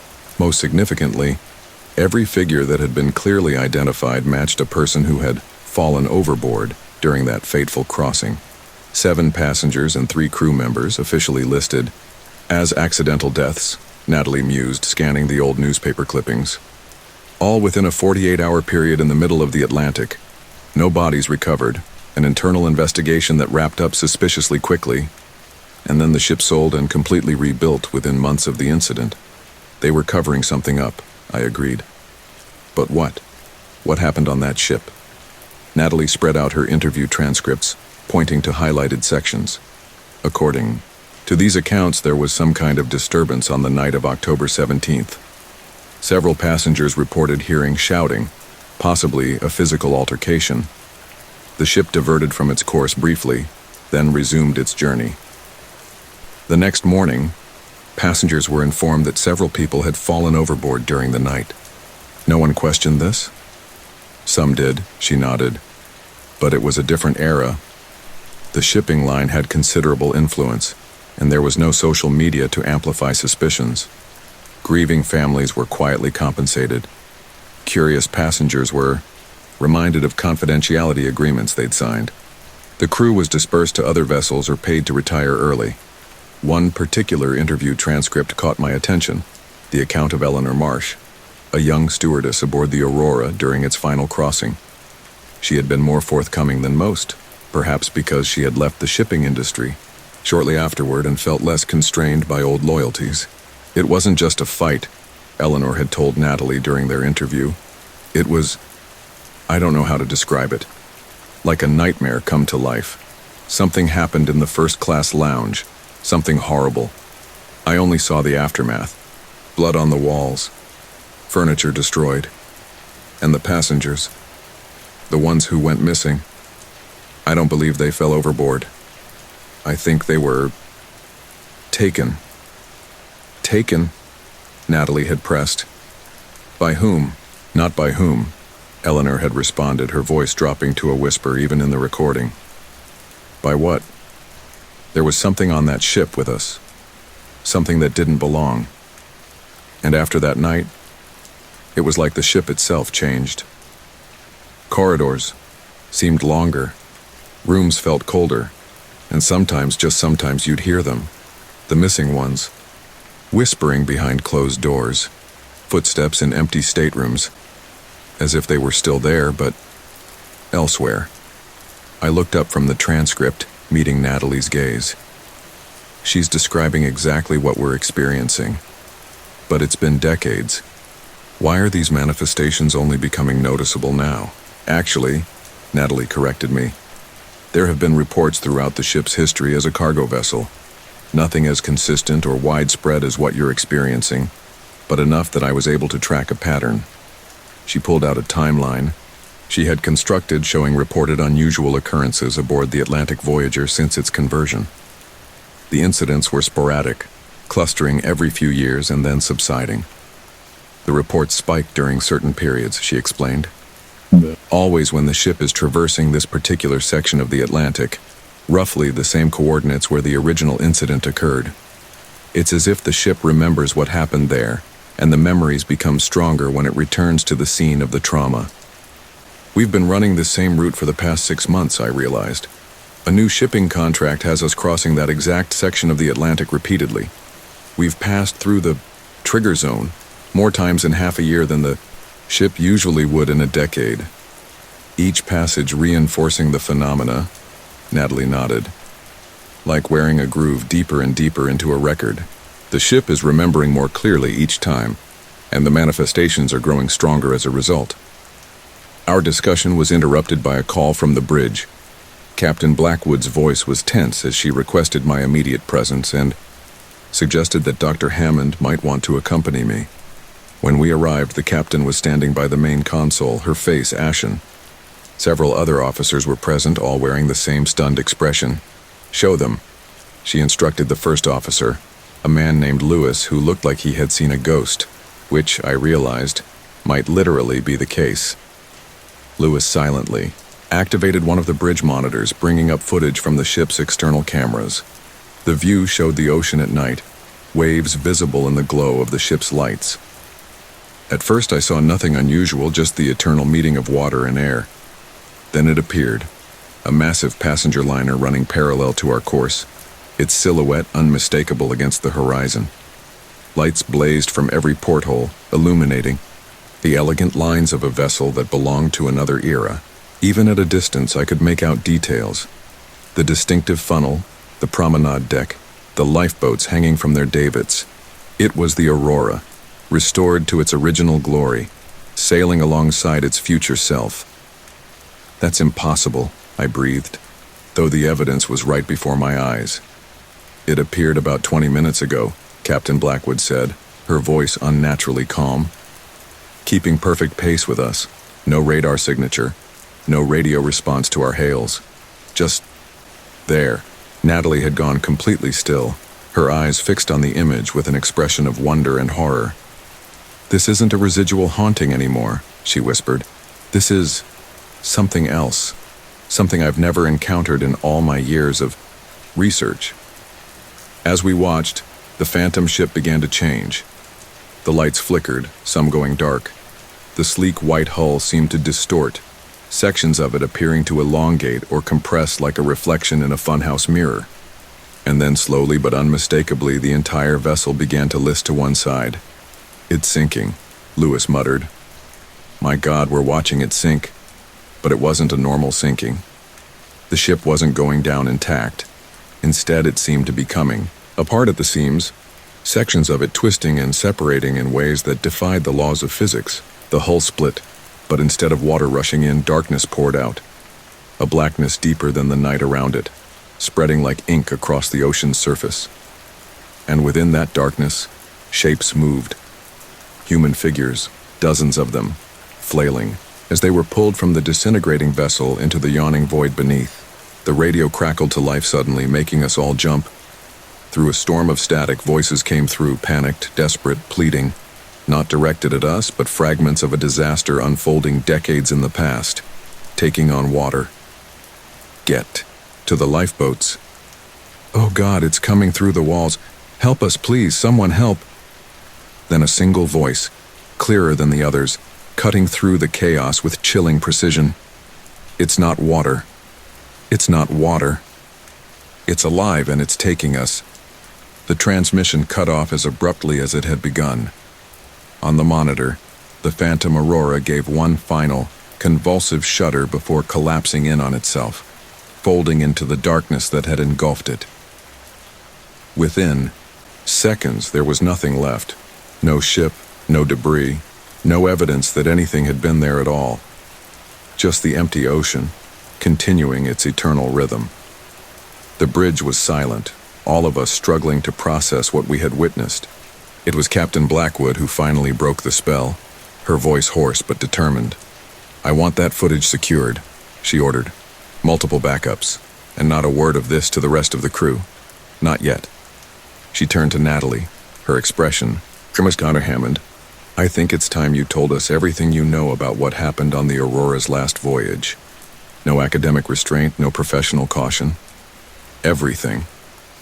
Natalie nodded slowly, her scholarly composure visibly shaken by what she had just witnessed. "I'll need to retrieve some materials from my cabin, and perhaps a drink. I think we could all use one." An hour later, we were gathered in the captain's private quarters. Captain Blackwood, Natalie, myself, and Chief Engineer Olivia Chen, who had been summoned due to her earlier discoveries. A bottle of bourbon had been opened, glasses distributed. The atmosphere was tense but focused, each of us wrestling with the implications of what the phantom ship had shown us.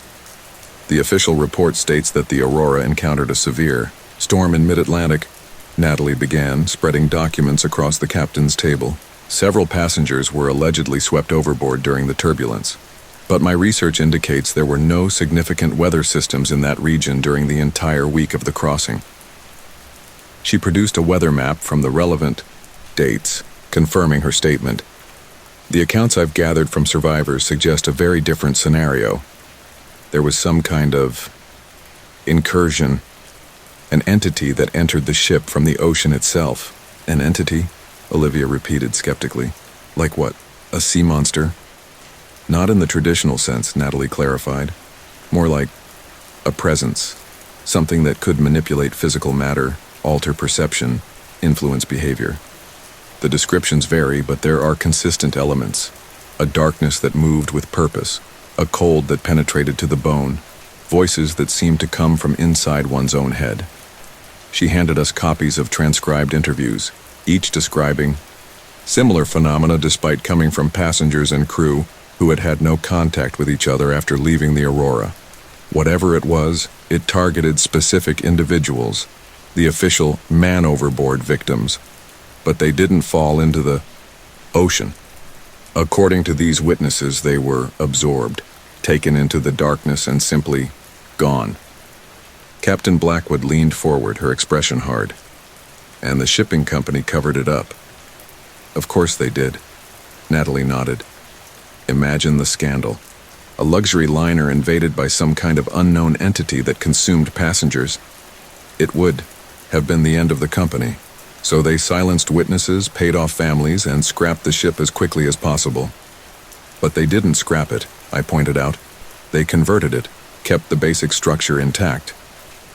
A financial decision, most likely, Natalie suggested. It was cheaper to rebuild than replace entirely. And perhaps they believed that stripping out all the passenger areas, all the places where the incidents occurred, would cleanse the vessel of whatever taint it had acquired. But it didn't, Olivia said softly, because we're still seeing them. The victims are still trapped here repeating their last moments. Not just repeating, I added, thinking of the increasingly vivid apparitions, the phantom ship we had just witnessed. Gaining strength, becoming more real, as if they're finding their way back into our world. Natalie nodded gravely. The veil between their reality and ours is thinning. Each time this ship passes through the coordinates where the original event occurred, the connection grows stronger, and if what we just saw on that monitor is any indication, we're approaching a tipping point where past and present might fully converge. And then what happens? Captain Blackwood demanded. What are we dealing with exactly? Natalie's expression was somber as she considered the question. Based on historical cases with similar patterns, there are three possibilities. 1, the phenomena reach their peak and then dissipate. The energies expended, the echoes finally fading. 2, the manifestations continue indefinitely, becoming a permanent feature of this vessel. She paused, visibly reluctant to continue. And the third possibility? I prompted. The barrier between past and present collapses entirely. The event, whatever it was that took those people, happens again. Here, now, with us. A heavy silence fell over the room. Outside, the ship's engines hummed steadily, the vibration a constant reminder of our isolation in the midst of the Atlantic. We need to know what really happened, Captain Blackwood said finally. Not just witness accounts, we need facts. If this entity is still connected to the ship, we need to understand what we're facing. The ship's logs from that period would be the most reliable source, Natalie suggested. But they were almost certainly destroyed or buried deep in company archives. Not necessarily, Olivia interjected, her engineering mind clearly working through the problem. When ships are converted, not everything gets stripped out. Some structural elements remain intact, especially in areas that aren't easily accessible. And sailors have a long tradition of hiding important items within the structure of their vessels. You think the original logs might still be aboard? I asked, skepticism warring with hope. It's possible, she nodded. If someone, the captain perhaps, or a concerned officer, wanted to preserve the truth, they might have concealed records somewhere in the ship's structure, somewhere that wouldn't be disturbed during the conversion. The keel, Captain Blackwood said suddenly, or within the ballast tanks. areas so fundamental to the ship's design that they wouldn't be significantly altered even during a major refit. It was a long shot, but it was the only lead we had. Captain Blackwood authorized a discreet search of the ship's oldest and most inaccessible areas to be conducted by Olivia, myself, and a small team of trusted crew members. Natalie would continue analyzing the historical records and interviewing crew members who had experienced the most significant encounters with the phantoms. We should warn the crew, I suggested as the meeting concluded. Let them know what they might be facing. Captain Blackwood shook her head. Not yet. Knowledge without context could cause panic. Once we have more concrete information about what's happening and how to address it, I'll make a shipwide announcement. Until then, maintain normal operations and respond to incidents as they occur. I understood her reasoning, though I didn't entirely agree with it. The crew was already on edge, and the secrets we were keeping would only add to their anxiety if discovered. As we left the captain's quarters, Natalie drew me aside. There's something I didn't mention in there, she said in a low voice. Something I found in my research but couldn't confirm. What? There was one survivor from among the missing, a woman named Margaret Winters. She was one of the passengers officially listed as lost at sea, but I found evidence she was alive at least. 2 years after the incident, hospital records from a psychiatric facility in Maine. Did you interview her? I asked eagerly. Natalie shook her head. She died long before I began my research, but the hospital kept records of her case.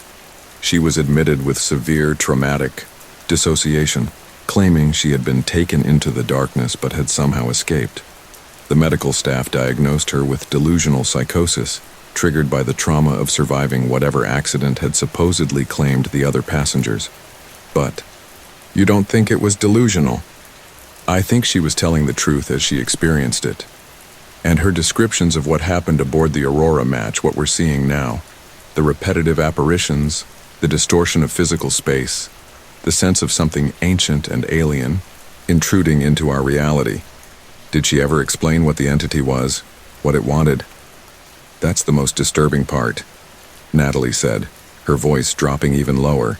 According to her doctors, Margaret claimed it was a predator, something that fed on human consciousness, not just killing its victims, but absorbing their very essence. And the ship, the Aurora, was its hunting ground.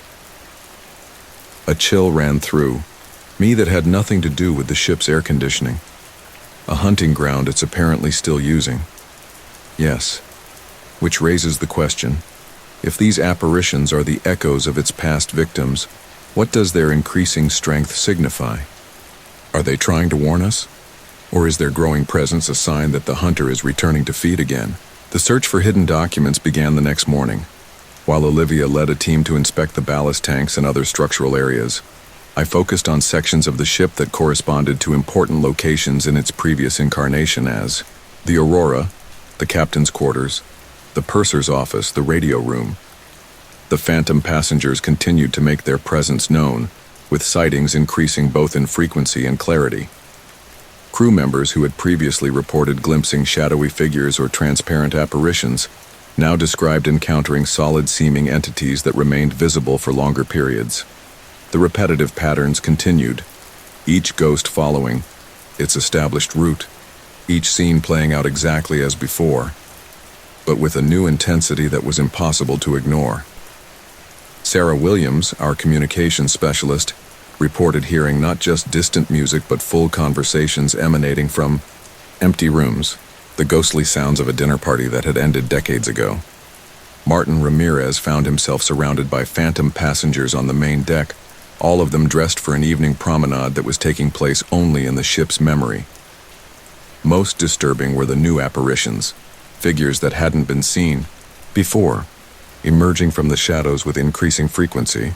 Unlike the established phantoms with their predictable routines, these new manifestations seemed more aware, more present. Crew members reported making brief eye contact with them, sensing recognition or urgency in their ghostly gazes before they vanished. They're trying to communicate, Natalie theorized when I shared these reports with her, breaking through their established patterns to reach us, but they're limited by the nature of their existence, caught between worlds, able to manifest only in specific ways tied to their final moments.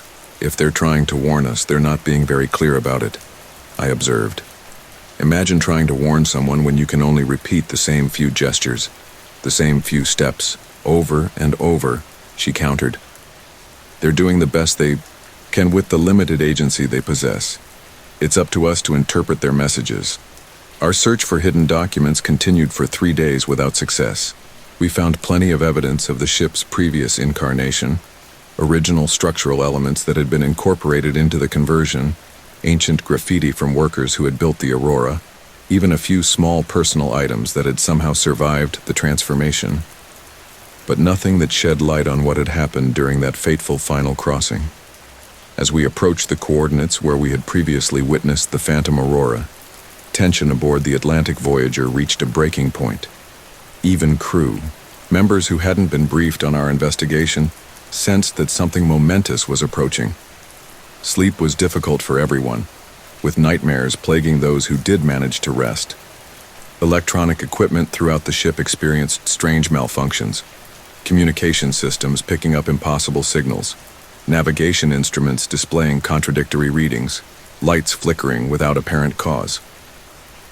Captain Blackwood maintained her outward composure, but I could see the strain in her eyes, the tightness around her mouth as she continued to command the vessel through increasingly bizarre circumstances. She had ordered a slight deviation from our usual course, hoping to avoid the exact spot where the incident had occurred, but none of us were confident that a few miles difference would matter if the phenomena were as pervasive as they appeared to be. On the 4th night of our search, I was awakened from a fitful sleep by a soft knocking at my cabin door. Checking the time, 3:17 a.m., I pulled on a robe and opened the door cautiously. The corridor was empty. I was about to close the door, dismissing the knocking as either a dream or one of the many inexplicable sounds that had become commonplace aboard the ship, when I noticed something on the floor at my feet. A key. Old-fashioned, made of tarnished brass, heavy in my palm as I picked it up. As I examined it, the lights in the corridor flickered, and I looked up to see a figure standing at the far end of the hallway, a woman in the formal evening attire of the early 1960s, her hair styled in an elegant updo. Even at a distance, I could tell she was one of the phantoms. There was a slight translucence to her form, an unnatural stillness to her posture. She raised a hand, pointing directly at me, then turned and walked through a bulkhead as if it weren't there. I immediately contacted Olivia and Natalie, sending them images of the key and describing my encounter with the spectral woman. Within 20 minutes, we were gathered in the ship's main engineering office, examining the mysterious key under bright lights. It's definitely from the Aurora era, Natalie confirmed, studying its ornate design. Looks like a locker key or possibly a key to a secure cabinet. The question is, where did it come from? These phantoms haven't been able to physically interact with our world before. Things are changing, Olivia reminded us. The barrier between past and present is weakening. Maybe they're finding ways to reach across that divide. So assuming this key is important, how do we figure out what it opens? I asked. There could be hundreds of locks aboard this ship, most of them long since replaced or removed entirely. Natalie studied the key more closely, examining the number stamped into the metal. H137, she read aloud. H likely stands for a deck or section designation in the original configuration. The Aurora had decks labeled A through H, with H being the lowest passenger deck. That would correspond roughly to our current cargo deck C, Olivia calculated. The numbering system would be different, but the physical space would be approximately the same. I checked the time, still several hours before the main crew would be awake and going about their duties. Let's go take a look. If this is as important as it seems, we shouldn't waste time. Cargo Deck C was cavernous, filled with shipping containers secured in rigid formation for the ocean crossing. The space had been completely transformed from whatever it had been in the Aurora days, with all traces of its passenger liner past erased by utilitarian steel and industrial flooring. Room 137 would have been here somewhere, Natalie said as we reached a section midway along the deck. These would have been smaller economy-class cabins on the original ship. There's nothing here now but container mounting points and structural supports, Olivia pointed out. Whatever lock that key fitted would have been removed decades ago. But as we stood there, the ship's illumination suddenly dimmed, the bright LEDs fading to a warm, yellower light reminiscent of older electrical systems. The change lasted only seconds, but in that brief moment the cargo deck shifted. The containers seemed to fade, replaced by the ghostly outlines of walls and doors, the original configuration bleeding through the present-day layout like an architectural palimpsest. "Did you see that?" I gasped, blinking as the normal lighting returned and the cargo deck solidified around us once more. Natalie nodded, her expression both excited and apprehensive. "The past is overlapping with the present. It's happening more frequently as we approach the convergence point." Olivia was already moving, walking with purpose toward a specific spot where the phantom corridor had briefly appeared. "There was a door right here," she said, pointing to a section of the outer hull that now housed electrical conduits and ventilation ducts. "Room H137. She began examining the area methodically, running her hands over the metal paneling, testing seams and connections with the practiced touch of an engineer. After several minutes, she paused, frowning at a section of wall that looked no different from any other to my untrained eye. "This panel is non-standard," she declared, slightly thicker than the surrounding sections with different mounting brackets. "It's been modified at some point." Using tools from her ever-present utility belt, Olivia carefully removed the panel, revealing a cavity within the hull structure, a space that shouldn't have existed according to the ship's current specifications, and within that cavity, secured, in a watertight box that had been welded to the original hull framework, was a leather-bound logbook. The brass lock on the box matched our mysterious key perfectly. We brought our find to Captain Blackwood's quarters, where we carefully opened the preserved logbook. The pages were yellow with age but intact, protected by their sealed container. The handwriting was precise, official, the daily log of the Aurora's captain, Robert Sullivan, during its final voyage as a passenger liner. The early entries were routine: weather reports, position updates, notes about passenger activities and shipboard functions. But as we reached the entries from mid-voyage, the tone changed dramatically. October 16, 1962, 0800 hours. Position 41.3 degree in N, 45.7 degree in W. Weather clear, seas calm. Ship proceeding at standard cruising speed of 22 knots. All systems normal. 1400 hours. Several passengers have reported unusual cold spots throughout the ship, particularly in the first-class lounge and along the starboard promenade deck. Engineering has checked the heating systems and found no malfunctions. We'll continue to monitor. 2200 hours. Multiple reports of unexplained noises from unoccupied cabins. Security has conducted thorough searches but found nothing out of order. Some passengers claiming to see shadow figures in corridors and public areas have advised crew to reassure passengers and attribute phenomena to normal ship movements and lighting effects. The next day's entries grew increasingly concerned. October 17, 1962, 0600 hours. Position 40.9 degree N, 48.2 degree W. Weather remains clear, slight sea. Unusual incidents continued throughout the night. 3 passengers reported identical nightmares involving darkness taking shape in their cabins. Ship's doctor has prescribed mild sedatives for those experiencing anxiety. 12:30 hours. Water in the first-class swimming pool found to be inexplicably cold despite heating system functioning normally. Pool closed for maintenance. Chief engineer reports strange power fluctuations throughout the ship. Cause undetermined. 1800 hours. Have ordered a thorough inspection of all mechanical and electrical systems following continued unexplained phenomena. Passengers Mrs. Elaine Harrington and Mr. Victor Reynolds reported missing by their traveling companions. Security. Conducting shipwide search. 20:45 hours. Mrs. Harrington and Mr. Reynolds remain missing. Search continuing.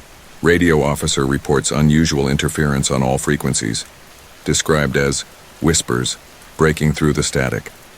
Have authorized use of emergency channels for standard communications until issue is resolved. The final entry for that day was written in a noticeably different hand, still precise but with attention evident in the pressure of the pen strokes and slight irregularity of the letters. For Taos hours, God help us. It came through in the first-class lounge during the evening concert.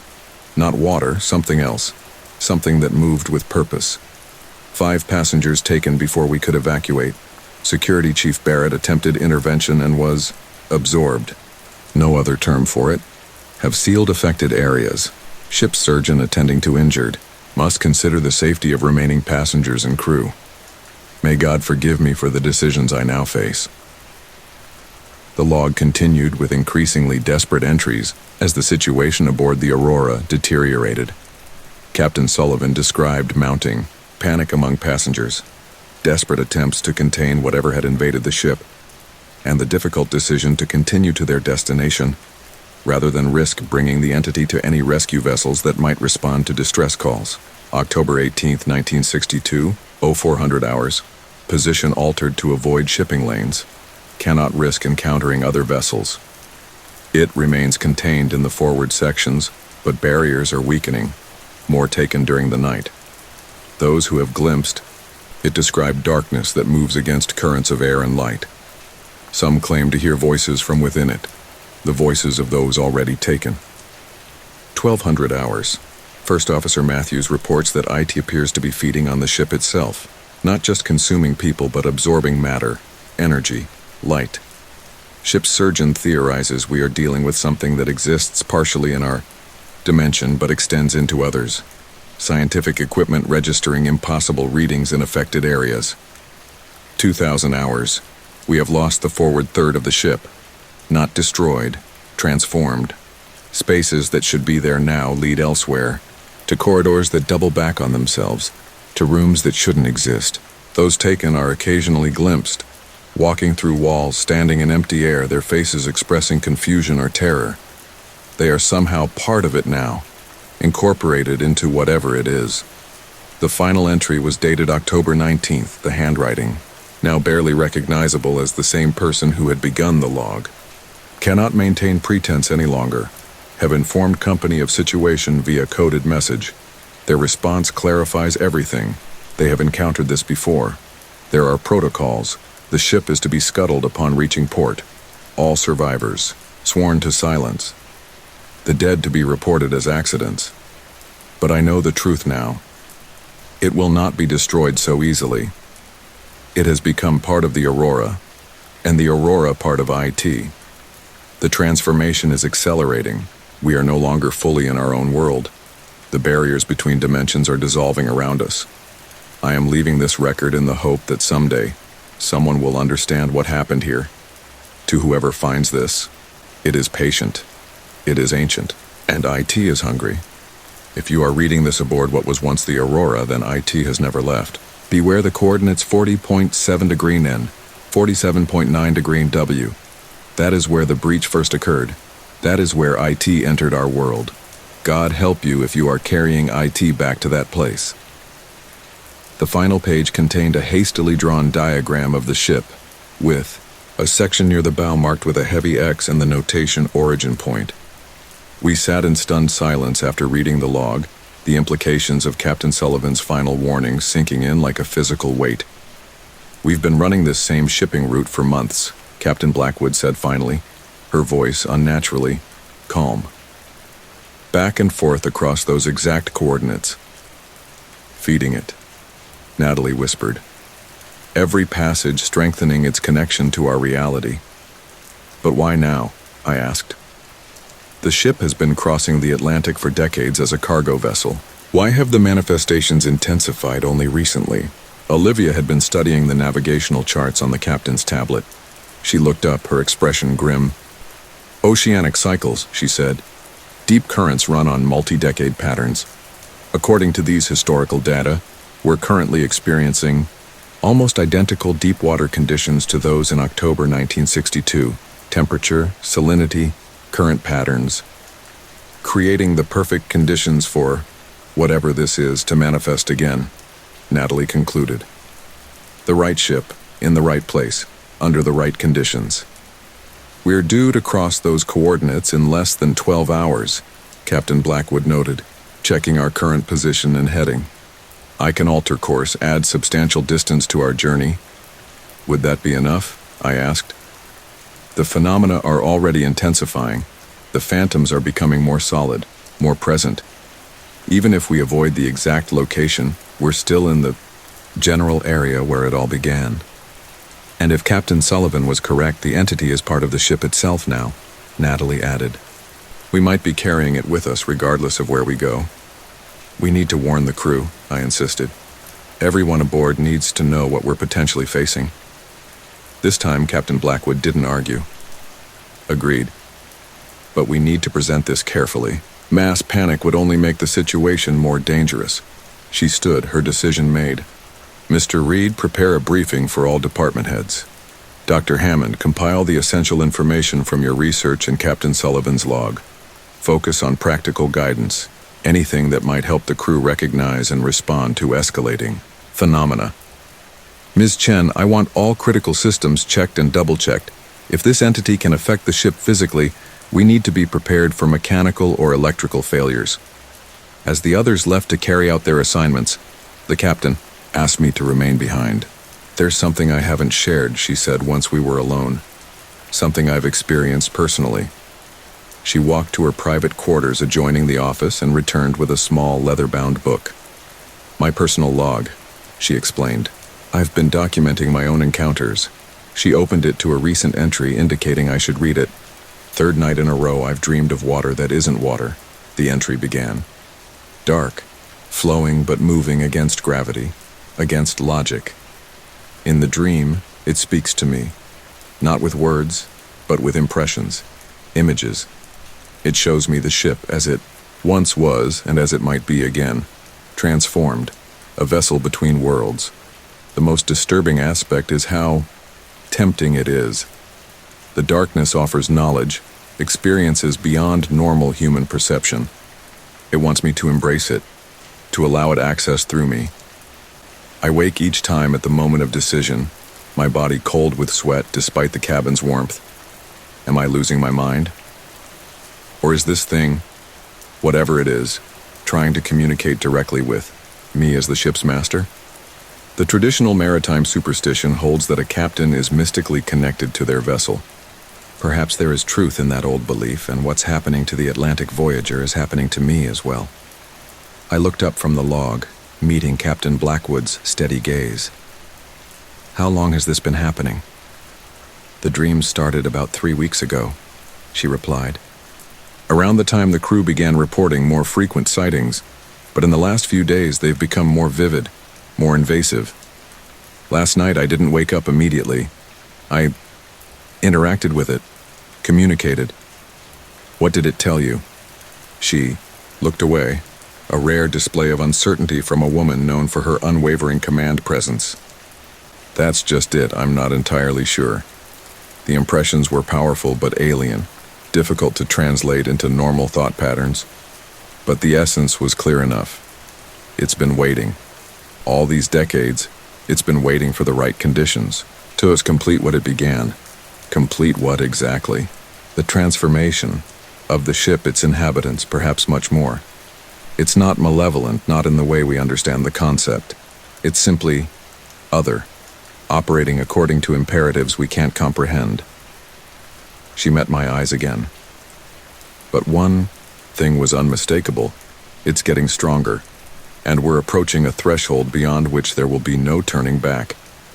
The implications were staggering, not just ghost stories or residual hauntings, but an active intelligence from beyond our reality, using the ship as a conduit, a bridge between worlds.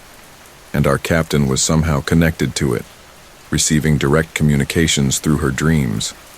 Should you step down from command? I asked hesitantly, aware of the gravity of such a suggestion. If this entity is attempting to influence you, and put who in charge? She countered, First Officer Lewis, who has even less understanding of what we're facing. No, Mr. Reed. I'm more aware of the danger than anyone else aboard. That makes me best qualified to navigate us through it. Her expression softened slightly. But your concern is noted and appropriate. Monitor me by all means. If you see evidence that my judgment is becoming compromised, then act accordingly. With that sobering directive, I left to prepare the briefing for the department heads. By mid-morning, all senior officers and key personnel had been informed of the situation, provided with copies of the relevant historical documents, and given preliminary guidance on how to respond to escalating phenomena. The reactions ranged from stunned disbelief to grim acceptance. Martin Ramirez, who had experienced several intense encounters with the phantoms, simply nodded as if final confirmation of what he already suspected. Sarah Williams looked pale but determined, immediately focusing on establishing emergency communication protocols in case standard systems failed. A few officers expressed skepticism, but even they couldn't dismiss the mounting evidence, especially when Olivia played the video of the phantom ship's disintegration for them. By noon, the information had spread throughout the crew, despite our attempts to control its dissemination. The Atlantic Voyager buzzed with a nervous energy, crew members moving through their duties with forced calm, while casting frequent glances over their shoulders, jumping at shadows and unexpected sounds. I established a central reporting system for new incidents, trying to maintain some semblance of order amid the growing chaos. Reports flooded in, phantoms appearing in broad daylight, lasting longer, interacting with their environment in ways previously impossible. Doors opening and closing by themselves, lights forming patterns that spelled out words in archaic nautical terminology, voices emerging from intercoms and radio speakers, pleading for help or warning of dangers only they could see, and beneath it all, a subtle but undeniable change in the ship itself. Corridors that seemed longer than before, rooms that felt colder or warmer than their surroundings for no apparent reason, shadows that moved against the light rather than with it. The Atlantic Voyager was transforming around us, just as Captain Sullivan had described happening to the Aurora decades before. As we approached the fateful coordinates, I joined Captain Blackwood on the bridge. The tension was palpable. Every crew member at their station hyper-alert, monitoring instruments that increasingly displayed contradictory or impossible readings. "Entering the convergence zone in 10 minutes, Captain," First Officer Lewis reported, his voice steady despite the sweat beading on his forehead. Captain Blackwood nodded, her own face a mask of concentration. "All stations, status report." The responses came in rapid succession. Engineering reports all systems operational, but power fluctuations increasing. Navigation showing multiple conflicting positions. Instruments can't agree on our exact coordinates. Communications experiencing heavy interference across all frequencies. Security reports heightened phantom activity throughout the ship. "Very well," the captain acknowledged. "Maintain course and speed. All personnel to remain at alert status. Whatever happens in the next hour, remember your training and focus on your duties." I moved to stand beside her, speaking quietly for her ears alone. "Are you still hearing it? In your mind?" She gave a slight nod, eyes fixed on the viewports that showed only the endless gray of the Atlantic stretching to the horizon. "It's expectant, waiting, like a tide about to turn." The minutes ticked by with excruciating slowness. Every slight change in the ship's ambient sounds drew immediate attention. Every flicker of the lights caused hearts to skip beats. We were collectively holding our breath, waiting for something, though none of us truly knew what. Entering convergence zone now, Lewis announced. For a moment, nothing happened.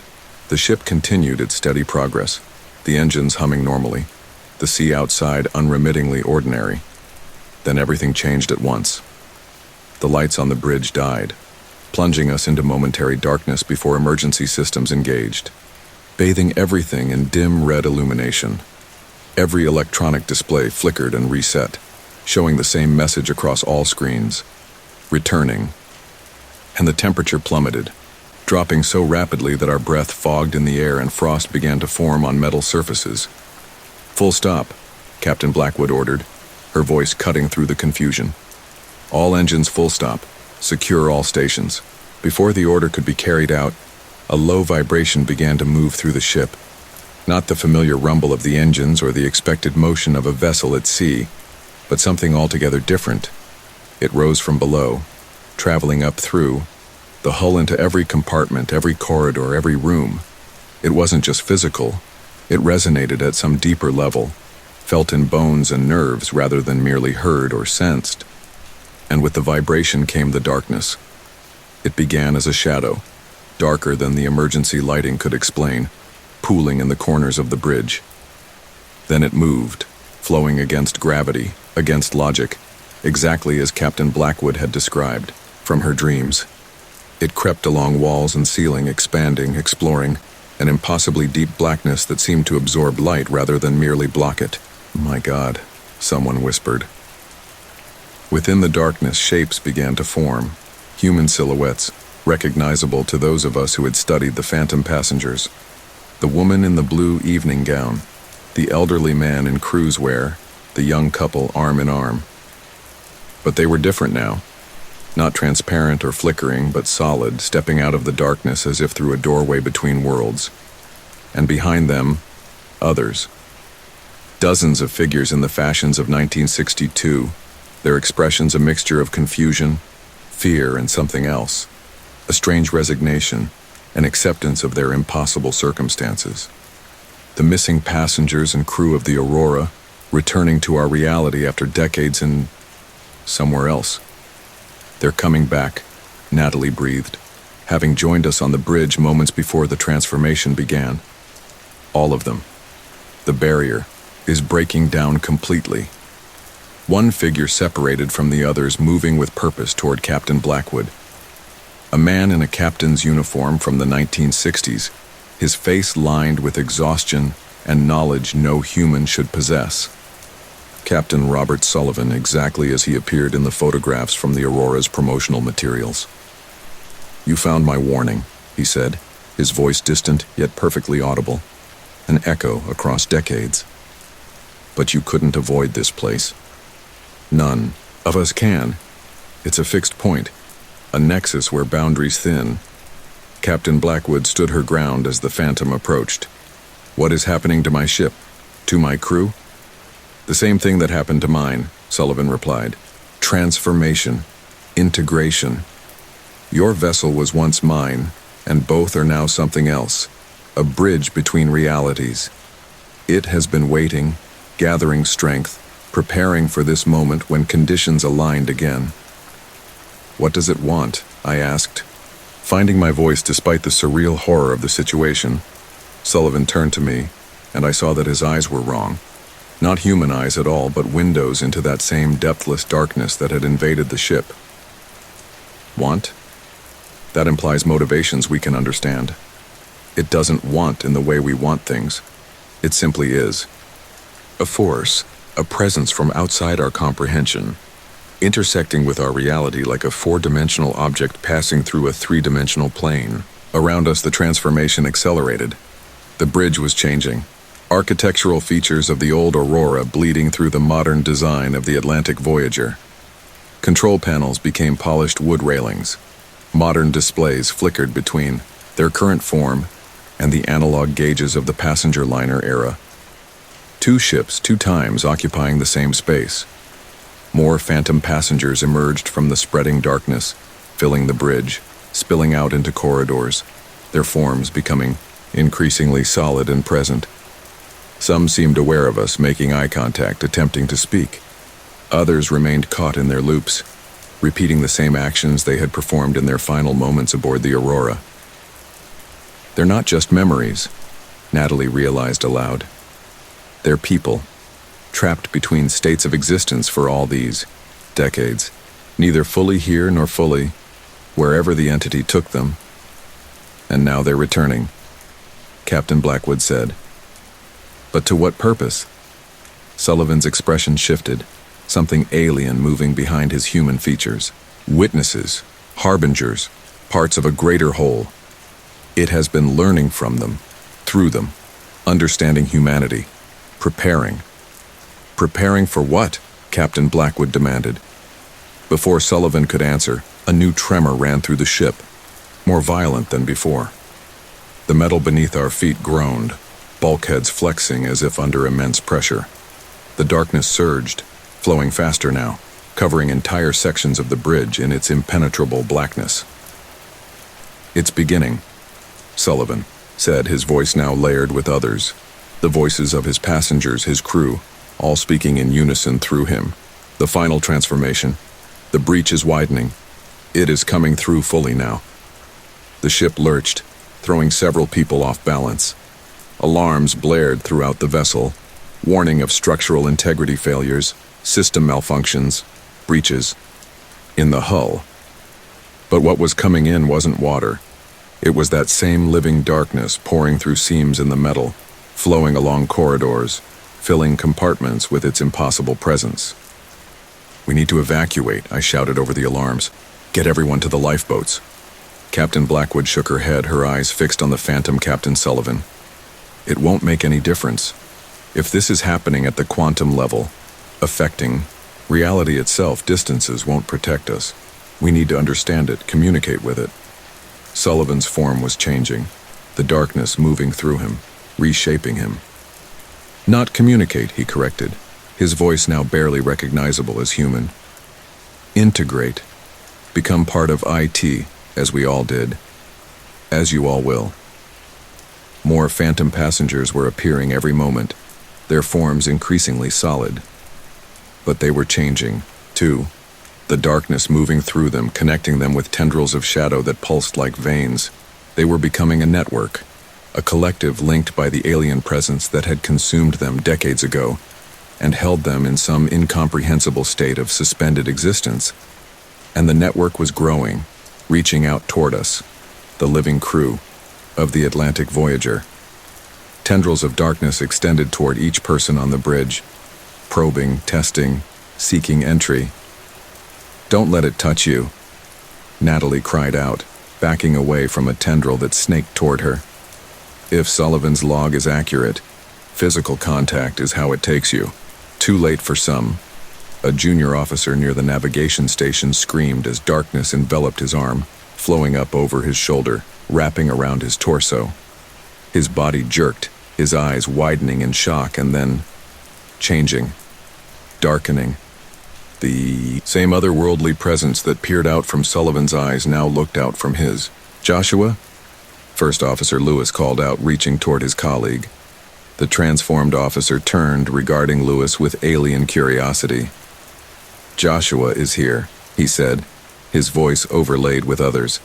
"Part of us now, as you will be." More tendrils, more crew members enveloped. Each transformation adding to the network, expanding its reach. The ship itself continued to shift around us, spaces folding in impossible ways, corridors leading to rooms that shouldn't exist, stairwells descending to levels not shown on any blueprint. This was beyond haunting, beyond possession. This was reality itself being rewritten, a new hybrid space being formed at the intersection of our world and whatever lay beyond the darkness. Captain Blackwood grabbed my arm, pulling me toward the exit. "We need to find the origin point," she hissed urgently. "Where it first came through in 1962. Sullivan marked it in his diagrams." "Why? What good will that do?" I asked, ducking as a tendril of darkness lashed overhead. "If it's a breach, a doorway, then maybe it can be closed," she replied. "I've been connected to it through my dreams. I've seen how it thinks, how it operates. It's not omnipotent. It has rules, patterns, vulnerabilities. We fought our way off the bridge, navigating corridors that twisted in ways that defied Euclidean geometry. The ship was transforming more rapidly now, sections reverting completely to their Aurora configuration while others remained modern, creating a patchwork vessel that existed in multiple states simultaneously. And everywhere, the darkness flowed, carrying with it phantom passengers who were becoming less phantom with each passing minute. Some reached out to us as we passed, their expressions pleading, warning, or welcoming. It was impossible to tell which. Olivia found us as we approached the forward sections of the ship, her face streaked with sweat and grime, her eyes wild with what she had witnessed. "Engineering is completely overtaken," she reported breathlessly. "The engines are still running, but they're different. producing energy that doesn't register on any of our instruments. And the crew down there, she shuddered. They've been changed, absorbed into that network.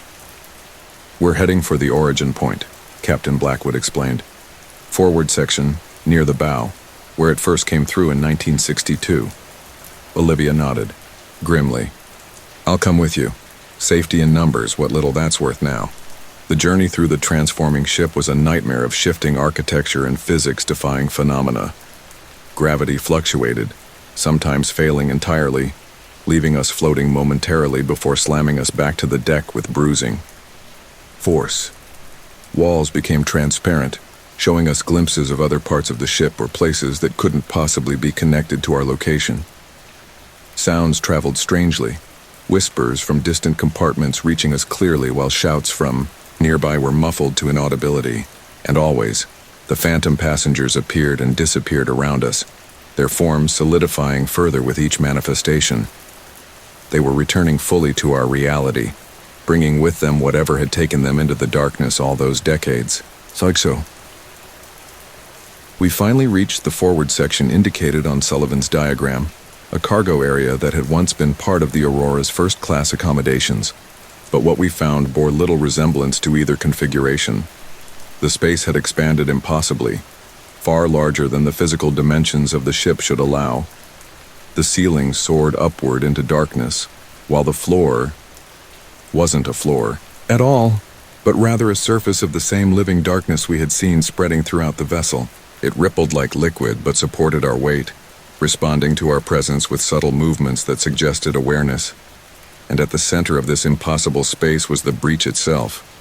It defied description in normal terms, not a hole or a portal in any conventional sense, but a place where reality itself had been folded, creased, punctured.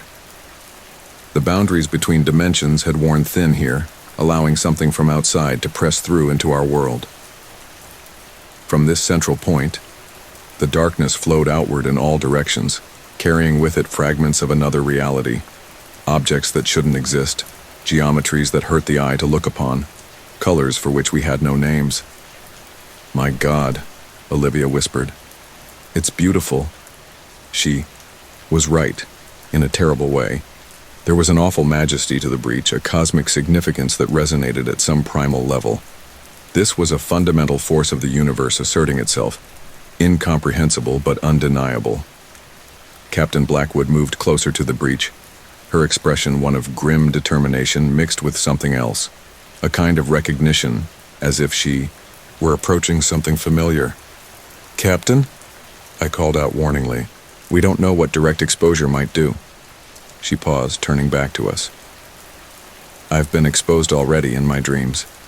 It's been preparing me, showing me what needs to be done.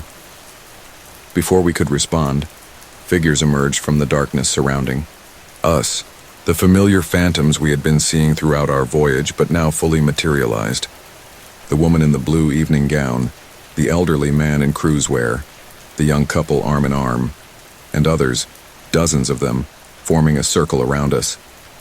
Captain Sullivan stepped forward from among them, his transformation further advanced, the darkness having reshaped him into something no longer entirely human. You can't close it, he said, addressing Captain Blackwood directly. The breach has existed for too long, taken too many, become too integral to the fabric of this vessel. We tried, in our time. We failed. What happened exactly? Natalie asked, academic curiosity somehow breaking through her fear. What caused the breach in the first place? Sullivan's alien eyes turned to her. Human arrogance. The Aurora was carrying classified equipment, experimental technology the military was developing for deep-sea exploration and weapons systems. Something that manipulated fundamental forces at the quantum level. It activated unexpectedly in these coordinates, where certain natural energies in the Earth's electromagnetic field amplified its effects. The breach was the result, a tear between dimensions that should never have touched. And the entity? I pressed. The darkness? What is it? Not it. Them. A collective consciousness from a reality adjacent to ours but operating on principles we cannot grasp. They discovered the breach immediately, explored it, found us fascinating. Sullivan gestured to the phantom passengers surrounding us. They wanted to understand us, to integrate our consciousness with theirs, to learn what it means to be human. By taking people against their will, Olivia challenged, by trapping them between worlds for decades. A ripple moved through the assembled phantoms, a collective reaction to her words. Their expressions shifted in unison: sorrow, confusion, a strange kind of pitying amusement. Time doesn't exist for them as it does for us, Sullivan explained. What has been decades for your world has been different for us. An eternal moment. A comprehensive exploration of human consciousness, memory, emotion. They have been learning, growing, evolving through their connection with us. And now? Captain Blackwood asked, her voice steady despite the surreal horror surrounding us. What happens now? Sullivan's expression softened, something almost like compassion showing through the alien presence within him. Now the learning is complete. The integration can be finalized. The barrier between our realities will dissolve completely, allowing free movement between worlds. Humanity will take its next step in cosmic evolution. Whether we want to or not, I added grimly. Want is such a limited concept, Sullivan replied. Based on incomplete understanding. Once integrated, you will comprehend the necessity, the inevitability, as we all have. The circle of phantoms began to close in around us, moving with synchronized purpose. The darkness flowed faster beneath our feet, rising in tendrils that reached toward us with deliberate intent. Run, Captain Blackwood ordered suddenly. Both of you, Dr. Hammond, get back to the others. Try to reach the lifeboats. I'll handle this. We're not leaving you, Olivia insisted. That's an order, Blackwood snapped. I know what needs to be done here. I've seen it. But I need time, and I need at least some of the crew to survive to tell what happened. There was such authority in her voice, such absolute certainty, that we found ourselves responding automatically to the command. Natalie turned immediately, heading back the way we had come. Olivia hesitated only briefly before following. I remained, torn between duty to my captain and the instinct for self-preservation. Captain, whatever you're planning, go, Reed, she said, her voice gentler now. Someone needs to bear witness. Someone needs to warn the world what's coming. The phantoms were closing in, the darkness rising higher around us.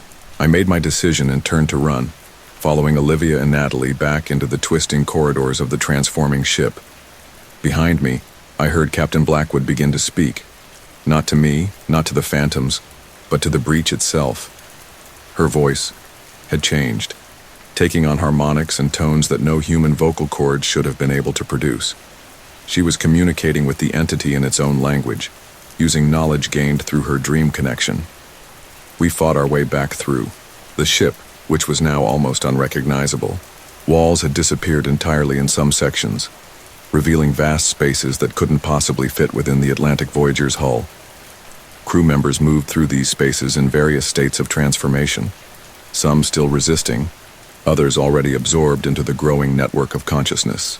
The lifeboats are this way, Olivia shouted over the cacophony of alarms and unearthly sounds that filled the vessel. If they still exist in any form we can use. We turned a corner and found ourselves face to face with First Officer Lewis, or what had once been Lewis. The darkness had taken him completely, his body now a conduit for the alien consciousness from beyond the breach.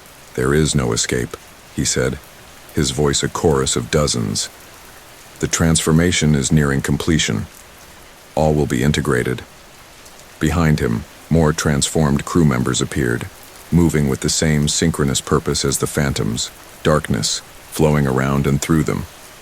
We need another route, Natalie urged, pulling at my arm. There must be another way to the lifeboats. I glanced around desperately, looking for an alternative.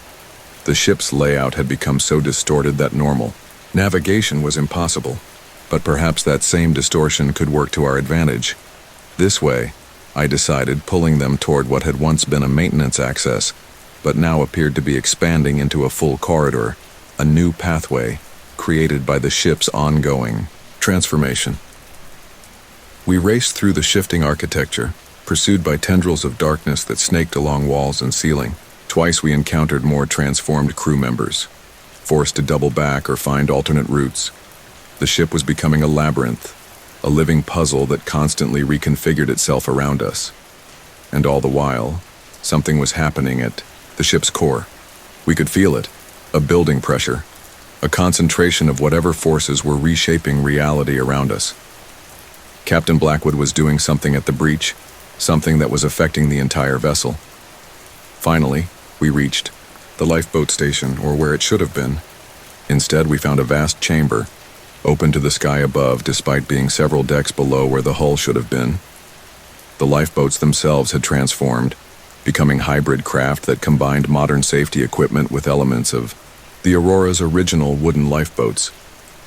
A handful of crew members were already there, those who had managed to resist or avoid the spreading darkness.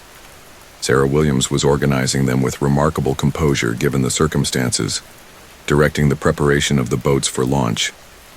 "Maxwell," she called out when she spotted us. "Thank God. We've been trying to gather as many unaffected crew as possible, but they're becoming harder to find. Something's happening to the ship. It's changing faster, becoming—" "We know," I cut in, quickly explaining what we had discovered about the breach and Captain Blackwood's decision to confront it directly. "Will it work?" Sarah asked. "Whatever she's trying to do? I don't know," I admitted.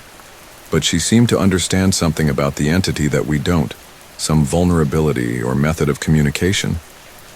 "We can't wait to find out," Olivia insisted. "We need to launch now, before the transformation advances further. Those boats may not remain usable for much longer." Sarah nodded grimly. "We're ready.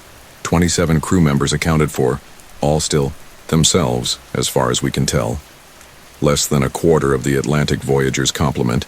The rest had either been transformed already, or were lost somewhere in the labyrinth the ship had become." As we began boarding the lifeboats, a tremendous shudder ran through the vessel. Not the gradual transformation we had been experiencing, but a sudden, violent convulsion that nearly knocked us off our feet.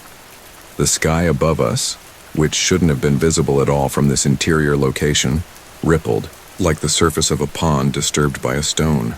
"She's done something," Natalie breathed. "Captain Blackwood has affected the breach somehow." Another convulsion, stronger than the first. The hybrid lifeboats rattled in their davits. The darkness that had been spreading throughout the ship seemed to pause, tendrils freezing in mid-movement. The transformed crew members we could see through the distorted bulkheads went rigid, their alien expressions registering something that might have been shock or fear or outrage. "Launch now," I ordered. "Everyone aboard, immediately." We scrambled into the nearest lifeboat, helping the shell-shocked crew members aboard. Olivia and Sarah worked the release mechanism, which fought against them as if the ship itself were reluctant to let us go. A third convulsion rocked the Atlantic Voyager, and now the transformation began to reverse. Walls solidified, returning to their normal configuration. The impossible spaces contracted. The darkness retreated, flowing back toward the center of the ship, toward the breach. With a final mechanical groan, the lifeboat release engaged, and we dropped toward the ocean below. As we fell, we had one last glimpse of the ship above us, the Atlantic Voyager silhouetted against the sky, its form flickering between its current incarnation and the elegant passenger liner it had once been. Then, a blinding light erupted from the center of the vessel, so intense that we were forced to shield our eyes. The concussive wave hit moments later, rocking our lifeboat violently as it smashed into the ocean surface. When we could see again, the Atlantic Voyager was transforming. One final time. Not into the Aurora, not into some hybrid vessel, but into something else entirely. Its structure was folding in on itself, compacting around a central point of brilliant energy. The breach, now visible even from outside the ship, a star-like concentration of power that consumed metal and space alike. "She's collapsed the breach," Natalie realized, her voice filled with awe. "Somehow she's forced it to implode rather than expand." "With her inside," I added grimly. "With all of them inside."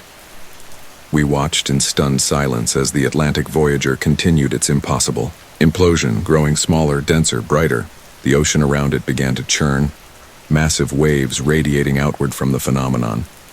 Our lifeboat pitched and rolled, threatened by the mounting turbulence. "Start the engine," Olivia commanded, breaking us from our trance. "We need to get as far away as possible now." The lifeboat's motor roared to life, and we began moving away from the collapsing vessel as quickly as the small craft could manage. Behind us, the Atlantic Voyager had been reduced to a fraction of its original size, compressed around the breach, which now resembled a miniature sun floating above the waves. Then, with a final pulse of energy that we felt as much as saw, the light winked out. The compression reversed explosively, a shockwave of force expanding outward in all directions. It overtook our lifeboat within seconds, lifting us on a massive swell before passing beneath us, continuing its journey across the empty ocean. When the waters calmed enough for us to look back, there was nothing left. No ship, no debris, no evidence that the Atlantic Voyager had ever existed. Just the vast, indifferent Atlantic, rolling on as it had for millennia. We were 27 survivors in 3 lifeboats, adrift in one of the most heavily trafficked shipping lanes in the world. Rescue would come eventually, hours perhaps, a day at most. But what would we tell our rescuers? What could we possibly say that would explain what had happened without sounding like collective madness? As night fell and we clustered in our small boats, the enormity of what we had witnessed began to sink in. Not just a haunting, not just an encounter with the unknown, but a fundamental challenge to our understanding of reality itself. There were other dimensions, other forms of consciousness, other ways of existing, and they had been reaching into our world for decades, perhaps centuries, in ways we had never fully comprehended. "What do we tell them?"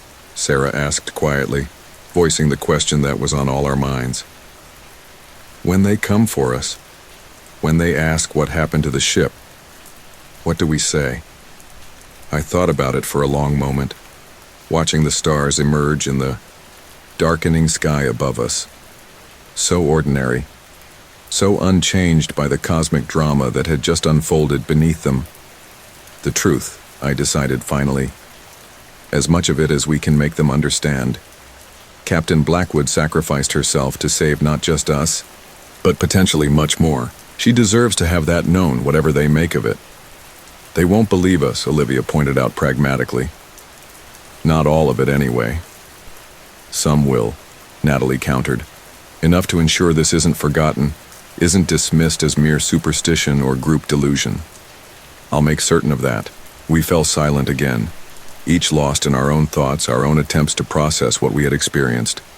The gentle rocking of the lifeboat, so different from the impossible geometries and transformed spaces we had fled, was almost comforting in its normalcy. I found myself thinking of the phantom passengers, those lost souls who had been trapped for decades between realities. Had Captain Blackwood's actions freed them somehow, or had they been drawn back into whatever dimension lay beyond the breach, to continue their strange half-existence as part of the alien collective? Around midnight, as most of the survivors dozed fitfully, I noticed something on the dark horizon. A light too steady to be a star, too large to be another vessel at this distance. It grew gradually brighter, approaching our position with deliberate intent. I nudged Natalie, who was keeping watch with me. "Do you see that?" She followed my gaze, squinting into the darkness. "A ship? Rescue already?" "I don't think so," I murmured, an all too familiar chill running down my spine despite the warm night air. As the light drew nearer, its source became clear, an elegant ocean liner from another era, its every porthole blazing with golden illumination, its sleek white hull ghostly against the Black Sea. The Aurora, restored to its former glory, gliding silently across the waves toward us. On its promenade deck, figures could be seen strolling arm in arm, enjoying the night air. In the first-class lounge, visible through large windows, passengers danced to music we couldn't hear. And at the bow, standing alone and gazing directly toward our small lifeboats, was a solitary figure in a captain's uniform. Not Captain Sullivan. Captain Eleanor Blackwood. She raised her hand in greeting, or perhaps farewell as the phantom ship approached. For a moment it seemed the Aurora would pass directly through our lifeboats, its ghostly hull intersecting with our physical reality. But instead it began to fade, becoming translucent, then transparent, then merely a suggestion of light against the darkness. Before it vanished completely, I heard her voice. Not with my ears, but somehow directly in my mind. Clear, and calm, and certain. The breach is closed for now, but the boundaries between worlds are thinner than humanity realizes. What happened here will happen again, elsewhere, in different forms. Be vigilant, be witnesses. Some doors, once opened, can never be truly sealed. Then the Aurora was gone, taking with it Captain Blackwood and all the phantom passengers who had haunted the Atlantic Voyager. The night returned to normal. Just 3 lifeboats on the open ocean beneath an indifferent sky. But the world had changed irrevocably for those of us who had seen beyond its familiar boundaries. We had glimpsed realities beyond our comprehension, encountered entities from dimensions we could barely conceive, and we had lost friends, colleagues, a captain, not to death perhaps, but to transformation into something beyond our understanding. We were rescued the following morning by a container ship responding to our emergency beacon. The official investigation into the loss of the Atlantic Voyager continued for months, hampered by the complete absence of physical evidence and the seemingly fantastical nature of the survivors' testimony. In the end, the official report cited catastrophic structural failure of unknown origin as the cause, with a footnote acknowledging unexplained phenomena reported by survivors warranting further study. The shipping company, eager to avoid publicity and potential liability, quietly settled with the families of those lost and attempted to bury the incident beneath bureaucratic procedure and confidentiality agreements. But as Captain Blackwood had known, someone needed to bear witness. Someone needed to tell the truth. Some of the survivors couldn't handle the knowledge they now possessed. They sought refuge in rationalization, in therapy, in alcohol, in the comfort of deciding it had all been some form of mass hallucination, induced by environmental contaminants or psychological stress. They moved on, rebuilt their lives, tried to forget. Others embraced the responsibility that had been placed upon us. Natalie Hammond published papers on what she termed cross-dimensional phenomena, linking our experience to historical accounts of ghost ships, disappearances in the Bermuda Triangle, and other maritime mysteries. Olivia Chen redirected her engineering career toward theoretical physics, joining researchers exploring the frontiers of quantum mechanics and multiple dimension theory. Sarah Williams established a network of witnesses, survivors not just from the Atlantic Voyager but from other inexplicable incidents around the world, creating a database of encounters with the unknown. And me? I left the sea behind. At least, professionally. But I never truly escaped what happened aboard the Atlantic Voyager. How could I, when reminders appeared with increasing frequency? Sometimes, late at night, I catch glimpses of them, not just the phantom passengers I knew from the ship, but others. Figures from different eras, different vessels, different breaches between worlds. They appear briefly before vanishing, their expressions ranging from confusion to quiet acceptance to urgent warning. The breaches may be localized, temporary, usually small, a flicker of interaction between realities rather than the sustained rupture we experienced. But they are happening more often, in more places. The boundaries are thinning globally, not just in that one spot in the North Atlantic. Captain Blackwood was right. What happened on the Aurora, what happened again on the Atlantic Voyager, will happen elsewhere. Different ships, different coordinates, different entities perhaps, but the same fundamental phenomenon.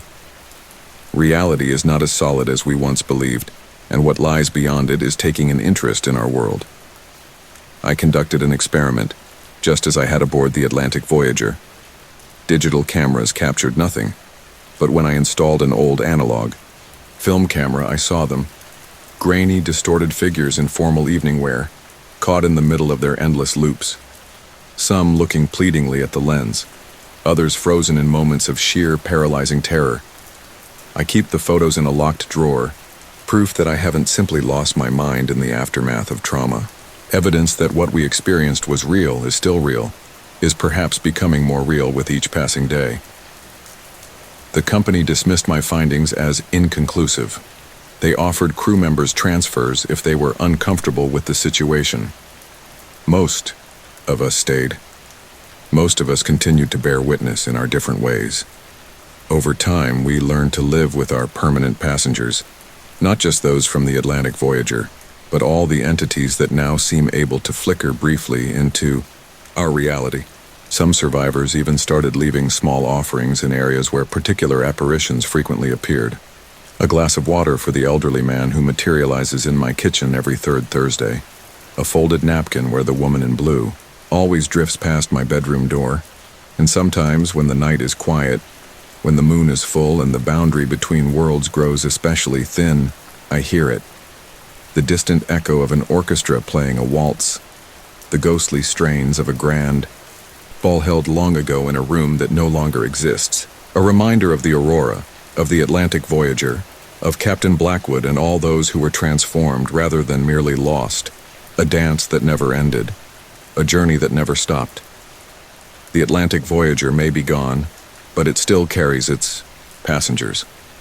And we, the survivors, carry its truth. A truth about the nature of reality that humanity will need to face sooner or later. The phantom passengers were just the beginning. The real question is what comes next when the breach opens again.